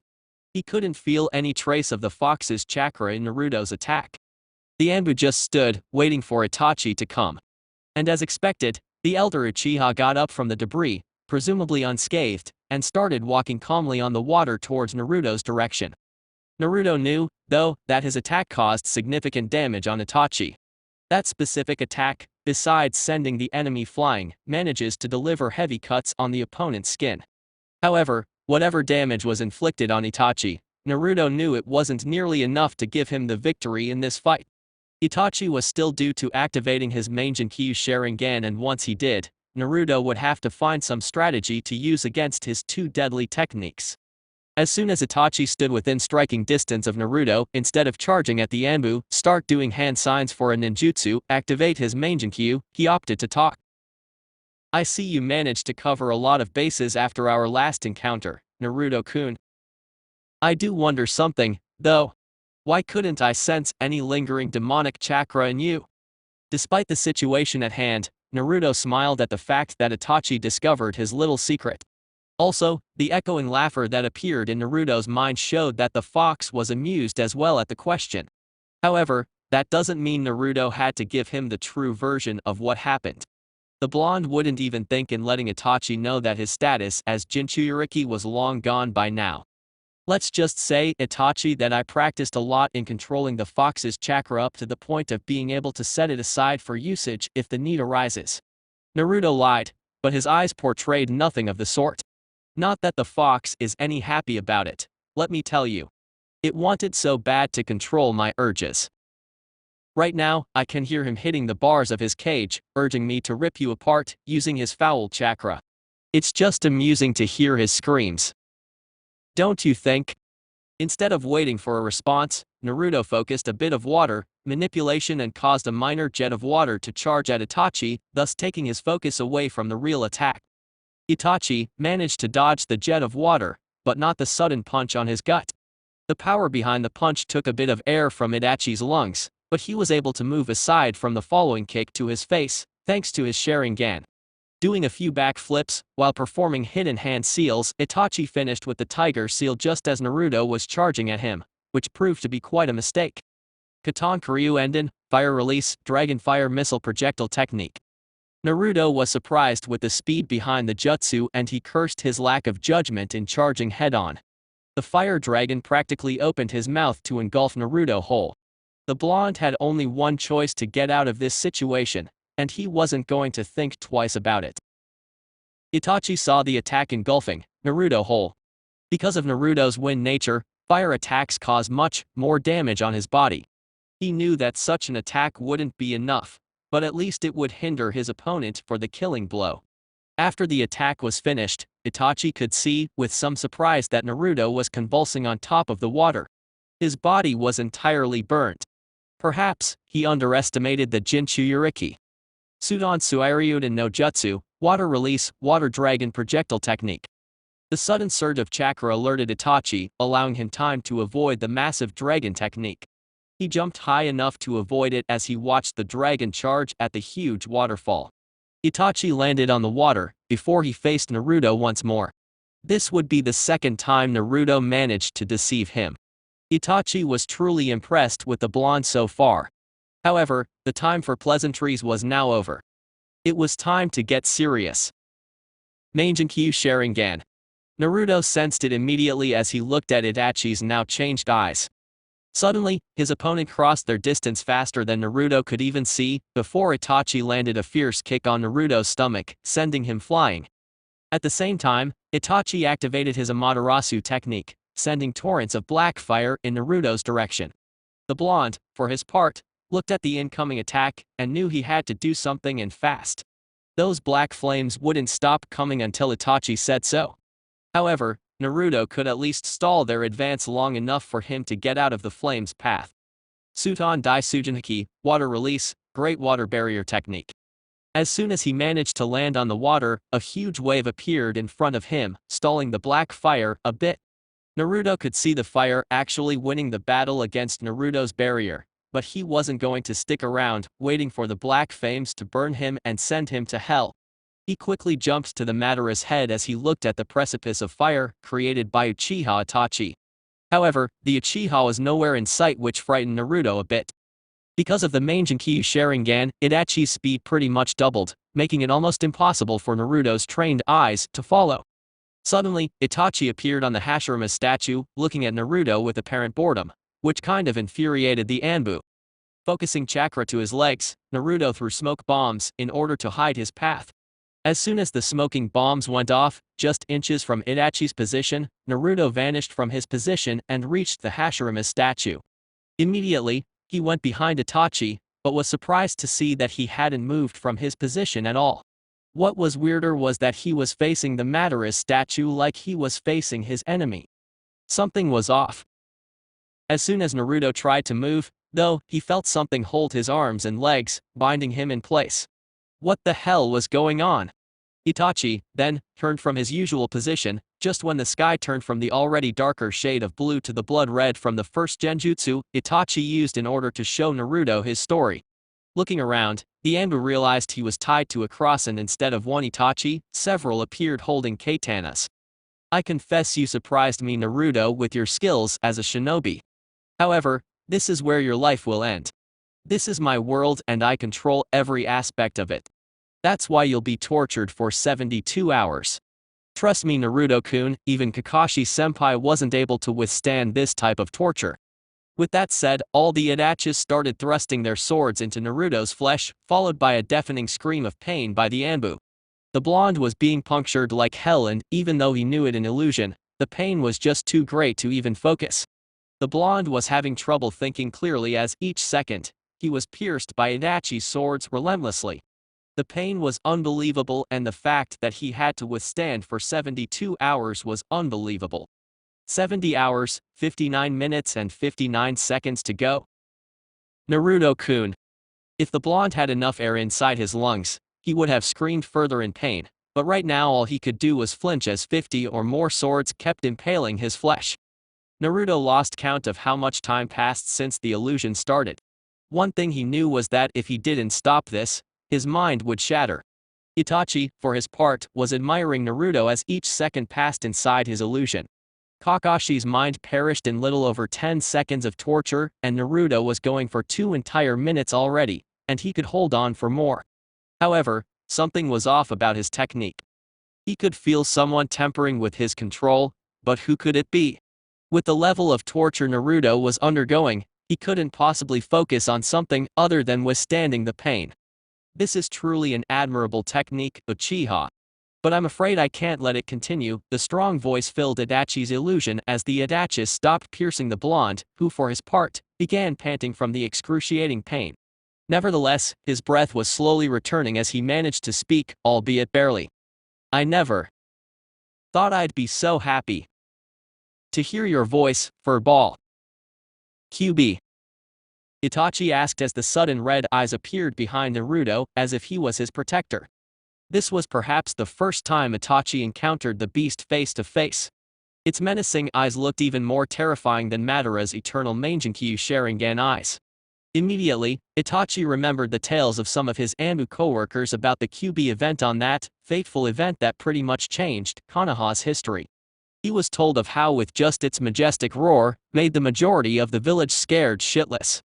Imagine what the fox's killing intent would do to a person.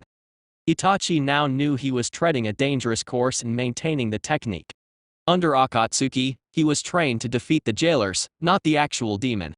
And, I little note on this particular thought. Yeah, Deidara did capture the Sanbi using only one attack. Wasn't it odd that with a mere exploding fish, he was able to defeat the three-tailed demon while he couldn't defeat the almighty Uchiha Sasuke with his strongest technique? Just a thought for all the Uchiha Sasuke haters out there like me. Preferring to be safe than sorry, Itachi proceeded to disrupt his illusion. However, something was wrong, he feared. He wasn't in control of that Tsukiyami any longer. Looking at the menacing blood-red eyes in front of him, Itachi tried every bit of his usual stoic personality, not to cower in front of the most powerful demon sight. The Uchiha made a terrible mistake in underestimating the level of the bond shared between Tailed Beast and its jailer. He was now under the command of the fox and he was cursing every second of it. The QB, for his part, secretly grinned at his job well done in deceiving the elder Uchiha. He may not be as powerful as before, because of the seal being released. Nevertheless, being inside Naruto's mindscape, QB could protect his host's mind against powerful genjutsus such as the Tsukiyami technique. As you probably realized by now, Itachi, I'm now in control over this world. Therefore, your mind is at my whim. The fox was having a hoot upon feeling this kind of fear for the first time in almost 17 years. He always regarded the Uchiha as stoic individuals. However, Itachi was smart enough to realize the possible implications of what the fox made it out to be. The fox could even hear the man's heart pulsing faster and faster. It was a breathtaking and QB wanted to enjoy every minute of such sweet delight.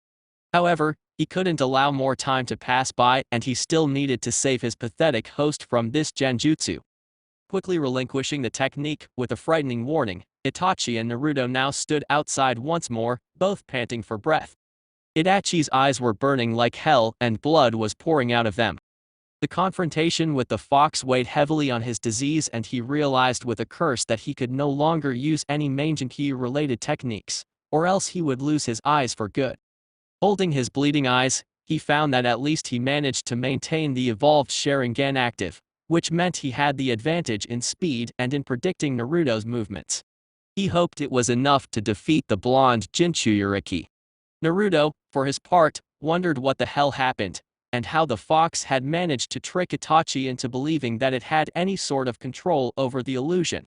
Still, he figured that some appreciation for the fox's help was in order. Not that I'll openly say it, you damn fur ball. You ruined my life. Insignificant brat. If it weren't for the Yondaime, I'd be eating your soul right now. Just deal with this piece of meat, or else I'll spend my time torturing your soul in hell. Inside, Naruto smiled as he kind of enjoyed pissing the fox off. It was his form of retribution for every day he suffered while under the fox's dark influence. Getting up, he eyed his opponent with a new resolve. It was time to deal with Itachi for good, this time. However, the man's speed was still the blonde's concern. Without the Mangekyou, Naruto was toe-to-toe with the damn Uchiha. Now, though, Naruto was clearly outmatched. Suddenly, a memory just clicked in Naruto's brain as he looked at the sword strapped on his back, which was left by his mother. He remembered what the dragon said at the time. Naruto, as of right now, you're the new wielder of the Ryu no Heki. Its powers will be revealed to you as you wield it. Closing his eyes in contemplation, Naruto simply grabbed the sword hilt until his heart skipped a beat. At Konoha . Tsunade was by Kurena's side as she watched the woman resting on a hospital bed. The Genjutsu mistress's sudden fainting scared the Leaf Hokage a bit, but when she looked at the test results, it was almost impossible not to smile at the situation. The very reason why Kurena was ill was because the woman was pregnant with Naruto's child. Actually, the woman would be having twins, a boy and a girl. The tests didn't point the cause of all this, but Tsunade theorized it was because of worrying too much about Naruto. It was a fear that she shared with Kurena, even more now with the news of Naruto being apparent. She just now dispatched Naruto's team to go check on him, but it would take at least 2 hours for them to arrive at full speed. She just hoped that either Naruto wouldn't need their assistance and manage to dispatch Itachi or be saved at the nick of time by his team. She just wanted him back to hear the good news. Back at the fight. Back at the fight, Itachi managed to get on his feet before he narrowed his eyes at the sword on Naruto's hand. To the naked eye, it appeared that Naruto was only holding the sword. However, to the Sharingan eyes, it was quite different. Itachi could feel chakra pulsing inside Naruto's tenketsu flowing towards his limbs. Also, the energy was coming from the sword, to which, after further inspection, Itachi widened his eyes in surprise. As an Anbu captain, he was privy to a great many secrets. One of them included the legend of one Anbu operative in the past that possessed that very same sword. Although its abilities were kept a secret by decree of the Yondaime Hokage, Itachi carved it for its possible power. Skilled you may be, Naruto-kun. However, as proven before, my speed is unmatched. It's time to meet your end, I'm afraid. Right after Itachi finished talking, he vanished using his speed to get behind Naruto. Quickly taking a kunai and getting into position, Itachi aimed the kunai at Naruto's lung. However, the Uchiha was surprised when out of the blue, the blonde turned and blocked the attack. Vanishing once more, Itachi wondered where the blonde go, before his Sharingan alerted to a surprise attack on his left blind side. It was only because of this that he managed to dodge Naruto's precise stab, otherwise he would be dead right now. Just how the hell did he increase his speed like this? Itachi thought as he saw Naruto doing hand seals faster than before. Reiton Myakuo, lightning release, pulse cannon technique. Shortly after finishing the hand seals, Naruto positioned his hand forward, slightly touching the thumb and pointing finger of both hands together. Focusing a lot of chakra, Naruto released a considerable lightning ball, which started flying towards Itachi in speed that frightened the Uchiha. However, he managed to evade in time, before the technique collided with a giant stone. The result of the clash caused a giant flash to overcome the area, blinding the Uchiha because his Sharingan eyes were active at the time. Not to mention the fact that the stone was utterly disintegrated. Naruto took his opportunity and moved to the final blow, ready to kill Itachi for good. However, he had to dodge due to an act of desperation by the Uchiha, who used his family's signature technique on the direction he last saw Naruto. The little time allowed Itachi to recover his sight, before charging at Naruto once more. This fight would be decided by the fastest opponent. Naruto figured this out as well, and the two charged at each other before meeting halfway at the center of the lake. Itachi's Sharingan was having trouble predicting Naruto's increasing speed, but he was able to see his movements quite clearly. When they stopped in front of each other, Both realized that this was the final movement. Right now, one will live and other will perish. Positioning his kunai towards Naruto's heart, Itachi focused every bit of chakra on his limbs and managed to overcome the blonde. However, when he was about to pierce the blonde's heart, Itachi was surprised that the Naruto in front of him was nothing but a bunshin. It was his last mistake as Naruto appeared on his back, piercing Itachi's back with his sword, going all the way to his chest. Chapter 27, Once an Anbu always an Anbu. Last chapter. This fight would be decided by the fastest opponent. Naruto figured this out as well, and the two charged at each other before meeting halfway at the center of the lake. Itachi's Sharingan was having trouble predicting Naruto's increasing speed, but he was able to see his movements quite clearly. When they stopped in front of each other, both realized that this was the final movement. Right then, one would live and other would perish. Positioning his kunai towards Naruto's heart, Itachi focused every bit of chakra on his limbs and managed to overcome the blonde. However, when he was about to pierce his heart, Itachi was surprised that the Naruto in front of him was nothing but a bunshin.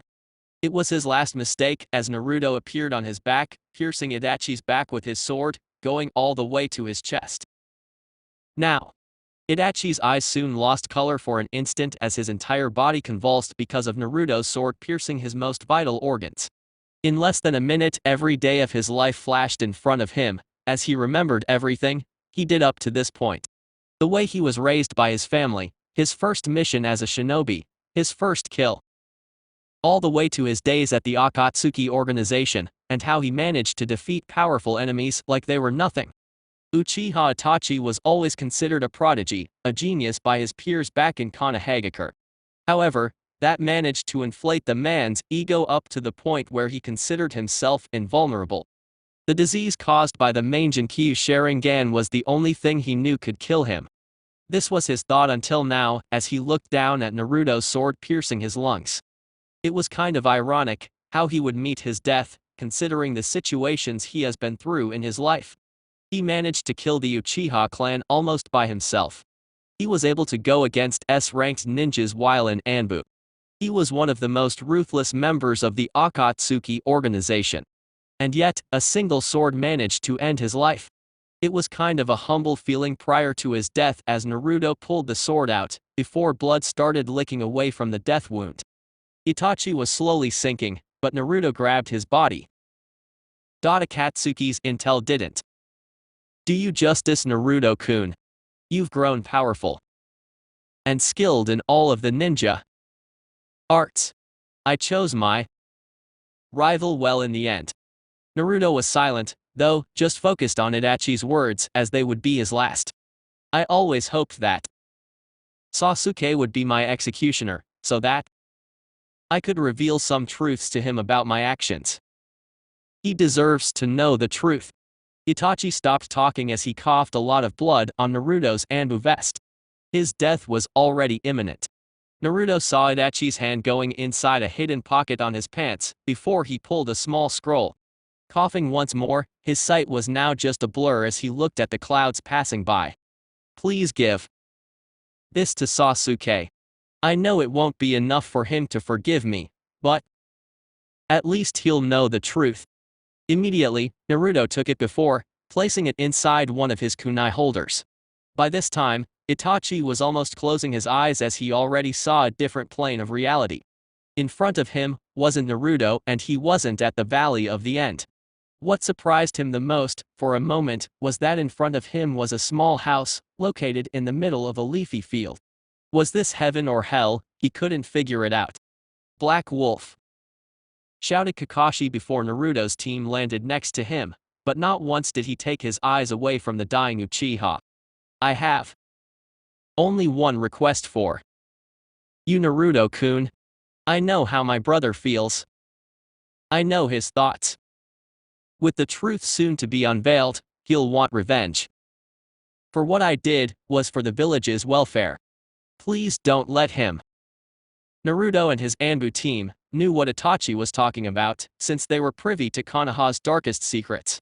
They also knew that if Sasuke were to know the truth, chances are that he'll forget the oath he took as one of the villages, Jounin, and kill the ones responsible for planning the death of the Uchiha clan. Itachi closed his eyes, not even waiting for an answer from the black-masked Anbu. Not only his disease, but the wounds inflicted by Naruto's sword were too much even for a shinobi of Itachi's status. He didn't need to worry, though. Naruto wasn't sure he'd deliver the letter to Sasuke. The oath he took prevented him from doing anything against the village's best interests. He would have to deliver the letter to the Hokage, who would decide whether or not to handle to Sasuke. However, should she decide in favor of it, or if Sasuke ends up discovering the truth, he would stop him even if it meant killing him. I can't promise I'll handle him the letter, Itachi. But if he eventually learns the truth and decides to take vengeance, I'll stop him. Naruto said, before he took a storage scroll and sealed Itachi's body. We better leave the premise immediately. None of the members questioned what happened before they arrived. They just took Naruto's word for it and turned towards Konoha. However, all four of them paled instantly at the feeling of a new presence. They all looked up and narrowed their eyes as two Akatsuki agents stood on top of Uchiha Madara's head, looking down at them. Neither of them looked familiar, but their chakra levels were off the charts. There were two of them against four Anbu shinobi. However, engaging in battle against more than one Akatsuki member was suicide, and their mission was to secure Naruto for now at least. It seems that Itachi did betray us after all. Too bad we weren't the ones to finish him off for his treason. One of the members said, with a strange set of eyes and spiky orange hair. Naruto did the only thing he could think of in order to escape. Biting his thumb, he did the necessary hand seals. Kuchiyos no Jutsu, summoning technique. Suddenly, the lake where they were standing began to rise, surprising the Akatsuki agents and his Anbu team before a giant blue dragon appeared. It was huge in size and it was smiling towards Naruto, its summoner. And, just think of a blue Shen, long from DBZ. I was wondering when you'd call for my assistance. What is it that you require? Suiryu-san, we are in need of an escape quickly. The dragon frowned at the strange request coming from an Uzumaki. His previous summoner would never think of the strategic retreat. The dragon soon looked at its summoner's enemies, before showing his full-toothed grin. The dragon recognized the purple eyes as this land's powerful Dujutsu, the Rinnegan. No doubt, Naruto wouldn't be able to deal with the man, seeing as he was bearing on fatigue. Your request requires no effort whatsoever. The dragon's menacing yellow eyes glowed just as a heavy mist surrounded the area, blinding the Akatsuki agents. Pine just snorted at the attempt of escape, before he extended his eyes in an attempt to blow the mist away using his special technique. However, and much to his surprise, his technique didn't work. A few minutes passed, but the mist was still strong, covering the entire field. Not wanting to lose the Jinchuriki, Pine and Madara jumped down the river. As soon as they landed, though, the area was cleared with no sight of either the Anbu shinobi or the creature that summoned this heaven-forsaken mist. With Naruto . After escaping from Akatsuki's grasp, the Anbu team decided to catch their breath, also allowing Naruto some recovery time.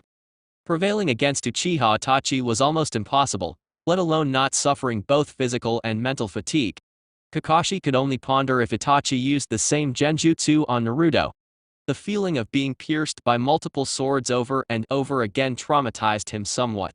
However, Naruto didn't appear to be suffering from the same symptoms, meaning that he managed to overcome Itachi's Mangenkyu Sharingan somehow. Naruto, we need to get back to the village. What's your status?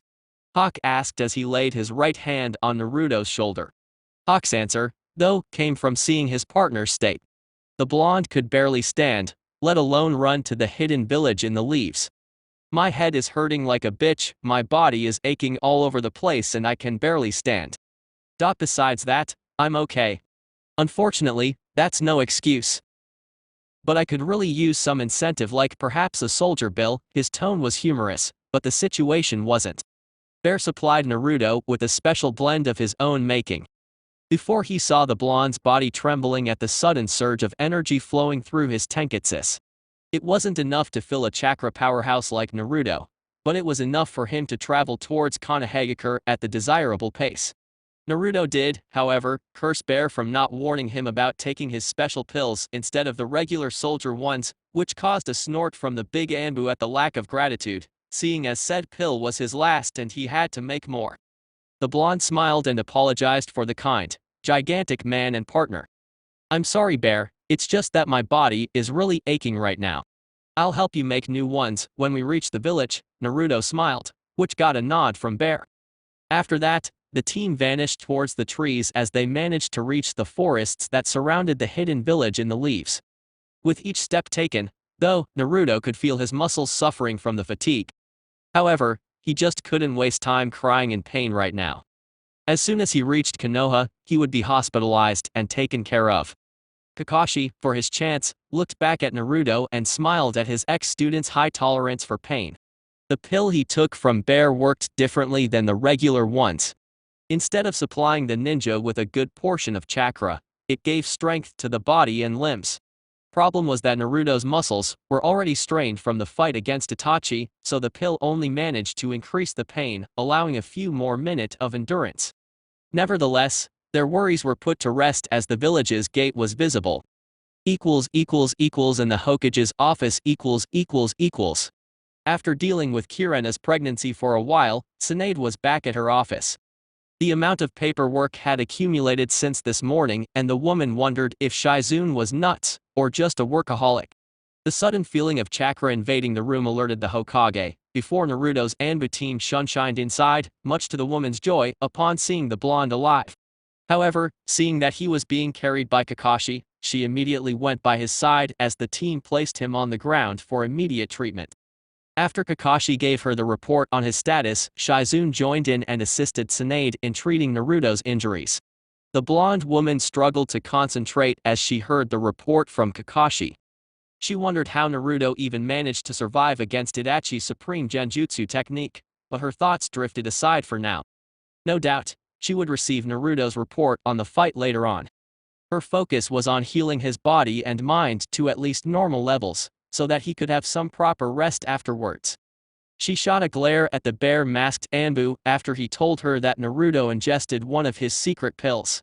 As a proud medic nin and life researcher of new medicine to better heal her shinobi, Tsunade knew that Bear conducted similar experiments, and she even allowed the gigantic man access to the Akimichi clan books, of course asking for the clan head's consent as well. Chuzo was a friend of Tsunade's, therefore he was okay with lending the book to the Anbu. As she eased Naruto's muscles a bit, she wondered if given a minute, or a mile more, if they wouldn't torn under the pressure, crippling the blonde for life. It took nearly 10 minutes of medic chakra before Naruto's condition was stable, and by now, his chakra began to freely pass through his chakra pathways. He was awake and got up from the ground as he looked at his surroundings for a bit. He knew this place quite well, seeing as his team was assigned to the protection of the Hokage on several occasions in the past. His eyes could see his team, the Hokage and Shizune, looking at him to see that he was okay. Behind his mask, he smiled a bit, while caressing his hair to stop his imaginary headache. Kakashi could relate to that as the pain was gone, but the images remained. Itachi was truly vicious in his illusions. I'm glad I could heal you in time, Naruto. You gave me quite a scare, Tsunade smiled as she helped him get up. Thank you for healing me, Tsunade-sama. I guess that with the fox's chakra being mixed with my own, it takes longer to heal than before. Nevertheless, my being here shows the success of the mission. The woman nodded with a smile on her face, as anyone who lost in a battle against Itachi either was killed or captured. He certainly deserved the reputation. Naruto, then, handed 2 scrolls to the Hokage, who suddenly became serious. Quickly going to her desk, she unrolled the 2 scrolls in order to analyze their contents. The big one is Itachi's body I captured after he was killed. The Hunter Nin division will glare daggers at me for doing their job, but at least it's one less S-ranked ninja to worry about. The smaller one is a letter Itachi asked me to give to his brother. It contains everything that was kept hidden from everyone, especially Sasuke. He specifically asked me to keep Sasuke from doing anything stupid towards the ones who ordered the assault on the Uchiha clan. However, he first assumed I would give the letter to Sasuke, without even consulting it with you. I'll be handling the report of the fight shortly, Hokage-sama. After a brief read, Tsunade could see that Itachi really wanted Sasuke to know everything, including the fact that the elder Uchiha wasn't forced into murdering his entire clan by the Sandaime Hokage. However, despite the respect the man deserved for his service, Tsunade just couldn't show this to Sasuke, even though the boy managed to prove his loyalty to Konoha a long time ago after earning the Chunin promotion. His trauma was enough to compare it to her own after she lost Dan and Milwaukee, and if she learned at the time that one man did both killings, she wouldn't know how to control her rage. Looking at Naruto, she could see he approved of her fear. If not, then he wouldn't waste time, and would have given it directly to Sasuke as a sign of respect for Itachi. However, she would need to tell him that Itachi was dead, and that would raise unwanted questions. As much as she would like to admit, Sasuke was no fool, as no Uchiha ever was. Besides, Itachi's body belonged to the Uchiha clan, even if now the entire clan was composed of one person. I'll await the report, then. Team dismissed, except for you, Naruto. I want to talk to you about something important that happened while you were busy fighting against Itachi. The blonde nodded, a little bit hesitant to think that something bad happened to Kurenai, and Tsunade was to be the bearer of bad news. However, he steeled his resolve as his team left the premise. A sudden smile appeared on Tsunade's lips as she happily gave him congratulations. For what, though, the blonde wasn't sure. Was it from defeating an S-ranked missing nin? Something in his mind told him it wasn't for this reason. Oh. What for, Tsunade-sama? You'll be a father, Naruto. Kurenai is pregnant with twins. The blonde though registered only the first words, before he did what any man would do at the news. He fainted. Shizune immediately went to his assistance, wondering if something was wrong with his health, while Tsunade started laughing. She couldn't just stop it. Here was the man that faced all kinds of battles. All kinds of monsters out there. He was the one who defeated Itachi, a foe that Tsunade thought was indestructible, and he chooses to faint upon the news that he will be a father. She guessed that every man did such a thing upon the news. She remembered the Sandaime Hokage doing just that when his wife told him the news. Even the Yondaime when he heard of Naruto's birth. Don't worry, Shizune, his injuries weren't the cause of this. He'll get up in no time, and then we'll take him to the hospital room where Kurenai is resting. At the hospital . As soon as Naruto awakened, he placed his mask back and vanished towards the hospital, where his girlfriend was resting, leaving a bewildered Hokage and Shizune, who wondered where he went all of a sudden. On the way, Naruto smiled at the thought that, in about a few months, he would be a father. Even though his mind was fixed on training and missions all the time, there were occasions when he would stop and consider the path his life was taking. Even before knowing about Kurenai's pregnancy, he already knew that she was the one. It sucked somewhat that he didn't have the time to do what he wanted. The news about being a father was great, but the blonde didn't want it to happen before he could properly propose to the woman. The reason being that doing this after the news would sound as if he was doing just because of the pregnancy, and he was sure Kurenai would think this way. Quickly reaching inside his kunai holster, Naruto sighed in relief as he located a certain scroll. Inside was something of great value that he acquired from a store located in Earth Country a few weeks ago. The store specialized in rare stones, and the store owner even engraved a special message on the stone, which would be activated upon channeling a small amount of chakra.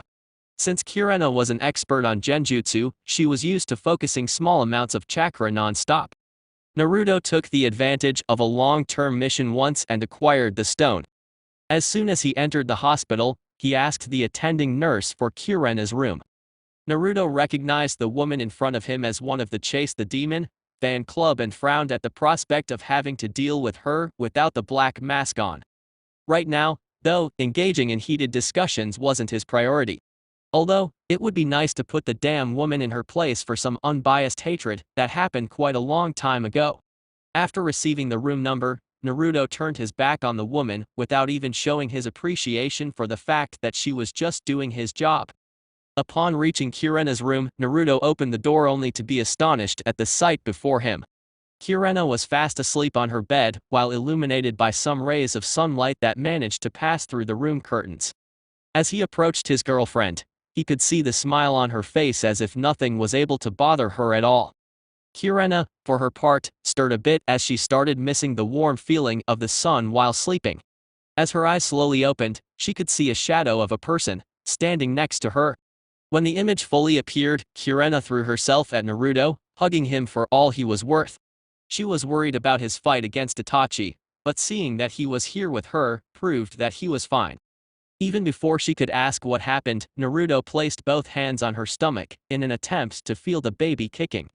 She allowed him time to swallow the news as he rubbed her belly without his battle gloves. She could see his eyes behind the mask and just knew he was smiling. She was slightly worried that Naruto wouldn't handle the pressure of being a father so soon in his life. A lot has happened since he returned from his trip with Drea. But she could see plain happiness by looking at his eyes, and she knew that he would be an excellent father. Tsunade-sama told me the news, Kurenai-chan. I'm really happy for us. The woman smiled as she caressed his golden locks. It was lucky that she was near me, though. She told me that I was suffering from a high fever, that's why she took me here.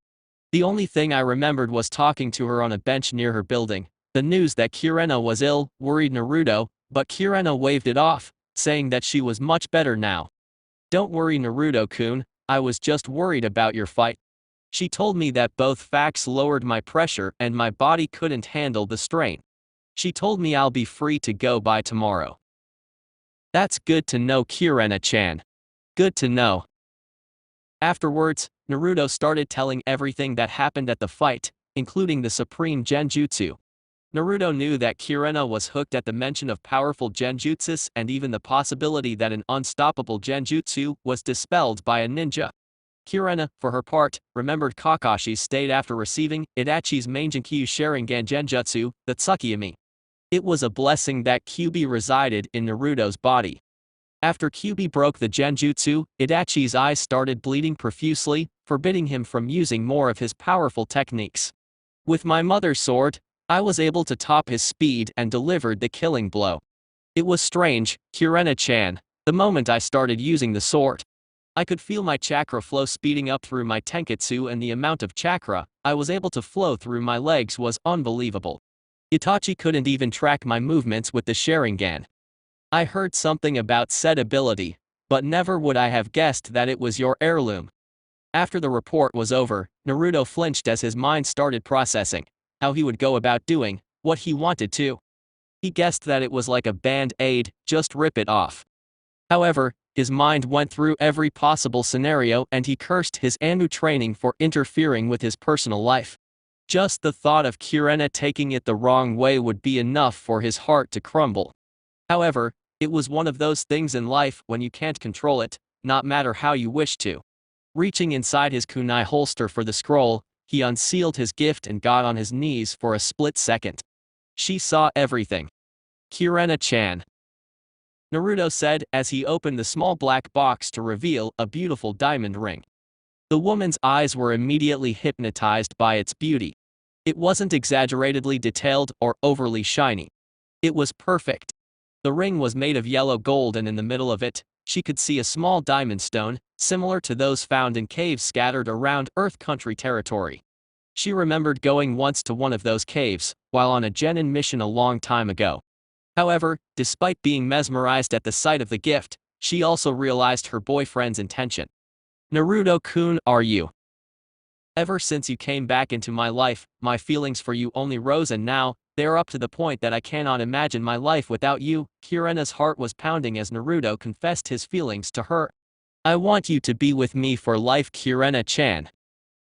He took off his mask all of a sudden and stared at her loving red eyes with all the courage he could muster. Will you marry me? By the time he proposed to her, Kurenai's eyes softened. Half of her mind, the analytical one, believed his actions to be justified given the fact that they would be father and mother in less than 9 months. Normally, in this type of situations, the man would take the responsibility of being a father and extending it to being a husband as well. Not for the sake of his or her happiness, but for their offspring.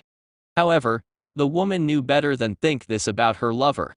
Naruto may be young in age, but he was more mature than others twice his age. He knew what he wanted, and it was her. Also, the fact that she knew that Naruto wouldn't find this type of diamond in Konoha was a plus in her book. For him to acquire it would have happened a few weeks or even months ago, meaning that he was already thinking of proposing even before the pregnancy news. Naruto. She smiled with as much affection as the first time they'd been together. Just like you, I want us to be with together. Looking 1 year back, I thought we weren't meant to be, but I was delusional. One look in your eyes was enough for my heart to race. And I trust my heart with utmost confidence. Yes, I will marry you, my darling, and raise our children together. As soon as the words left her mouth, she saw the big smile on his face and the bright blue eyes that she always enjoyed getting lost in, facing her. The man in front of her was one of the strongest shinobi in the village, hardened by the missions he went through. Still, she smiled at how happy he was right now because of her acceptance. Naruto and Kurenai immediately shared a hug together, before the blonde asked for her hand, so that he could give her the ring. I asked the man for something special just for you, Kurenai-chan. Please channel a bit of chakra into the ring. She wondered what could possibly happen, but did exactly what Naruto asked her to do. The surprise manifested in front of her like a show of magic. Slowly, as she focused a thin line of chakra, a message was being written on the diamond sides. On the right side, the word red was soon finished, before the word rose was written on the left side of the diamond. Kurenai had to put her hand in front of her mouth, so that Naruto wouldn't see her gawk at the surprise. She remembered hearing these two words 2 times in the past, and she wished the blonde said it more often, although she never complained about the lack of romance between the two.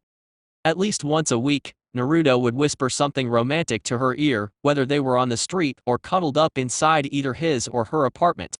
Naruto-kun, this is wonderful. I've never seen it before.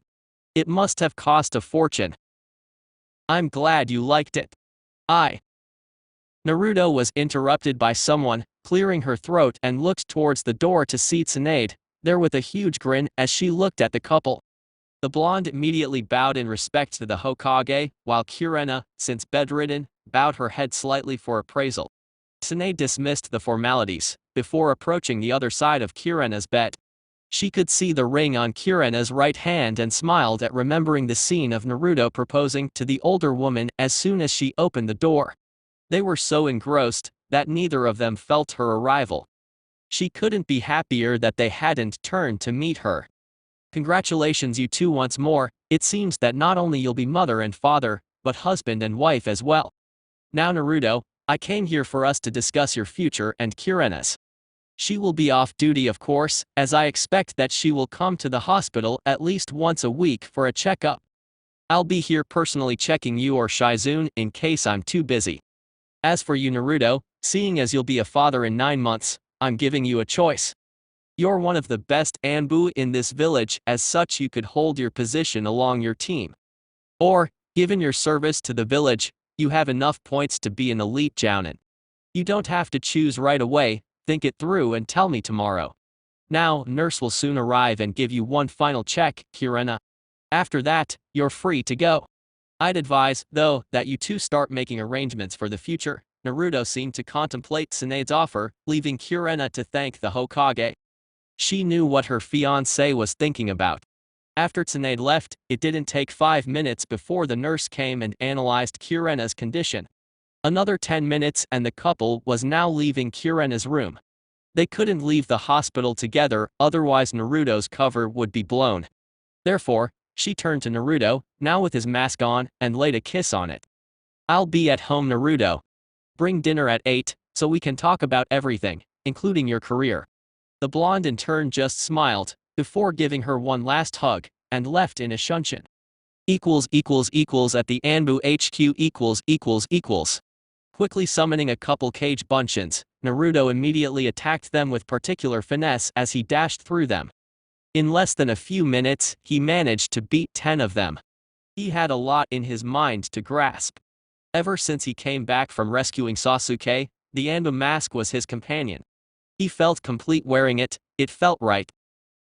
He reasoned. By all means, he wanted to march to Tsunade's office and say that he wanted to remain as an Anbu. However, thinking about the type of missions he undertook on a regular basis, the enemies he faced, his current job was dangerous. Before, he shrugged it off, saying that aside from Kurenai, it was worth it. Now, though, 2 new members would arrive in 9 months, and they would depend on him for proper care and such. A ghost replica of himself soon appeared in front of him as they danced in the middle of the training ground, each one parrying the other's blows. Naruto knew from other members that the fear of dying in battle wasn't for the Anbu, but their respective families. Some were afraid to die and leave them alone, without a father or a mother. He now knew what they were talking about. The replica began a few hand signs, before a water dragon charged at Naruto. Quickly evading the technique by jumping to the left, Naruto focused chakra on his limbs as he took his ninjato.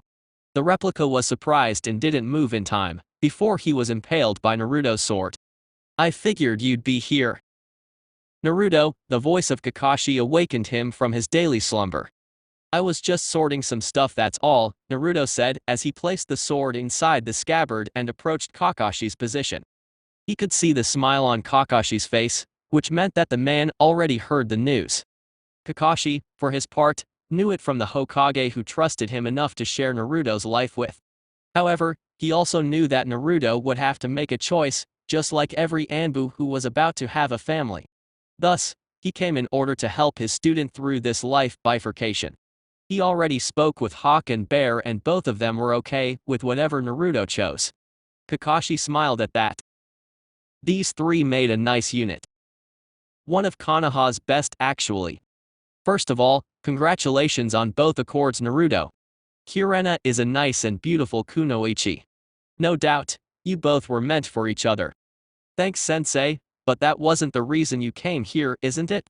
Kakashi faked being saddened by his student's words, but Naruto let out some laughs at his expense.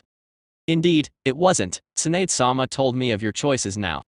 And I was hoping to help you, since I know more than most what it means to let go of the mask and step out of the shadows. In truth, besides Itachi, Kakashi was the only man Naruto knew was an ex-Anbu. However, even as a jounin, Kakashi was always the mysterious type. Just like Itachi. Both of them held so many similarities now that actually scared Naruto. Aside from Itachi going rogue and joining Akatsuki, his and Kakashi's records were the same. Even the skills matched because of Kakashi's Sharingan. This mask has been with me for almost 2 years now. I look at my reflection in the mirror, and it's there, even though I'm not wearing it. How could I just let that go? Also, with the babies coming, I can't just go on Anbu-level missions anymore and risk being killed. They would need me. Kurenai would need me at home. I just don't know what to do. Kakashi-sensei the Scarecrow Anbu nodded and placed his right hand on Naruto's left shoulder. Naruto was growing up faster and now his life came to one of those decisions, which no right answer would ever be found. It was just a matter of listening your heart and mind. Believe me, Naruto, I understand what you're going through. Right now, there are 2 doors in front of you, which will lead you through different paths. The point is, no matter how much you think about it, you won't be able to choose the right one. Not even using your Kage Bunshin. It's one of those times when you must let your heart do the choosing. Your ninja side will no doubt point out the pros and cons of both situations as expected of a high-caliber shinobi. But right now, you must choose as a normal human being. This isn't a mission, it's your life. Naruto remained in silence after Kakashi's words. However, Kakashi knew that the blonde's choice by now.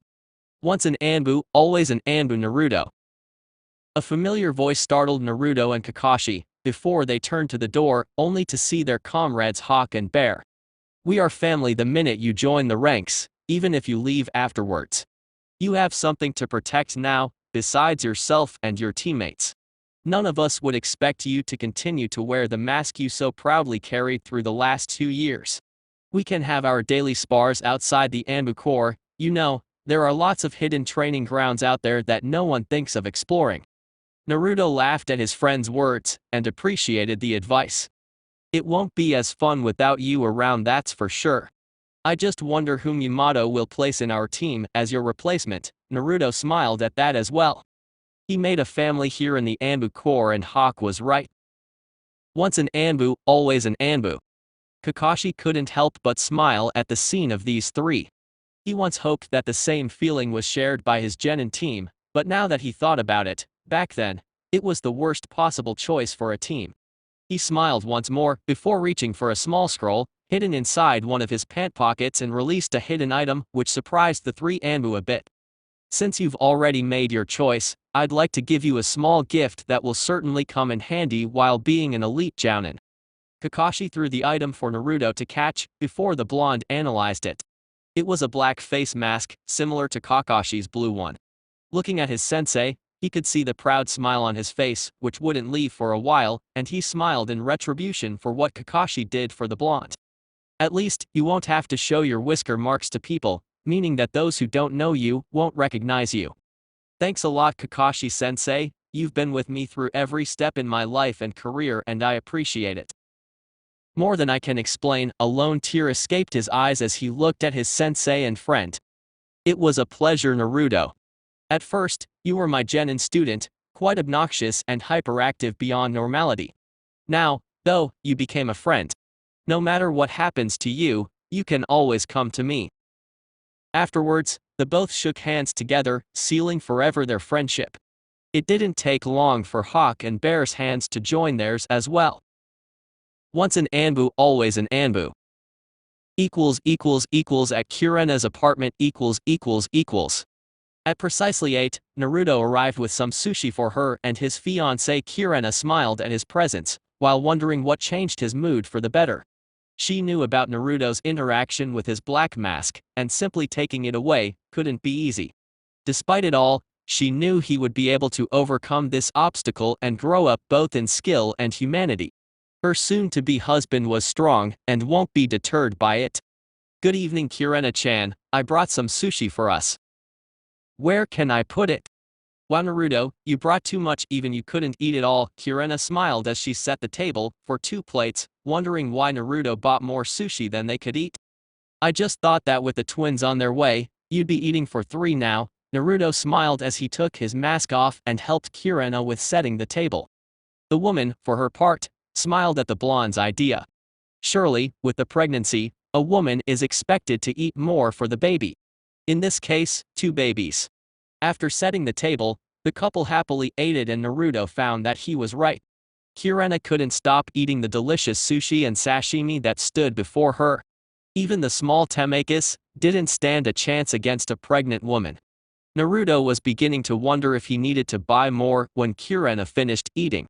Well, that was delicious, Naruto-kun, but it's still too much food left. Give it to me, then. I'm still hungry. After dinner, Naruto and Kurena began discussing plans together, seeing as in 9 months, their new family would grow. The blonde told her about his conversation with Kakashi and she was happy that he managed to choose. She was okay with the possibility that Naruto remained in Anbu, but some part of her figured that it would be nicer if he could spend more time with her and the kids. While in Anbu, she only saw him at night and when she woke up, he was already gone for another Anbu-level mission. Now, with being an elite jounin, he would have more time between missions, thus more time to spend by her side. I'm happy for you, Naruto-kun.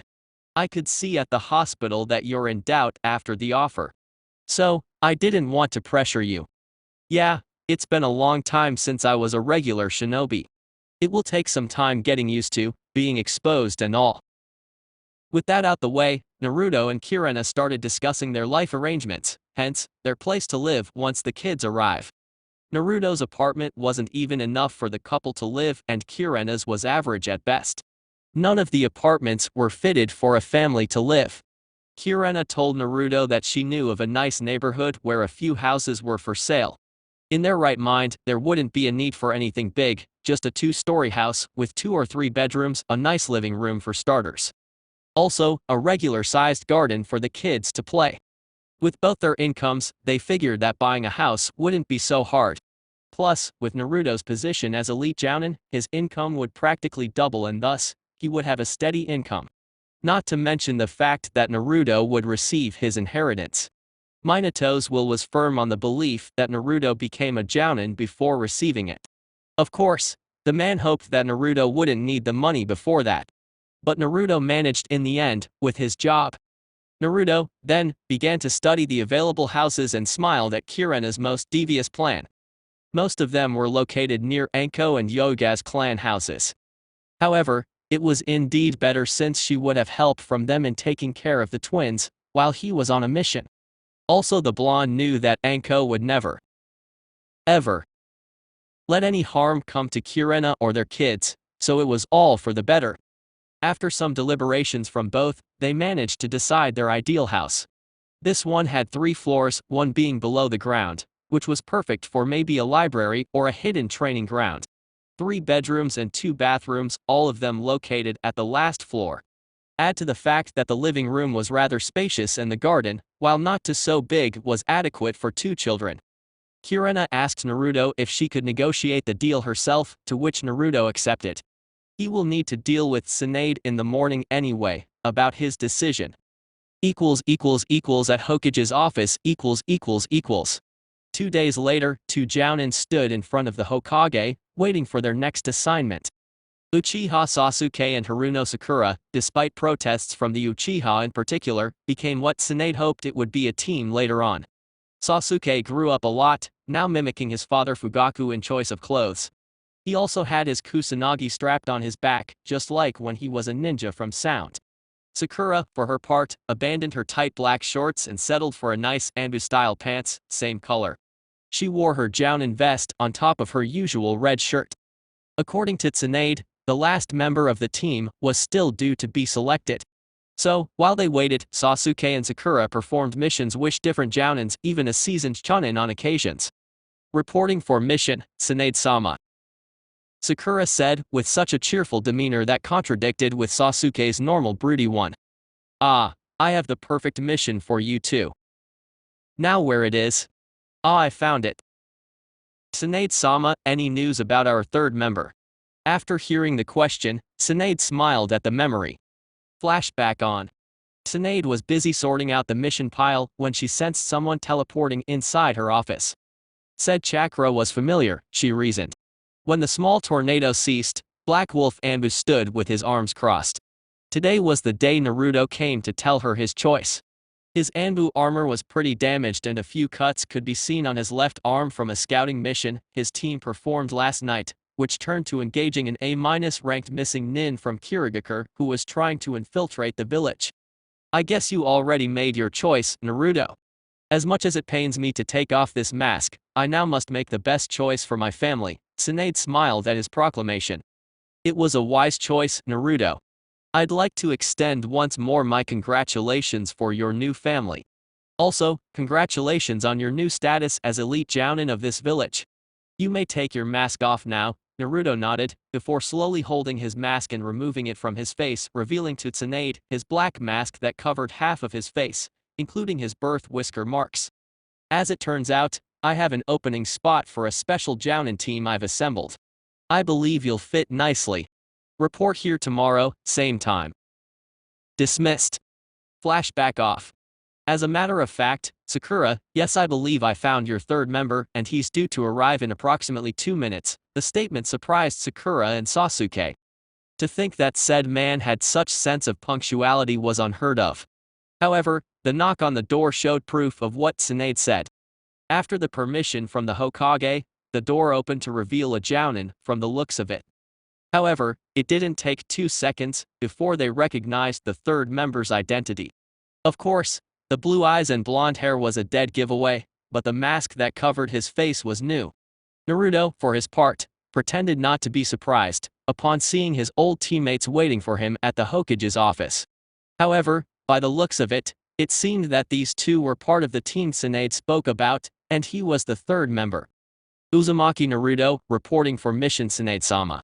His tone was neutral, which surprised both Sasuke and Sakura. What surprised them more was the lack of intimacy that one would expect from being on the same Genin team a couple of years back. Sasuke remembered his fight with Naruto, and how fiercely he fought to bring him back to the village. Looking at his back, now, Sasuke couldn't recognize him.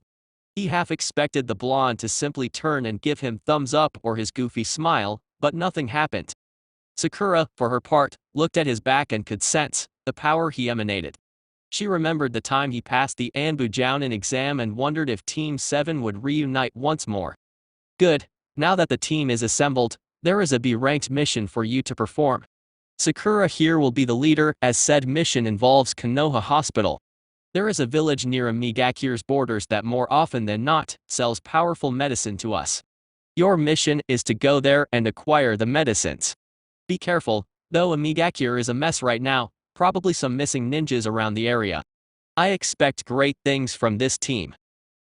Dismissed. Afterwards, the three vanished in a shunshin, before Naruto appeared once more, like Tsunade expected him to. What you think? The Hokage asked, before she saw Naruto smile behind his black mask. I think it's going to be a disaster. However, you won't be hearing any objections on my part. Upon hearing this, Tsunade couldn't help but smile as well. You didn't tell him yet, did you? About Itachi's letter. I haven't decided yet. I'll have to run it with my advisors, seeing as they are involved in this as well. Naruto nodded and was about to leave once more, before he turned to the Hokage. In case he doesn't take this well and decides to retaliate, I won't think twice in dealing with the situation appropriately. Tsunade could sense the seriousness behind his statement and nodded. When a Jounin rebels against his Hokage, I won't expect anything less of you, Naruto. With that, Naruto vanished once more towards the gate where Sasuke and Sakura would be waiting for him. The path ahead was clouded for now. Akatsuki received a huge blow from Itachi's betrayal and their lack of numbers. However, Naruto couldn't put it past him that the threat still remained. Also, seeing as he had a family now, he couldn't allow the possibility of that damned organization going after Kurenai or his children. Another thing was this new team of his. I only hope that history doesn't repeat itself. That's it for this video. If you enjoyed it, then like, share and subscribe for more, and also check out my other playlist. Hope you would like them too.